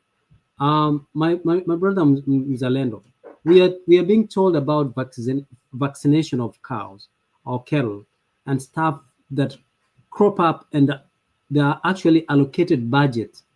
This is not for the best interest of the nation. This is a way to swindle public resources to projects that will never materialize, and this is what is happening, and this is what we are questioning, and this is what the young people are questioning. When the young people come and abuse the president, who cares? Why should he care if he's doing the right thing? Mzalendo, how many times was Uhuru Muigai Kenyatta abused? Even the mother was dragged into politics, So what did he do? Did he kill people? How many times? He left Twitter. He left the social media. He quit. He quit. And when how many times did we laugh at Kibaki? Hata tukamwita mafi ya kuku. Was he upset? Even Kibaki was humiliated up to the point the wife brought him, and he had family issues, that were at the glare. Hata longi kaanguka. Who cares? And people made fun about it. That's the beauty, and that's the diversity and versatility of Kenyans. And therefore, to punish them for their ingenious and the right to criticize, which is actually within the Constitution, the right to criticize, the right to express themselves, is just bogus, thinking and mediocre way of thinking from the top leadership that we expect to do better. William Ruto was admired by the other nations in Africa. Even when he propelled the agenda of Pan-Africanism, he was well welcomed. And now we are seeing him drifting away from it. Is pushing Raila Amolo Odinga to go to AU, spending, the government resources in funding the campaign of one Raila Amolo Odinga, the betrayer, in propelling his personal agenda and ambition. This is what the people are rising up to the occasion. The young youth are rising to the young people are rising to the occasion and saying, no, enough is enough. And I applaud those young people. Mzalendo, you and me cannot stand. We do not have the resilience to go back to the streets, to be abducted. We are cowards. I'm sure, Mzalendo, you can't go to that street. Honorable Vincent can't go to those streets. But we are here also doing it from this side. But the truth is, those are the heroes. Those young people, they're the true patriots of Kenya. Those young people are only asking to be heard and the right course of governance to be executed and dispensed according to the promises. So the other thing, Honorable Vincent, I want to disagree with you. It is true that people have very high expectation when you're campaigning. They They want you to give them money. But where did it start? It started when we give them promises and then disappear, to only to reappear during the next election campaign period. So they say tupee saa hii, hatujui siku yenye utarudi, tupee saa hii, na hii pesa unatupa ni ile umetuibia. So which I find that somehow is justified. If you are a politician or a leader who has promised people to bring certain developmental agendas and execute them, implement them as they are supposed to be, and you do it, then you have no right, or you don't, or you're not obligated to give anything. I think I want to stop there by asking my friend Honorable Machoka to now begin looking for a true leader. I'm not even satisfied. I'm even actually, I don't know who is fit for the presidency right now. I'm still thinking. Not even Omtata, okay? Not even Omtata. But I want to appreciate Omtata for coming out and identifying with the young people who are abducted, who are abused, brutalized by the police. You know, that police brutality, it was a victim as well when we saw other leaders who did not even appear. We only saw them appearing in court, in suits, and did not even anywhere. Those leaders are hypocritical, and they're not doing any good for our country. We can do better as a nation. We generate good enough revenue. If the revenue is used well, everyone will have something, and we will be a prosperous nation. Thank you, Mzalendo.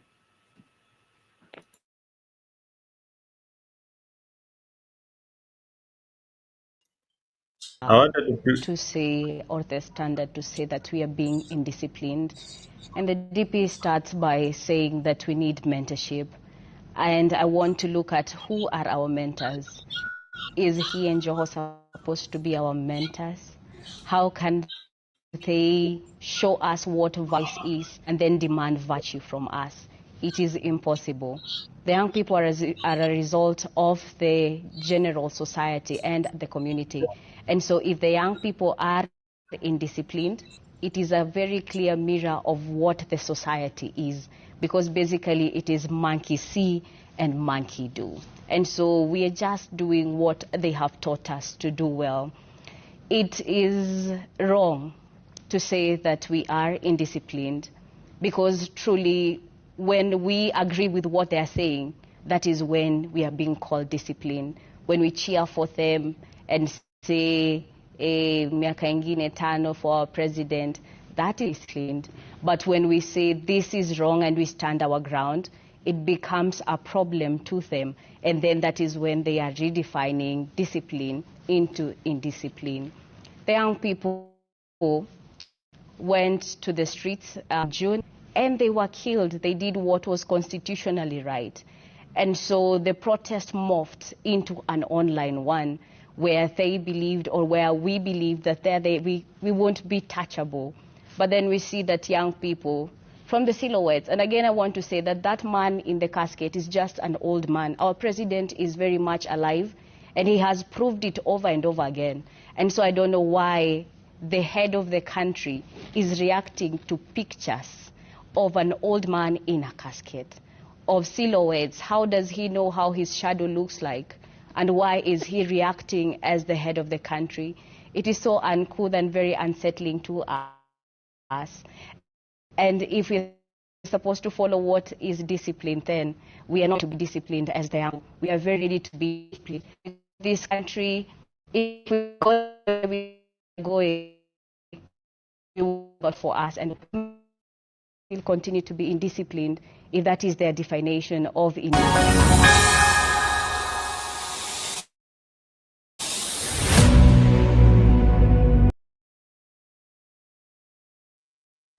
Mzalendo, you know, sometimes I say there are people who go to school, and there are people that school go through them. So if for as much I want to agree with the sentiments of that lady who was spoken in that video, I want to say that if you go to school and copy the character of a drunkard teacher, that when you become a chemistry teacher, you also drink because your chemistry teacher used to drink before teaching you, then you are a stupid fella. So I believe like the youth should be at least different from what our parents are doing. We blamed our parents for not being there when the Kenyatas were stealing land. We blamed our parents when other families were gathering resources and lived in Nairobi, and some live in Karen. We blamed our parents for that, but we are not doing anything to change that. So do we blame the society for that? No, we don't. So if the politicians, as my brother Mai said, if the politicians are the ones who started this character of political bribery, why don't we, the youth, then stop it by going to the villages and even but instead of occupying churches, we occupy these political rallies, and instead of heckling, we stop.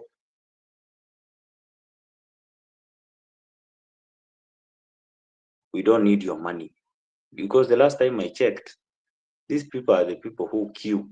These youth are the people who are the most people who even cause trouble during bribery. They are the people who can even repeat the line 3 times to get the money thrice. And instead of even using that money constructively, they go and gamble with it. And tomorrow, if you ask them if they have the money, they don't even have a shilling. So I believe we sometimes blame the wrong things for mistakes. We do mistakes. Honorable Vincent, Honorable Vincent, I wanted to ask you in your constituency or where you, when you are buying, do you have this situation that we have in my county, where a politician, when they are buying, after the rally, the politician says, Panga line. vijana pangeni line pande hii, wazee panga line pande hii, wakina mama panga line pande hii, wazee kujeni kwanza tuwapatie yenyu mkienda. Do you have such things?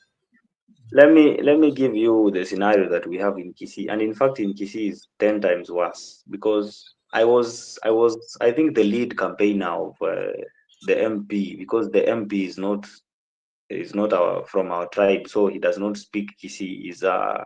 He's a Hindi who was born in Kisii but speaks a little bit of Kisii.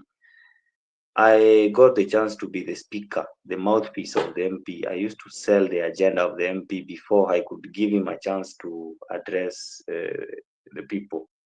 Do you know the moment I took up the stage to speak about what we are going to do for our people? The people were already impatient. They wanted hii rally ishe haraka haraka, pesa ianze kupeanwa. That's how the people treated us. The moment we started the rally, 10 minutes into the rally, they are already saying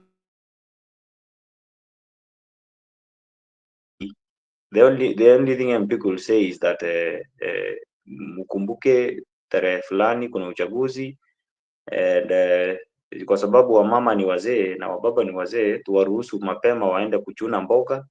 So watapanga line hapa, watapewa yao, wataenda, alafu the other guys, the youth wenye wako idle, they will sit and wait until we finish with the mums. That thing happened all over the country. I can tell you, the only place maybe it does not happen is in Nairobi. And in Nairobi, it happens in hotel rooms where people sit in boardrooms and they are given, and people meet these tribal communities in hotels, in conference rooms, and give them 1,000 each. But this thing does not only continue in the only rallies that there are no money for everyone is the presidential rallies, but there is a lot of money that goes to planning and mobilizing. But most of the people attend those rallies voluntarily. But these rallies for governors and members of parliament and MCAs and women reps, there's a lot of bribery that happens in those, and people don't care, because some people even who does constituencies that are on the border. They cross, they come and get money in these constituencies before going back to their constituencies. Some people even have connections to 3 or more political rallies per day. People make it as a job. Every day they know where there's a politician, they know the schedule of politicians, they go there and wait for money, they go to another rally, they go to another rally, and that's how people are surviving nowadays. And this culture will not end. This culture will not end, and this culture will never end, because for as much as I've tried to be on the ground these past 2 years,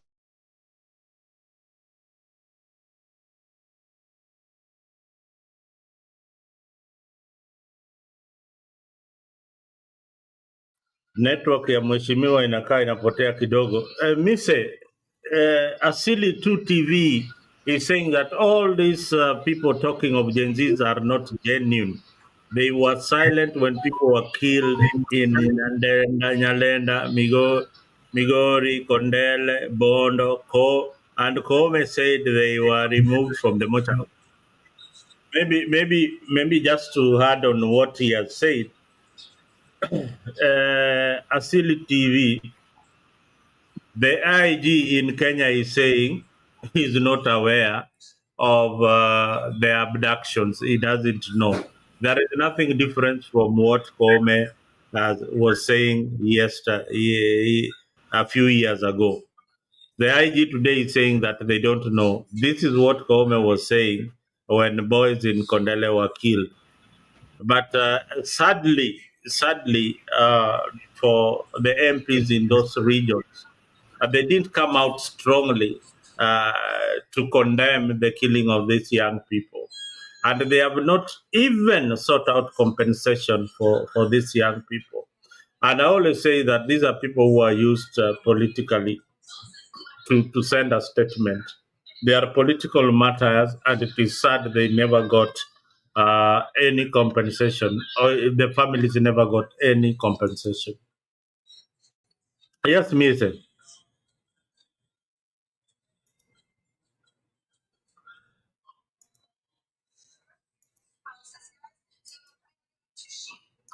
Mr.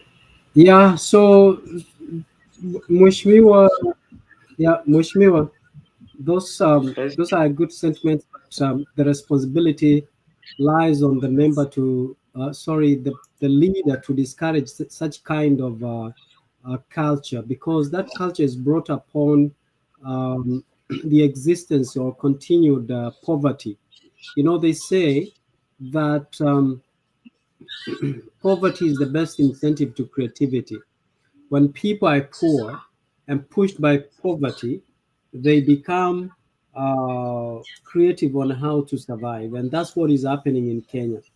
But again, I was on the ballot box in 2017, okay, and I honestly see where the people come from. But as leaders, once you've been given a chance to go to parliament, or to legislative assemblies, you have a role. You have a. Actually, I was going through Parliament, the website of Parliament. I saw that every member, on the profile of every member, they have a section where it shows how many bills you have sponsored in Parliament.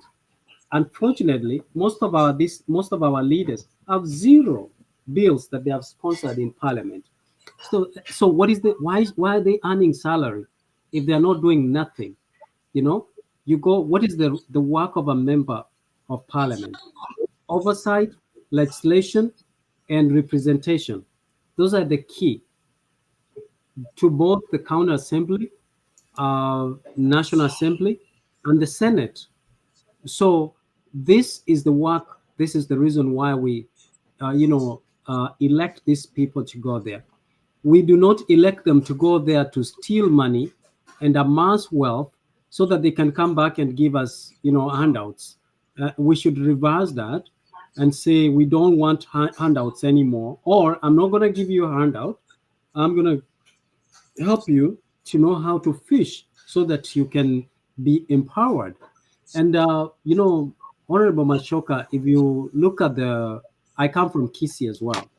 I'm a Kisi, and if you look at the dynamic of Kisi, Kisis almost in every family they have sent their one of their family members or two or three. They have sent them abroad, and therefore there is money that comes in. So in terms of development, uh, these people contribute.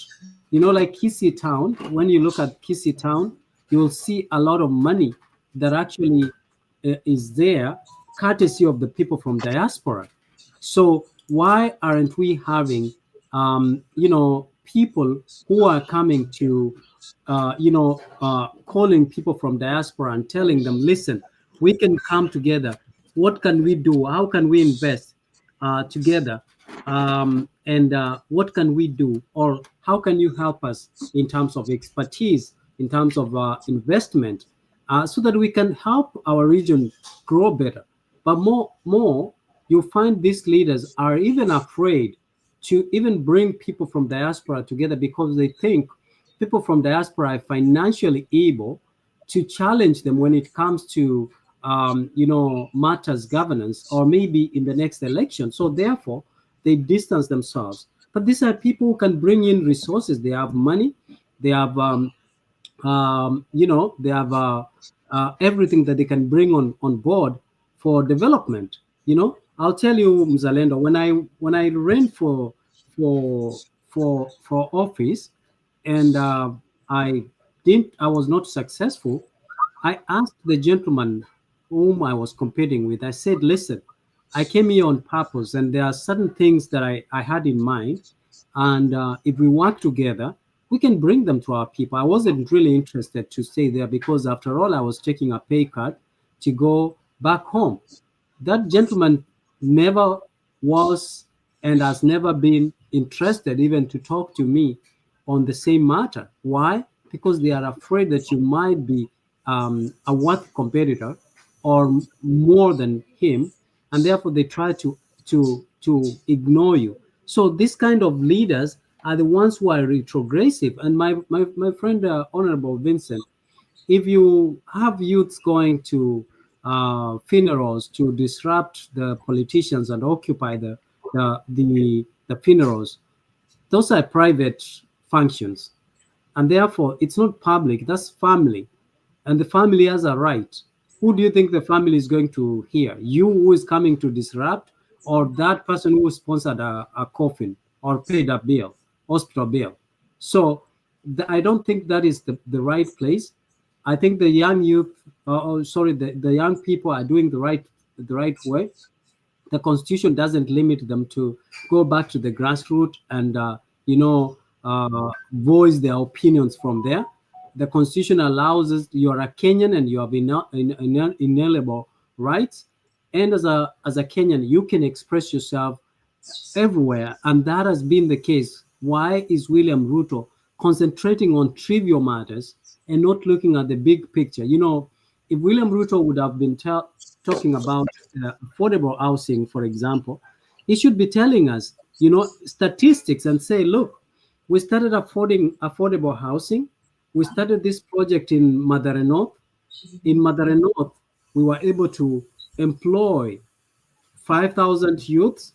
We were able to spend on materials and other things from local or from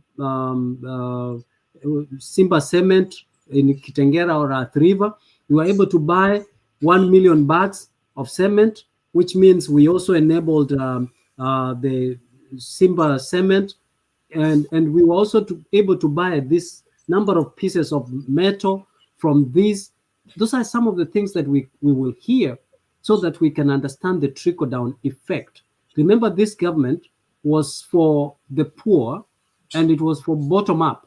And bottom-up could only benefit from the trickle-down effect of from the top. So the government is not communicating to us that way. We feel that the government is ignoring our concerns. We feel that the government is doing it's either their way or the highway.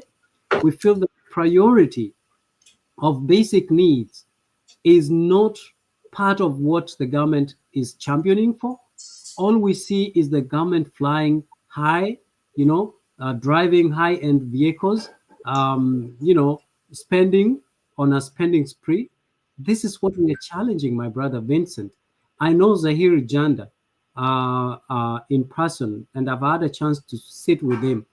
And I can tell you, him too, like any other politician, always understand. He has a very good, I think he means well for the people of Nyaribari Chache.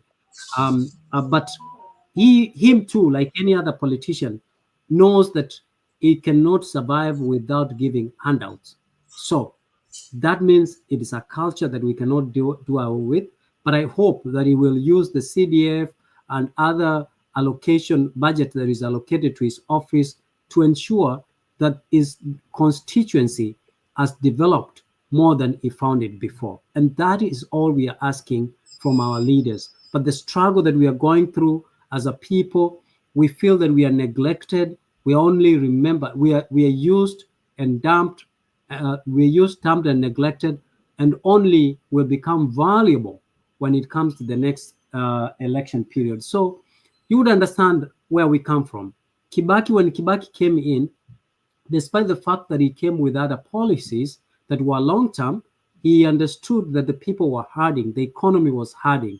So he did look for a few things that were exciting the economy so that people would be distracted while they are waiting for the long-term economy. Long-term dispensation of the project or the policies that he had in mind. We were excited the shortest time he came. Why is William Ruto not doing that? It's worth noting that William Ruto is the longest serving president, him and Raila Amolo Odinga. During Moi's time, William Ruto was there. During Moi's government, and Raila was there. During Kibaki's time, William Ruto was there, and Raila was there. During Uhuru Muigai's Kenyatta government, William Ruto was there, and Raila was there. So these two people have the experience and the tenacity and the resilience that is required to propel our country to the highest level. But they have decided to, I don't know why Raila Amolo Odinga doesn't understand and William Ruto doesn't understand that they might wake up one day and find that they are no more. What legacy are they leaving behind? I don't know, and I don't understand. When Raila Amolo Odinga and William Ruto goes to sleep, goes to bed, aren't they moved by the people who are suffering at Kenyatta Hospital and other, county level hospital? Aren't they moved by the people who are going to bed hungry? And aren't they moved by the people who do not have houses? Aren't they moved by the people who have struggled to take their children to high school and now yet they can't afford to pay university? Why did they come to office? Do they ask themselves these questions? I hope that one day they wake up and ask themselves these questions. And if the answer is that is to the positive, that yes, they need help, to help these people need to be elevated, then I hope they will start working harder. We can talk about putting an airport in Nyamira, for example. How urgent and important is it to put an airport in Nyamira versus housing or elevating the condition of housing in Nyamira, or ensuring that there's food security or good protection of the people within Nyamira versus putting in an infrastructure, a massive infrastructure like an airport, which Nyamira, the revenue that is generated from Nyamira might not even sustain the maintenance and the running and operations of that airport. So I want us to see that our priorities are upside down, and they are done on purpose so that to get huge amounts of money from the treasury as a way of budget allocation, and this way we end up losing money, and that is the problem, Zalendo. Thank you. You nailed it, Mise. Priorities. In the next few years, you'll find that there are so many stadiums in this country that have been abandoned. stadiums where people are not even playing any. There's no team. Yeah, so the government is is constructing many stadiums, yet the basic needs of the communities around those particular areas, it has not met. If you go to the area that I come from and you look at an ECD class from my area, then you go to Central and look at the ECD classes in Central. I want Vincent Machoka to go to your area, grab a ECD classroom in your area. Then you go to area like where Ndini Nyoro comes from, and look at the construction of a school or schools that have been constructed in those areas using the same CDF your leader, who is a member of parliament, constructs some very funny classrooms in the village and says that he has used millions of shillings. But you should look at leaders who are working for the people. They're doing a good job with the CDF. And sometimes that is the only reason why I wanted to remain maybe in the hands of good leaders. But this should not be used to manipulate the voters, because most of the members of parliament today, that CDF is a lot of money. If it is used properly and effectively, it can help the people and the people in many constituencies in Kenya if they elect the right leader. But now, again, it is too expensive for a good leader to run an election in Kenya. The good leaders who would want to probably run for office cannot afford to face maybe Zaire, who is a millionaire. How will you face somebody like Zaire? He has CDF, pesa pia konayo, and you are coming as Honorable Vincent and trying to tell the people that, you know, you have got good policies. They'll ask you, you know, policy tutazikula. So that is the problem. Corruption has led us to get poor leaders. And the poverty level has also made us to get the poor leaders that we get. But in other regions where the poverty level is not as much as in Western or in Nyanza, you'll find that the youth do not line up to get handouts from the political class. They want service delivery. So this is what we are asking the government of William Ruto. Prioritize what is important for the people. Sometimes stadiums are not important in my locality. They need water. Water security. They need food security. If you go to a place like Turukana, you'll find that they need food security. They don't need a stadium there. If you go and they need water. How is it important to have a stadium in somewhere in Lodwar, and yet they don't have piped water in that region? So these are priorities that the government needs to look at, and it is there in the constitution that every project that the government wants to initiate in the locality, there must be what we call public participation.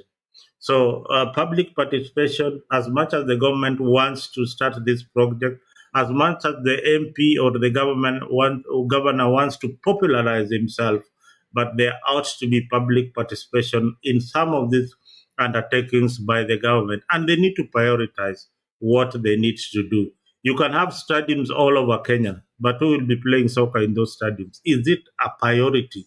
It is not really a priority to have so many stadiums, yet the leagues in Kenya are not that effective. All right. Mise, we are now winding up. I think we have done almost 5 hours of this particular edition of our political discussion. Mise, I need you. Is responding. Honorable Vincent. Oh, you're Yes. on. Good. I thought that. Yeah, and I wanted him to elaborate when he said that there are people who go to school and there are those, and there are people who go through, whose school goes through them. Yes. Oh, I meant that when I say that there are people who go to school, those people, like when you go to school and you learn, those are the people that I see that go to school. And there are people who just go to school so that school can go through them, so that they just get a certificate to go out there and show people that they went to school. Those are the kind of people that I say school goes through them, because they much cared about just having that name. I went to the University of Nairobi, but they didn't even get that Nairobi University knowledge entrenched in them. That's what I feel like we having a problem with most of the people, because even as the youth, we are like our parents. I sometimes feel like we are like our parents and worse than what our parents are, because we are all looking for an opportunity to eat. Like we are looking for our time to eat. Like we just condemn corruption from Monday to Monday. But when we find an opportunity to eat, tunajificha bwana, tunakula kwanza. That's what the youth are doing, and we have learned that so well from our parents. As that lady in that video you posted earlier explained, that we have adapted what society is teaching us, and I have tried my level best not to learn from society a lot of things. I have learned to have my independent mind, and that's why sometimes when I sometimes defend some government positions, I defend them carefully, because I also don't want to corrupt my mind with the fact that someone is right and I'm wrong, and you are right, I'm wrong. I usually try to be as objective as possible. That's why sometimes you can't find me saying Ruto is good for no reason. I can't say Ruto is bad for no reason. I can only tell you that there is something I disagree with this person, and I will disagree, and I explain to you why I disagree with that. There's a lot of things we need to talk about, because I have missed this platform, and there's a lot that has going on for the past, because especially this university funding model that someone has mentioned here. In fact, if I tell you for free that university funding model is the best thing that ever happened to our country, I'm sure you will not believe it, because you've not had first-hand testimonies. You know, the reason why I've never debated this thing is because I wanted to experience this thing firsthand. Firsthand. I came to Kitui about 2 months ago, where my university is. I had some things I wanted to do there, and I got a chance to engage with a few of my friends from university, and I talked to them to details, because I know when I get a chance to debate, I don't want to mince my words, so I don't want to lie to the people. I just want to say things that I have heard from the people. I actually realized there are people who are paying fees for as less as 8,000, and there are people who are paying fees for as high as 50,000. And when I asked those people who pay fee that is 8,000, some of them claim that they even have help that is too much for them to even use. Sometimes they misuse that help. Like the government has made this uh, funding model fair to certain people, and some people are happy about it. That's why you've heard the noise about funding model now reduced, because people are starting to accommodate it, people are starting to understand it. That's why we say change is very, very painful, and when change takes effect, people celebrate. That's why you're seeing there's a lot of quiet people are going silent on the university funding model, and they're trying to adjust to it. They're trying to make sure it works for everyone. That's how you change things. The same thing will happen to SHA. Very soon you will start hearing people not talking much about SHA, because SHA will start yielding fruits to some family, and some families will have to come out and defend it. So when you endorse them or agree with them, it's because I feel like we have all become political, that we want to be perfect than what those people that we put into office. We want to be better than them. We just want to take over from them and be better than them. But I will tell you that we will never have a perfect leader in the position of president. We can never have a person that is perfect in that position, because everyone will get into that office, and it will not only change them, but they will realize that, wow, kumbe there is a lot of work to be done here than I thought, because they billion pending bills, nobody's gonna pay them. Nobody's gonna come to office and say, I want to write off these pending bills. No, you won't do that. because there are people who did the roads, there are people who did tenders, there are people who supplied, there are people who spend their money, and they need to be paid back their money. So if we all think that we're going to put a leader into office and tomorrow they will effect change, I'm sure we are all dreaming. Even Gachagua, when Gachagua speaks, when Gachagua opens their mouth to speak, I sometimes listen to the people that cheer him, and I wonder what happened to us, the people, because this guy has been the worst nightmare that ever happened to our Kenyan politics, and I'm sure we all agree with that, except those people who feel like he shares the surname with them. Those are the kind of people that I called the people that school went through them, because those people who now feel like Gachagua, Gachagua is right Honorable and Vincent, they are wrong one. I Honorable look at them. Vincent, Yeah. I am one of the sympathizers of Gachagua. Okay. Can you tell me what is wrong by Gachagua calling or reprimanding the leadership of William Ruto? Don't you see anything wrong with this leadership yourself? Okay.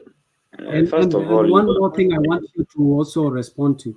What was wrong with you know what was wrong with NHIF?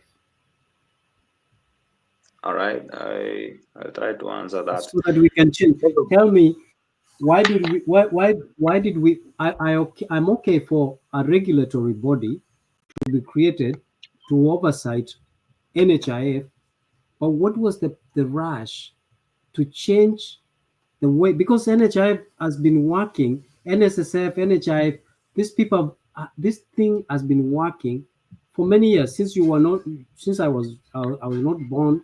NHIF was working, but if you wanted to make some changes in it, do we have actually to change names in order to make changes in it for it to work?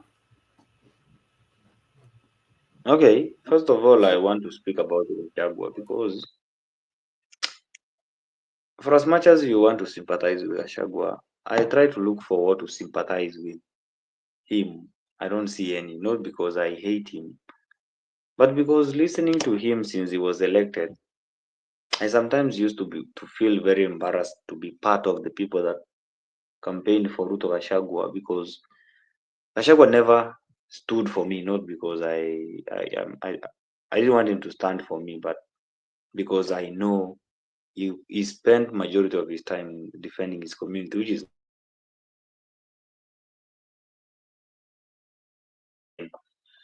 but if you listen to close to 100 or 150 speeches that Gachagua made during his tenure as deputy president, you sometimes could feel irritated. You sometimes could feel so embarrassed to be called a Kenyan. I sometimes felt so embarrassed to be called a Kenyan when I listened to Gachagua going to Nyanza every day, instead of him speaking about what he's going to do as a deputy president differently than what Ruto did as deputy. He spent majority of his time lecturing the Luos or lecturing the Luyas, lecturing other communities for getting so much shares in the government that they didn't even vote for. I used to feel like you don't have to remind the people that they didn't vote for you. They know they didn't vote. They had their candidate. They had an option and they voted for that option.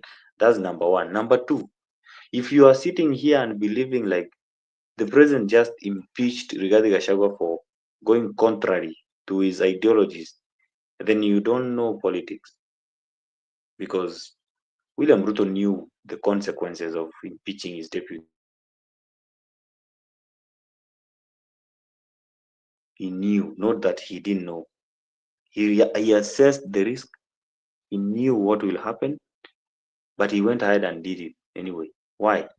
Because Rigathi Gachagua must have had committed something that is not only betrayal to his boss, but something personal to him. And I will tell you this without a fear of any contradiction.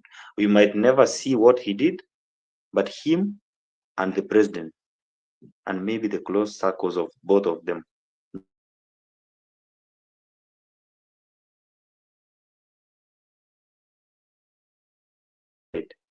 is because whatever that Rigathi did had something to do with either the presidency or the life of the president. I'm telling you this without any fear of contradiction, and I don't want anybody to mistaken me. That's the only reason that I, as president, maybe, let me call myself president, if I were to sit in the position of president, the community that risked 47% of their votes, or they risked close to 65% of their votes to me, why could I do that to them when I promised them I will not do that? Is because if the person that you entrusted with me to help me serve in my government is either sabotaging me from inside or is aiding in planning evil against my government. That's the only reason that I can think of as a president to kick you out of my government. And I will do it, and I will not mince my eyes. And for Raila Odinga to take part of such kind of a thing, he had to be convinced, because Raila has been in political space for a very long time. He's not as foolish as people think. Raila Odinga had to be given a substantial reason why we had to kick out Rigathi Gachagua. And I want Kenyans to stop this sympathy thing and look at this political friendship. Raila or Ruto were opponents people thought would never share a plate, will never share a room. But now see, the guy who was the best friend of the president is the one who is insulting the president from outside. And now we are cheering on him, forgetting the same thing happened during the 2017-2019 when the deputy president went against his president and said a lot of things, and the president went and said a lot of things against him. In fact, the president has spared Rigathi Gachagua. He has not spoken ill of him. Rigathi Gachagua is the one speaking ill of his former boss. So I feel like for me to betray someone who helped me get what I have now, this thing has to be either personal or has to go for my job. Those are the only two reasons that I could think of. Everything that you saw in parliament or in senate, those were just mere procedures that we wanted to enshrine in the constitution so that it can be seen as a process. Rigathi Gachagua had the option to resign because he knew his time was done. He knew he had an option to resign, but he didn't because he still had that mindset that kuna kitu anaweza fanya, kuna kitu anaweza fanya.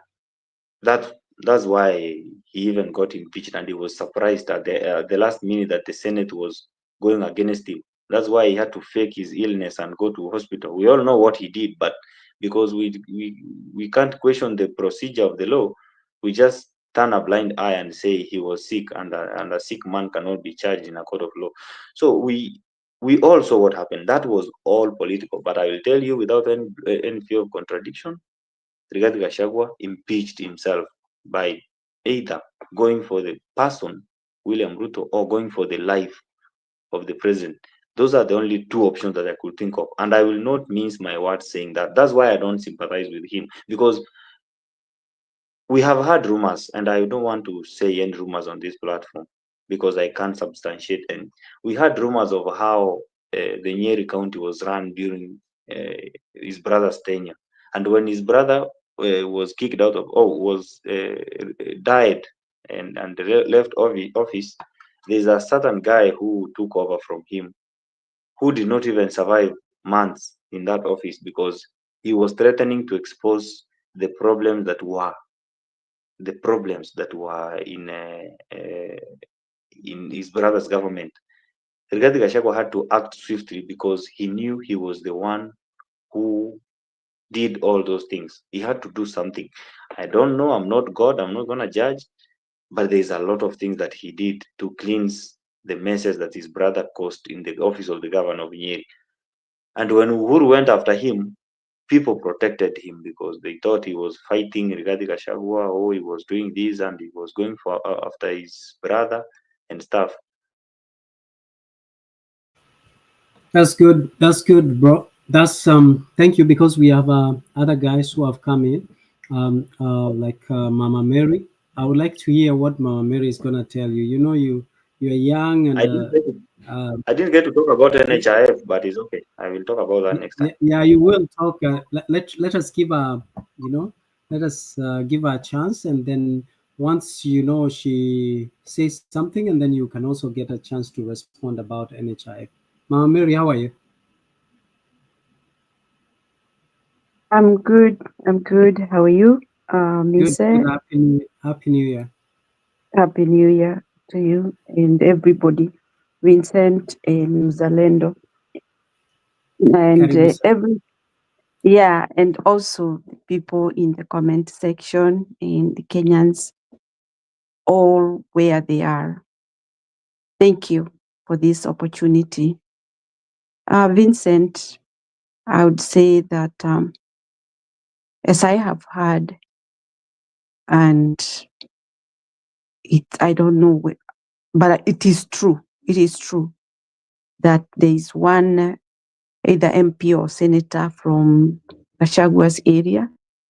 You know, as people work together, you seem to be friendly to each other, and you might comment something, and then somebody takes it and runs away with it to take somewhere expecting a big reward. So there is this guy called Wamombi. Wamombi, as I heard, this is something I heard, that Gachagua, as they were talking with the Wamombi, commented that the more Ruto is doing all these lies and promises and nothing has come up to be done, he will not make it to 2027. That made the whole world upside down. And so when Wamombi got this, he thought this is the time I'll be given another promotion by the Jabazi, Kasongo, Zakayo. So he took the news, breaking news, to Zakayo, and he reported his fellow comrade, mambo ikaanza. So anywhere Gachagua was going, alikuwa ati anawekewa tip, ndio hiyo sasa iwe ni mtego, na ndio iwe kama evidence. And as far as it went, so it reached a point of no return for Zakayo. And he decided enough is enough.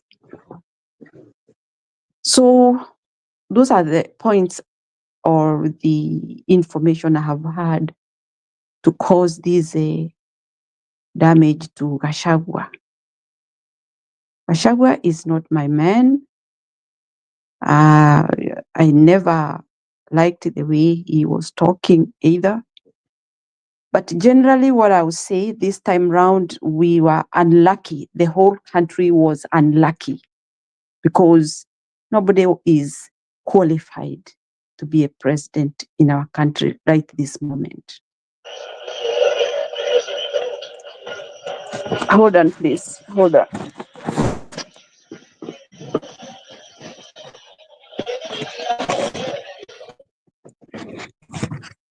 Sorry about that. And so, Zakayo, as sensitive as he is with everything that he don't want to be criticized, he has to react. You know, there are times whereby you can look at those people who are bringing those news. It can be true, but you look at the picture of why is he saying so. Then you start weighing yourself and going to call yourself a small meeting by yourself and ask yourself, what is wrong? What have I done? Or call Gachagua, sit down with him and talk, because Gachagua said, and he has been repeating this, me, I can't lie. I don't want somebody who is lying. And I don't want somebody who is doing bad things and I'm close to him. So those ones he has already said, even this time after impeachment. So it's not that he is hiding his face, he's coming up upright. So for me, It's a tragedy in our country that we got these two people in power. Hakuna mzuri, and we have the craziest, the one who is worst, who is on the chair. Mtu wa mauaji, abduction, na anajifanya haja kula hiyo sukari, na sukari unaiona kwa mdomo wake hapa nje imejishikilia. So what I'm saying is, if you become a leader, please don't expect everybody to love you. Don't expect everybody not to criticize you. If you are a good politician, those are things that come to you and you should know how to handle. But you should not handle na kifua, ama kuua, ama kuabduct. Let me say this to Kenyans. Moi, mnakumbuka ile mchezo ilikuwa inaitwa Ridiculous.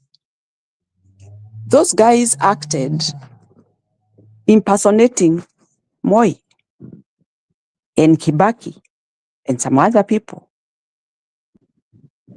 Is there anybody who was abducted? Moi was like somebody tried to go to him and tell him, oh, this is what they are doing. And do you know what Moi said?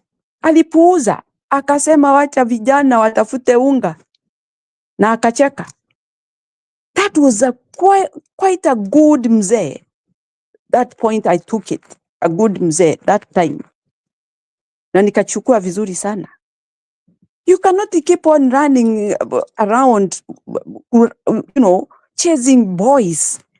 Ati kwa sababu wamekuchora na bado uko uhai. Hawajakuua, uko uhai.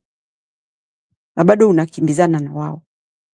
So what I have seen with what we have in our government, a lot of childish. Hebu imagine ati serikali yenu inafanya childish, ambayo inaangaliwa na macho mamilioni ya watu wanawaangalia ati those are the people who are leading us. Childish. It's very shameful. So what I'm looking at is that we have no mwelekeo in Kenya. Hakuna hata waimpeach Gachagua na waimpeach nani ama nani. There is no correction that will happen in Kenya except the head goes out of that way. Get out of the chair. Hiyo ndio tabu ile tuko nayo. How do you go on calling yourself a president? People are being abducted in the country and you don't know who is abducting them.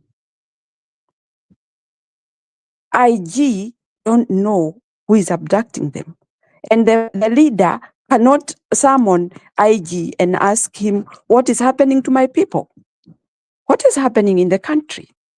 What am I hearing? Some people are being abducted. Where were you? Those are the evidence, circumstantial evidence to show that the government knows very well who are doing this work. Na mkumbuke vizuri sana, anytime something was happening in Kenya, huyu mtu hakuwa kwa nchi. Hawa vijana saidi walikuwa wanaachiliwa, hawa ambao wameachiliwa the other day. He was not in the country, he was in Ghana. That is how he plays his game. Ndio iwe yeye, hata hiyo mambo yote hajui, ati anakuja anasema, hey, walitolewa. That is how he wants us to perceive, which is a lie. We know all the way things are done in the country. It cannot be that when we go to sleep, the government goes to sleep. There should be patrol. Kwani polisi wanalipwa pesa ya nini? Surely. And then come to think, police can be taken out of the country to go and take care of security of another country. And yours, people are being abducted by strangers. And it is happening day and day and day and day. And so many children vanished. And even up to date, we don't know where they are. Na polisi wametolewa Kenya, wamepelekwa nchi nyingine wakafanye mambo ya security. Lakini kwenu, muendelee kumaliziwa. That's the tragedy in our country. That's my feeling. Mambo mingi imefanyika mabaya. And these people, they tend to pretend that they don't know anything. And they tend to pretend that they are not involved. But on the other side, they come and reveal themselves. They are involved. They are the one doing it. Point blank. Alisema tutakomesha hiyo abduction. Nani anafanya? He never said. He never said who did it. Mtu anashikwa, ni yeye ameua wasichana wote wale walikuwa wametupwa Kware, amewekwa remand, dakika kidogo ati ametoka, ametoroka. Nobody knows where he went. How can we have such a very weak? Kwanza mimi sitakai kusikia mtu anasema ati we have a smart guy, smart Zakayo, ati ni smart. How can you be smart and the other side you are a crook? Smartness does not mean harm people. It's to make people, it's to invent, it's to make things work. Mama Mary. Yes. You know, even people who are smart. People who are smart might be smart but not wise. Maybe he's not wise. Intellectually, he is good. He's pretty good. The problem is he's not wise and he's not a good leader. Mind if I ask you also, Ms. Wainaina, what the role of the president in investigating a criminal who is killing people and dumping their bodies in Kware? I want to know what is the role of the president in those investigations, because I read the constitution and there's nowhere I saw his role in doing that. I kindly help me understand that, because I like your line of thought in how you understand politics, but I disagree on how soft you are going on Rigadi and going so rough on Ruto and claiming that the president is whatever that you're saying. Okay, Vincent, I've not gone soft on Gachagua. I am saying the reality of how things are. And I said Gachagua is not my man. Okay, I'm not supporting. I never supported Gachagua. I never liked him. So that one's put it aside. I'm trying to put things into better perspective of how I understand. I'm not a politician, by the way. Me, I'm just talking my guts, what I understand. And the president, anything that happens in a country, he has the right to know. He has the intelligence who will be reporting to him, this has happened. And how far have you gone? What are your plans? Why is it things going like this? Where is the IG? Where is the police? Don't we have enough police to cater for my people? You don't have to say that he has to be on the constitution directed to be, he is supposed to investigate. I'm not expecting him to investigate, but he has the power of asking the investigators what is going on. And the institution that deals with the criminals, what is going on. He is the head. And everything starts at his door. So going by what you just said, don't you think that is now going after independence of institutions that are supposed to investigate? Because the president is only entitled to the briefings of the security, whatever, and the deputy president sits in the same group. The minister for interior, the PS for interior, those briefings are supposed to involve all those people that we're talking about. So Rigathi Gachagua used to sit in the same briefings every day. He knows everything that goes on before even got out of office. That guy that we was claimed to have dumped bodies in Kware, Rigathi Gachagua used to sit in the same briefings. Why can't he now, because he's a saint in eyes of so many people in the comment section, why doesn't he go outside and tell us what the briefing said about this guy? Because he has been exposing the NIS left, right, center, claiming that they are very incompetent.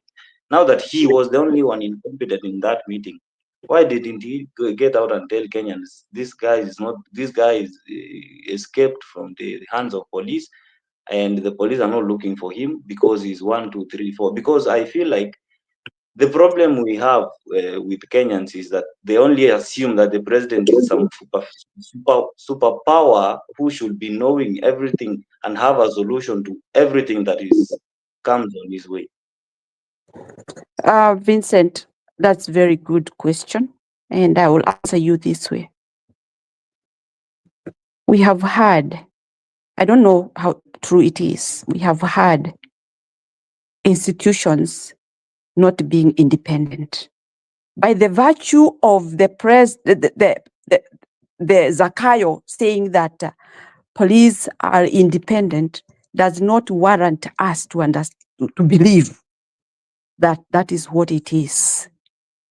We have seen many things happening, but when you dig and peruse, you find that the president knew. He's aware. And he is trying to put a limit of how much you should say. How did Koome leave? IG Koome, he left. He resigned. Why? If you are more conversant with what goes on with all what we see, how these people come, remember the other IG, I can't remember his name, he was called to the court, whereby he refused to go. He declined. Did anything happen to him? Can the president do something? Now you are trying to put that because they are all independent, they are the one who are failing to do. But I believe if they fail to do, they are answerable to the president. And the president has the order. If I may understand correct, if I am correct, he has the order seeing that they are destroying my country and I am the leader, so I am the one who is looking at. So what am I going to do? I'm gonna summon them. It has never happened. And if it happened, maybe I wasn't watching. I was not aware. So when you are saying that they are independent, how many things have we seen in this country of ours happening in every institution that really matters to our security, and it has never acted accordingly? Na kwa nini? Why? Unaona mtu anajikokota tu, anajifuruta kwa sababu ni vile ameingia kwa mahali mbaya, kwa sababu anaogopa pandi hii, sijui niseme nini, na kuna yule anafanya hiyo mambo ifanyike, hiyo mbaya. That one, we are not fools. We can understand things. And if, honestly speaking, if IG is independent with his policemen and these guys going around abducting people, covering their faces, they would have been arrested. I believe so. That is exactly what would happen. Hebu niambie ni polisi gani hao watakubali ati wasemekane hawajui kazi yao? IG ati aonekane hajui kazi yake. Those are things that I take it so seriously. That there is somebody somewhere controlling each and everything, and especially to the people of our country, not to be safe. Kwa sababu haiwezekani ati leo, kesho kutwa, mtondogo, kila mtu, watu wanachukuliwa, wanachukuliwa, and no one has ever been arrested. Na hawa watu wanaonekana na magari wakizurura huko. Kwa nini kusiwe ati gari ikiabduct mtu hivi, polisi wanapigiwa, wanakimbia, wanawashika? And I believe they have been told, but they cannot go and arrest. Why? Because they are connected. Now police, they are not independent. They are maybe asking, sasa tufanye nini mkubwa? That is the way it is. Kwa nini kusiwe mtu hata mmoja ameshikwa? By the way, why do we have policemen and the IG? Why should we have an IG in our country who is doing zero? hata yeye ataaibika. And I believe wherever he is, he feels threatened. But yes, hata yeye anaweza kuwa abducted. Ama mtoto wake awe abducted. These are people parade. Wamekuwa paraded, wafanye hiyo kazi, msijali, muko covered. You are guarded. And that's With it. all due respect, I wish to ask you a question, because I know you weren't here earlier when I spoke about the criminal justice system, and I was so firm on it, and I can see you are almost going my direction, but the only problem is that you are blaming it on one person. On this issue of IG of police, and because that's the head of where now the police command starts from, because the president is not supposed to command the police. The command of the police is supposed to originate from the IG police. And the reason why I've interrupted you is because I feel like this independence of the police can never be achieved if the institution itself does not understand its independence. Because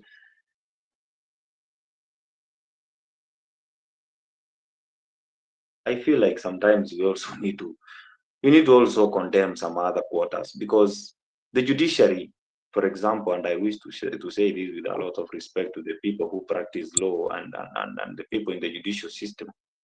These are the people who made the constitution so complicated for Kenyans to understand, because they spend 6 months trying to interpret a simple clause of the constitution. Vincent, before you go further than that, which constitution are you talking about, and which constitution is followed in our country right now? We only have one. And who is following that constitution? Everyone needs to follow the constitution, including Kenyan. And that is the problem we have. Simply because, for one, I will not name many, but I'll just say one. Protesting is a right, and it is covered in the constitution. And it is the one which has brought all these talks we are talking here. And this is the cause. And this is the cause of where everything starts. And when we talk about constitution and other people are not following, who are supposed to be example of following that constitution, it becomes a problem. So, according to you, do you think like we followed the constitution to the letter, or to the letter, whatever that saying goes? Did we follow it when we were protesting? Because there's a law that says that the protests are supposed to resume or to assume at exactly 6 a.m. and by 6 p.m. the protests are supposed to have ended, and the riots or whatever, the picketing should be within the confines of the law. That's how it says. I don't know which confines. Let me ask you one question, Vincent. Rex aliuawa saa moja ya jioni. Rex aliuawa saa moja ya jioni. Adam, I've not finished what I'm saying. That's why I don't want us to argue with emotions. I was just trying to explain to you why I feel like these rights that we have in the constitution are also not favorable to the mwananchi, and also are not being fair to the police, because according to the police, they are told to not use excessive forces. Okay, but the Kenyans are also advised not to use excessive force, because the constitution also wanasemanga msumeno inakata mbele na inakata nyuma. That's how the law says. If you pelt stones at the police, they will pelt tear gas at you to disperse you. That's what they use as a minimum. You even saw that in the US when they tried to infringe the Capitol Hill. That happens in every jurisdiction. If you go against or outside the confines of the law, there must be some little excessive force that will be used against you. I'm not saying it was justified, but if you saw the kind of protest that was held on 25th of June, which was the climax of the protests, for example. And let's go back to as early as March 2023, when Azimio was protesting against the cost of living. The people were even stealing. The people were snatching phones. People were stealing from the private vehicles. Some people were pelting stones at buildings in Nairobi. And that is not what picketing is, according to me. We have trained our police as people, we have trained our police that protests without stones and without destruction of property is not a protest. And I'm not justifying, and I want you to understand me correctly. I'm not justifying whatever actions that happened in the 25th of June or whoever died because of the picketing. I just want us to also blame ourselves for not also staying within the confines of the constitution, because some of us didn't even care to write in, as the constitution say, inform the police on where we are going to protest, on how we are going to protest. We did not even include that. Majority of the people just got out and started protesting. That's why sometimes the police had to disperse the people, because we also who did not participate in the protests are covered by the constitution. We also protected by the law that we must go by our daily businesses, as the constitution says, because it also protects us who are not participating in the protests. So you should understand that when you are reading the constitution and interpreting the way you're interpreting it, I also who does not agree with what you are saying, I have my way of interpreting the constitution. That's why I was saying we must clean up the judicial system, because the problem does not lie in one person. The problem lies in every institution that we preserved in the constitution and gave them absolute power to be independent, because there is no one who will ever give these people independence if they cannot give themselves independence. There's nobody who's going to fight for the police to be independent. No one. There's no one who's going to fight for the judiciary to be independent. They have to fight it in themselves, because they are the people who understands what the constitution says about it. We are even trying to educate the police how they're supposed to be independent. We are teaching the judiciary how they're supposed to be independent, and they are the people who are supposed to interpret the laws for the Kenyans. So whenever we are pointing the one finger to William Ruto, we should also point three fingers to ourselves and say that we need to also be responsible citizens. When you not supposed to be anything, I'm sure you're a mother and you cannot want to see your son doing such kind of a thing, not because it's a bad thing, but it's morally wrong to wish someone death. No, to wish someone death. If they can, sometimes wanasemanga mtoto wako anaweza fika mahali pia kugeukie. One day this son of yours will turn against you and you. All right. Can I tell Vincent just one thing before Ashley come in? Vincent. Yes, and introduce Ashley when you're done. Ashley. Okay. All right. Vincent, however you put it, it will never work, because those children who were killed, they didn't have a weapon, they didn't have anything they stole. They were having a flag, water, and a phone. So I would wish if those police, having that there were people who were stealing, I wish they arrested one or two, those who are stealing, and bring them to book, rather than talking of people who are stealing and doing all these bad things. What happened? These people became overwhelmed because people were many and they wanted to be heard. And so they decided to use force, of which it is not elaborated. And as far as you have said about the 6th in US, January 6th, nobody died there. The people, the people who are in the meeting, I don't know whether it is White House or whatever, they ran away and they left the place. And so these guys got in and they did whatever they did.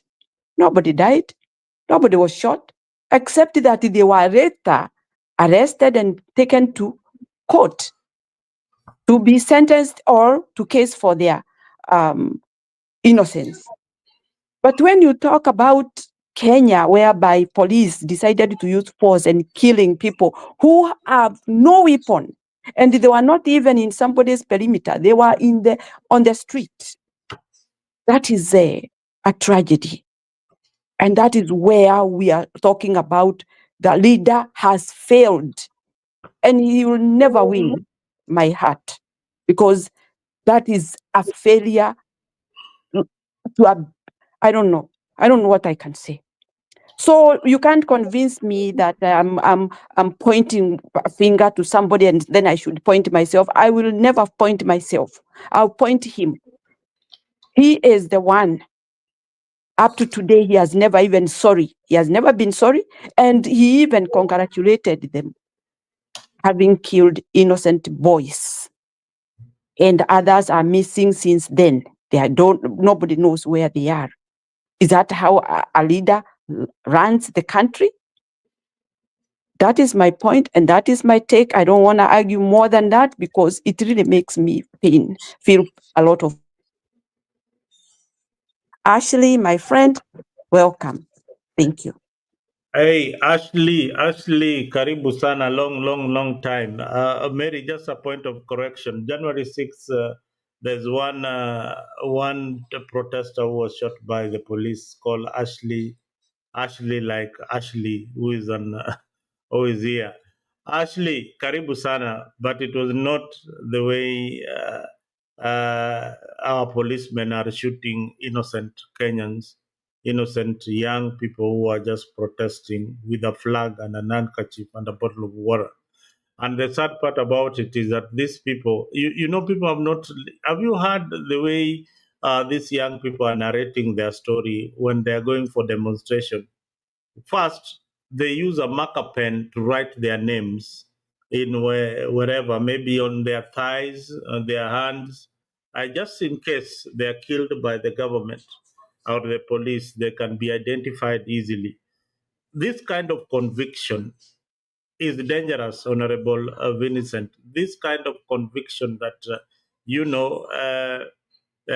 enough is enough. I have had enough from this government. I now have to go to the streets. Even if I die as a political martyr. And I am dying for a good cause. And I am dying for my country. This is what these young people are saying. And that is what the political class doesn't want to hear. They don't want to hear because this broad-based or bread-based government, they have come together so that they can protect each other. They can protect each other. But who says that the president cannot be removed from power lawfully, not unlawfully, lawfully with the constitution? It is up to we Kenyans to get organized enough so that we say the right things on the right in forums like this. And if you meet your friends outside, if you are complaining about the government, have the facts. Have the facts on your fingertips. And you will meet Honorable Vincent here, who is also supporting Ruto's government. He also has some facts, and he will tell you the good things about this government and why he is still supporting Ruto's government. Ashley, karibu sana. Asante sana. Happy New Year. I don't think I've come to this show this year, but sometimes I don't even know you're on. I just saw you right now. So I listened a little bit. Nilikuwa nataka kukaa kama mtazamaji, but actually I thought this is the other guy who's usually your moderator. And I was like, how is he talking today? No, this is Honorable Vincent. Honorable Vincent, who started supporting, was in this channel since 2022. Yeah, I think 2022 when we was 2023 when we were still supporting the UDA government. So he has remained in UDA, has been consistently a UDA supporter. Although as we left him behind, he is continued to soldier on with William Ruto. And it is a good thing because it is freedom of expression and freedom of choice on who you want to support. And that is the beauty about our constitution. Those who support William Ruto, let them support William Ruto. Those who support Raila Odinga, let them support Raila Odinga. But when we come to this forum, we try to educate each other so that we come to a middle ground and say, the reason why we are in this particular position is because one is abductions, secondly is killing, and thirdly is the economy. Is it really doing well? And if there are things that are working well for the economy, then people like Vincent can tell us on this particular forum, AFRIQ24. Karibu sana Ashi. Asante sana, describe, I think I've met him before, and I have 3 very harsh words for him today. Okay, the first one is wild goose chase. That presentation he gave was it was like a wild goose chase. He did a lot of rambling and he distorted facts. The most recent demonstration, not the women demonstration, but the one for Okia Omtata, they were seated down. They gave. So it's when you want to highlight, instead of rambling or just going around in a wild goose chase to start talking about 2023. Okay, some people come as criminals to these demonstrations. And it is true that in the past, they have had criminals. Even this one for Gen Z, on the 25th of June, I need to correct him. It was peaceful. There is nobody that threw any stones. Even when they were arrested, they said we are peaceful. All they had was water and a flag and their phones. So nobody was violent. The police were tear gassing them for no reason. And they were just peaceful. Someone was killed for no apparent reason, just because they went to the parliament, which is not protected ground. That is the people's house. So there is no reason for them to have used excessive force. They can ask them to leave, but there was no reason for them to use excessive force. So let us have an honest discussion without distorting the facts. So the most recent one of Okia Omtata, they gave notice in advance. They have actually gazetted that they were going to have the protest. They went and sat down. There was no violence from the protesters. And they were tear gassed sitting down. So I want to ask Vincent to be specific about that specific one. Why were they tear gassing them? They were not abusing anybody. They were just talking. Each of them would stand to talk and say why they are there, why they are protesting.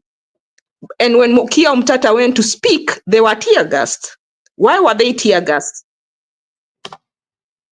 Then they were arrested for illegal assembly, which already we have agreed the assembly is protected under our constitution. If you look at the constitution, I think Article 1, it says that everyone, including the president, must be governed under the constitution. He was elected, and he says, and given mandate by the constitution, but why is he going out of the constitution to govern? I think once he gets and steps outside the constitution, he's not protected because no one is above the constitution.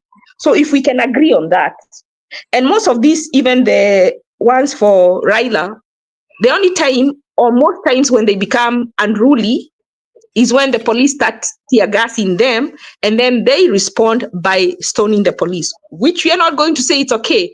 And I'm not even going to come here and let those who did those demonstrations support them. I'm going to talk about the ones I support, which is this Gen Z maandamano. They have not been aggressive. They have not been violent. It is the police that have been violent. It is the police that do not want them to meet, to assemble. Now, I'm going to ask, this thing of us assembling together, when you hold a meeting, you should have a license. Why is Ruto constantly disrupting markets, disrupting people when they are doing their little business, and holding so many lorries? Why doesn't he not get a license himself to hold these lorries, because even he is disrupting people going about. He goes to a market, and you know how much security he needs. He brings a whole market to a standstill without an impromptu meeting about nothing, about lies. But he's not above the law. What Ruto has done is that he has abused the powers that we gave him. We are asking him to leave, and he's saying he has until 2025. I have never seen, if a guest comes to your house and refuses to leave, when you give someone, when an employer gives you a job, even though you have a contract, if you breach it, they can terminate the contract. The Ruto is abusing the contract that we gave him, even after having breached it, because even one of the things that a president does is to protect the citizens. How can the president start being the one hunting the citizens that he is supposed to protect? Now, I want to ask Vincent one question, because you want to seem to say that Ruto is not abducting, that we shouldn't blame him. You know, we've given him a job. We've given the police a job.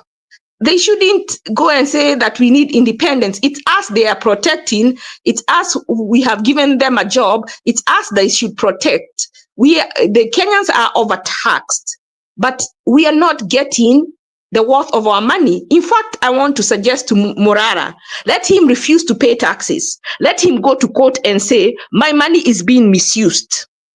I will pay when you tell me what, because when I pay you, you are paying back loans, and these loans, I don't know where they went. So I will pay, but I need accountability from you. So I need to know this money that is going to loans, exactly what loans are being paid. Are they legal or illegal loans? Because we can't just pay taxes that the money, more than 70% of what we are paying is going to pay loans that we know nothing about. So I think actually Kenyans need to come and protest and say that we will not pay loans until we are told what these loans are about, where that money went. We need you to do audit. We need answers. We give them 2 weeks. If they come sooner, I think people need to stop working. Yes.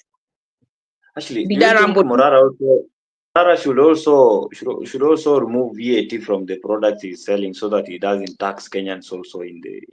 Do you think that should happen to? No, you know, saying he would pay. I'm saying he should VAT. He's including VAT and the taxes in his products and selling them at higher cost, but he's not paying to the government. Then he should deduct that from the and sell it at price. You ask me my opinion. The Bible says, "Give to Caesar what belongs to Caesar," right? Where is this person? Did they disappear? Give to Caesar what belongs to Caesar. So I believe. So we are not telling him not to pay. We are saying to withhold. Yes, I owe you this money, but before I give you this money, I want you to tell me what you have done with what I have already given you. So yes, he's going to collect and then but withhold it from the government and demand accountability of what he has given them. Once that accountability, okay, we hope that they have used it well. So once they tell him how they have used the money and he's satisfied, then he can continue paying. And it's not just him, it's every taxpayer. But everybody that has an income should also pay taxes. But once we pay, it cannot be a blank check. Then we have to follow up and know, is our money being misused? These people that are stealing, the COVID billionaires, the people we have been told have stolen, why is the government not following them up to return the money they have stolen? It has to be returned. Because of Mutuetu syndrome. You can't go. I went to another topic. I think that wasn't what we were talking about. No, that's the same thing that the problem that is ailing our country. The moment you go after some big wig in politics, wanasema ni witch hunt. They want to protect their own. No, I think that the chances. You cannot let me tell you why. Let me tell You you just why. read. When people die, when people are being abducted, we see everything in life, even in your own personal life, you have to go in order of priority. At this time, what is priority is that the abductions. That is priority. It supersedes taxes. So let us keep that tax issue for another day. Let us talk about abductions. It's higher in the list. And that is what I wanted to ask you. I had Ruto went somewhere and he was talking about being put in a coffin, or his entourage was talking about being put in a coffin. Do you think that issue of just someone drawing a picture of you in a coffin is of more prominence to the fact that people are being abducted, assuming we believe that it is not him or his people that are abducting, or the police, that it is strangers and criminals doing this? So, as the president, or even as anyone, which one has more prominence? Which should the government or Ruto and his entourage address more? Should it be that the fact people are disappearing, people are being abducted, some found killed and going to be tortured? Or should it be that they are being drawn, and that they are being drawn in coffins? Like, if someone calls me a dog, why should I care? I don't bark, I don't grow a tail, I don't have fur. I'm myself. That is them and their tormented minds. If someone draws me in a coffin, like they are wasting their time. Anyway, we all know that one day we will die. So even if you draw me dead, if you draw me, it doesn't matter. If you call me black, I don't care. It shouldn't matter. It's petty. So the reason it is confirmed that they are the ones abducting people is because instead of addressing something so serious as death of should people, tell me please which stop question interrupting to me. answer. You know, when you were should tell me talking, which I question to answer, because had to hold my breath because the things you were saying were so aggravating to me, but I have to teach myself patience. So please just hold your breath and write just frame a down. question. Let's have some order. Actually, finish your statement, then Honorable Vincent, you can rebuttal. Yeah. Yes. Okay, sorry. I think I went off topic until I misused my time. But I want to say that if Nani, before you give it to Vincent, or if let Vincent answer, between someone being thrown in a coffin or even being abused and people being abducted, citizens being abducted and found dead, citizens being abducted and tormented or harassed or whatever they are doing to them when they take them, which one should the president address first? How selfish is he that he's mad that people are putting in drawing him the way he doesn't want to be drawn, that it supersedes the fact that people are being killed? And if he doesn't like that comes with his position, what is so hard for him to just step down?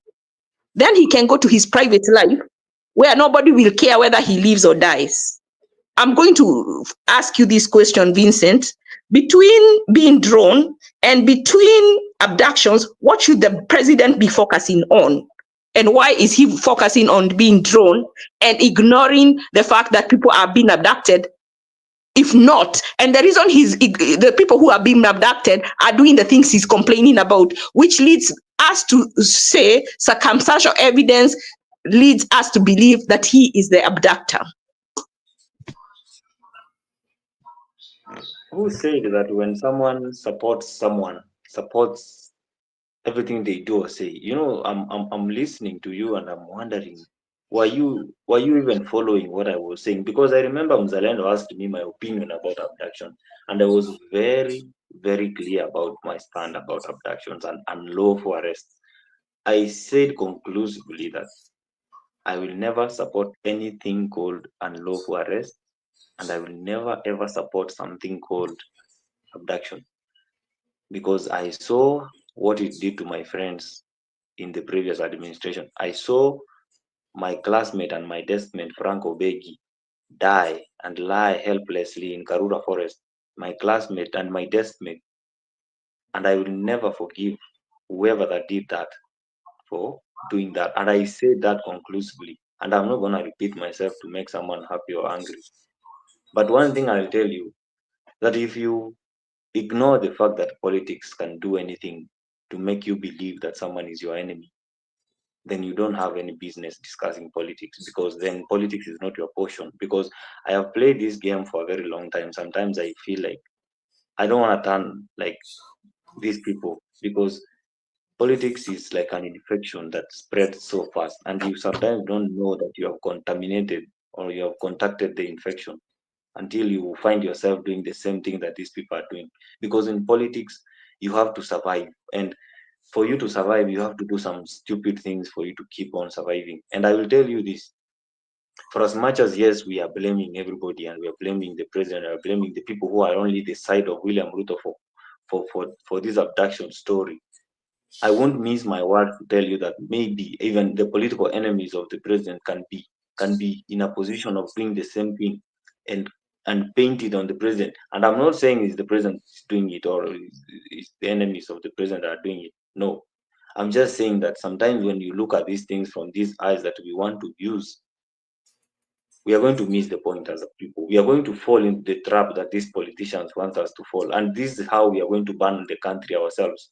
And we are going to blame us and blame the politicians for burning the country that we burn ourselves. Because this kind of talks that we are having here and throwing names all over and hoping that we are the only people who are on the right side of history, that's very wrong, because that's not how we make change. That's not how we effect change. For as long as ndio mimi sijaongea vile wewe umeongea ama sijatukana mtu vile wewe umemtukana, haimaanishi mimi ni muoga ama mimi nalipwa ama mimi nalamba sana. No, I have my mind and I have my brain, and sometimes when I use it, I anger some people because I say things they don't want to hear, because some truths are so painful to tell people, and I will tell you and I will not fear. I'm not supporting William Ruto because he's my brother or he's my father or he's my cousin. I don't agree with a lot of things that he does. I don't agree with so many things that he does. But I also don't look at politics from the eyes of what you people want me to look the politics of this country from. Because I have my mind and I know I want to be a politician in this country. I just don't want to be infected with what people are infected with. Everybody's thinking political. Everybody's just blind to the fact that your political enemies can do anything stupid to taint your name. That's what politics is. You have to defeat your enemy. You have to kick your enemy whenever he's down, so that he doesn't find his feet ever again. William Ruto knows right now.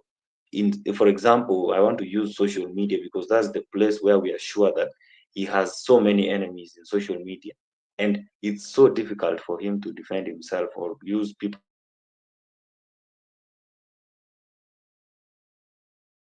to be so difficult. But these people on social media who are maybe close to, they can be a million, I don't know how many. These are among those people that in the last elections spent their entire campaign period or the entire 5 years painting William Ruto with so many things. And most of the people ignored them. People ignored them. Not because they didn't know Ruto. Most people know Ruto. Most people know who Raila was. I was in the team that was criticizing the other side. I have never stopped criticizing them. Even if they have joined government, I still criticize them.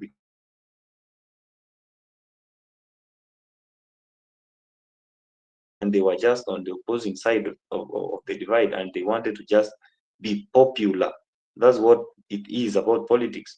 For as long as I condemn these abductions, and I feel like some people could not have died, and I feel sorry for their families for losing such kind of youth who stood up for those of us who didn't get out there to complain about access. I want to say to you actually today that I'm not here because I am a defender of government. I'm here because I have spent my entire life building my career of politics, learning from people. And whenever I see something wrong, I don't sit down and keep quiet and celebrate when someone is dying from something. I have spent the entire evening from around 12 midnight. I have spent this close to 5 hours now trying to tell you how I feel sorry for our country, that we have a very broken judicial system. We have a very broken criminal justice system, and the only focus that we are putting on change is the presidency. We are focusing on change in presidency, and we are not focusing on the only problem that even a president who is so powerful can never change. There is no president that we can put in power who is transparent, who is perfect, who can get into power and just find everything working and just transform the country by a press of a button. There's never something like that can never happen in any democracy in the world. We have to fight to change our criminal justice system, because that's the only way we are going to obtain independence in these institutions. That's what the countries like America did to have such kind of a strong judiciary and Supreme Court. If we cannot stand and fight the judicial, the criminal justice system, so that we clean the judiciary, we clean the DCI, we clean the DPP, we can never achieve all those things that we want. Because as I said before, and I will repeat to you because maybe you weren't following, I said that those are the people that clear these corrupt people to go to run for office. Those are the people that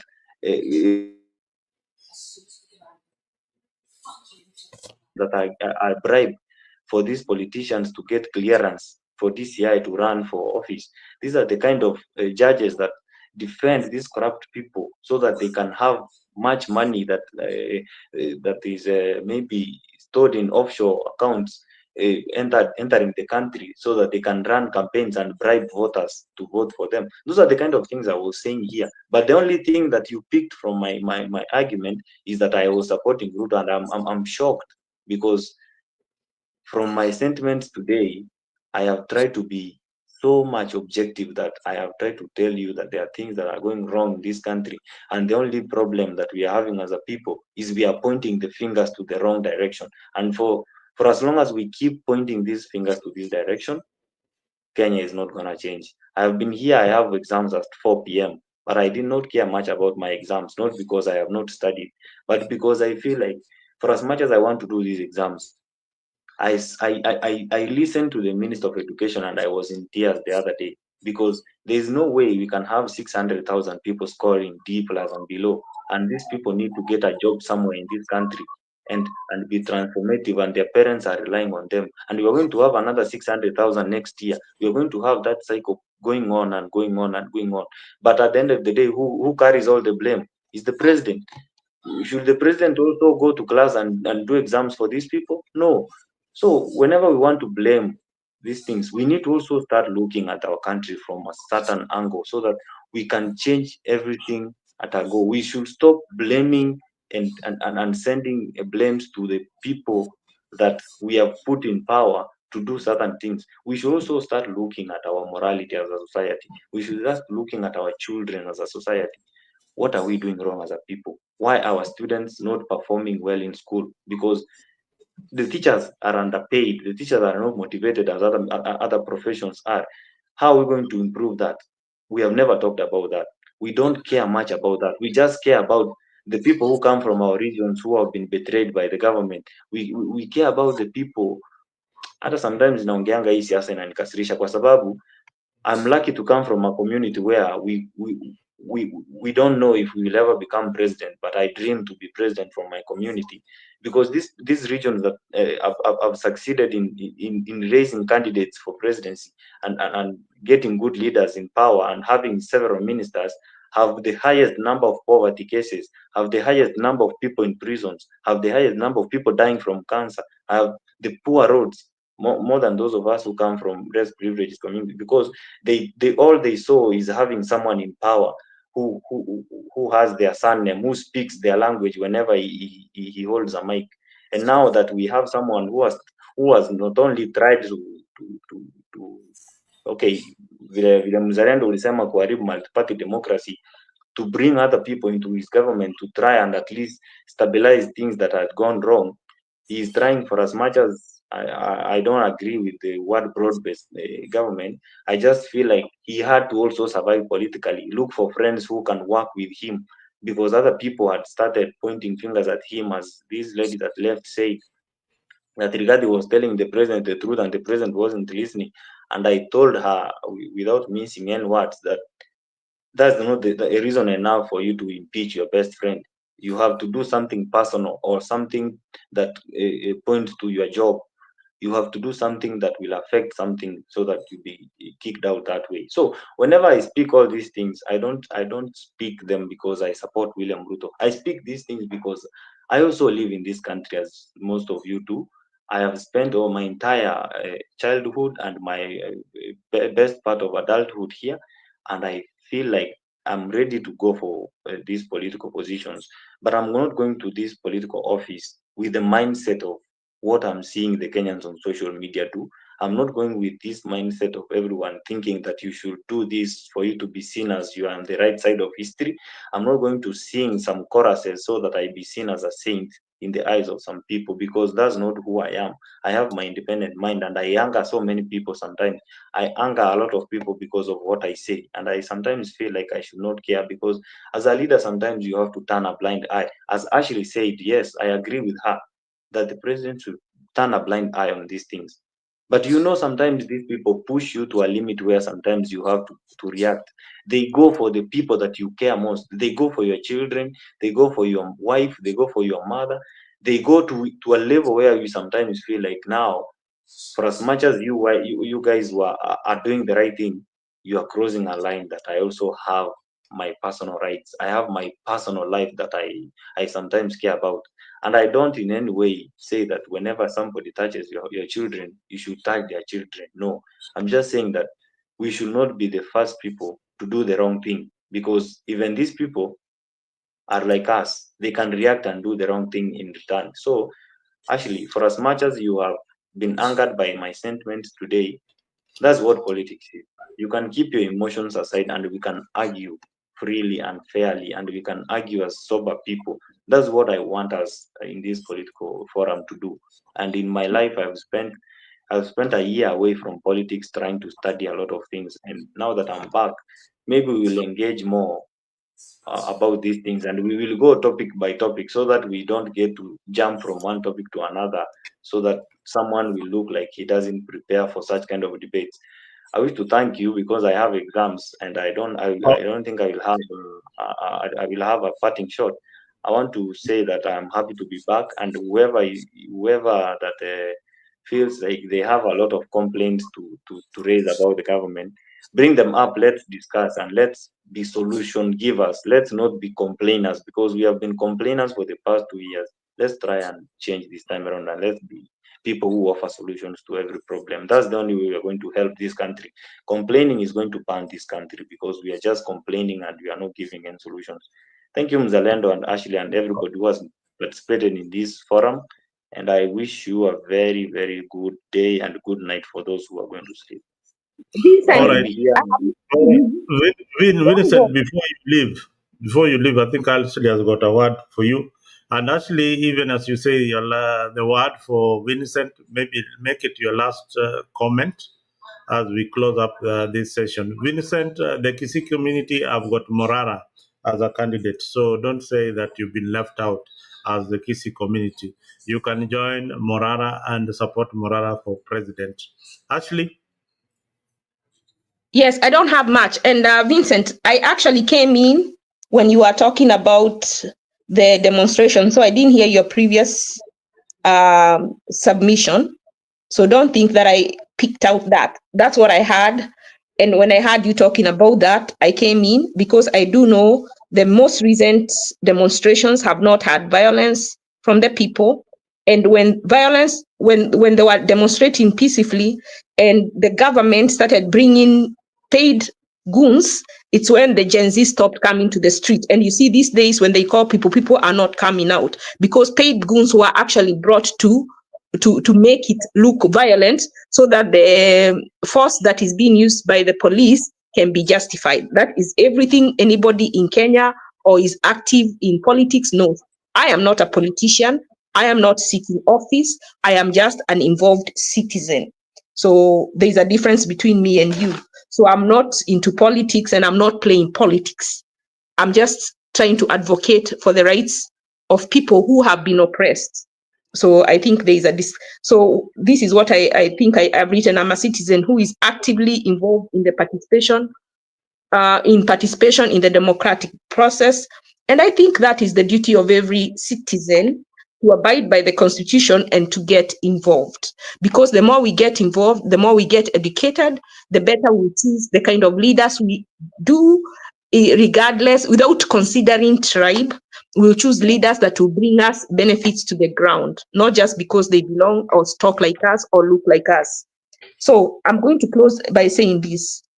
If someone came and killed my child, or killed someone I know, or killed, and then now they want to sit down and talk about policy, I'm going to say, as they used to say, I don't know whether they still say that, I do not negotiate with terrorists.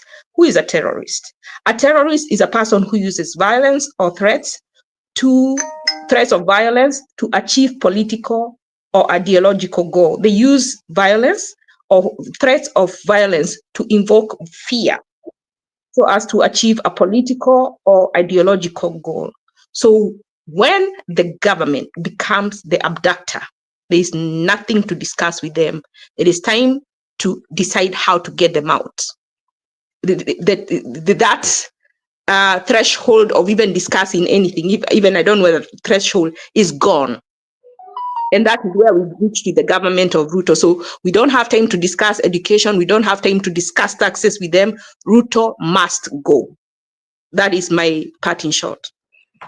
We wish you well as you plan to remove him, because there are constitutional ways. We wish you well in 2027, because, oh my God, 14 million people didn't vote for Ruto in 2022. And whenever I see close to 1 million people on X criticizing him, I say, in fact, these numbers have come down from 14 million. We used to be a few people in this camp, and all of a sudden we became so many. So whenever I see these people make noise, and sometimes when I see them criticize, I am happy that we are growing as a democracy. The only problem I have is that we have shifted from issue-based politics to petty politics, and it angers me a lot that petty politics always ends up badly. We burn our country because of petty politics. We have seen in history what petty politics can do. So we are heading the wrong direction. We should all agree that we are heading to the wrong direction politically.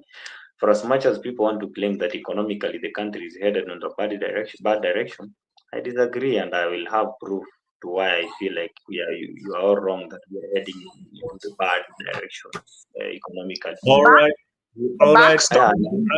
I don't want this back and forth. You guys, you have a lot to say.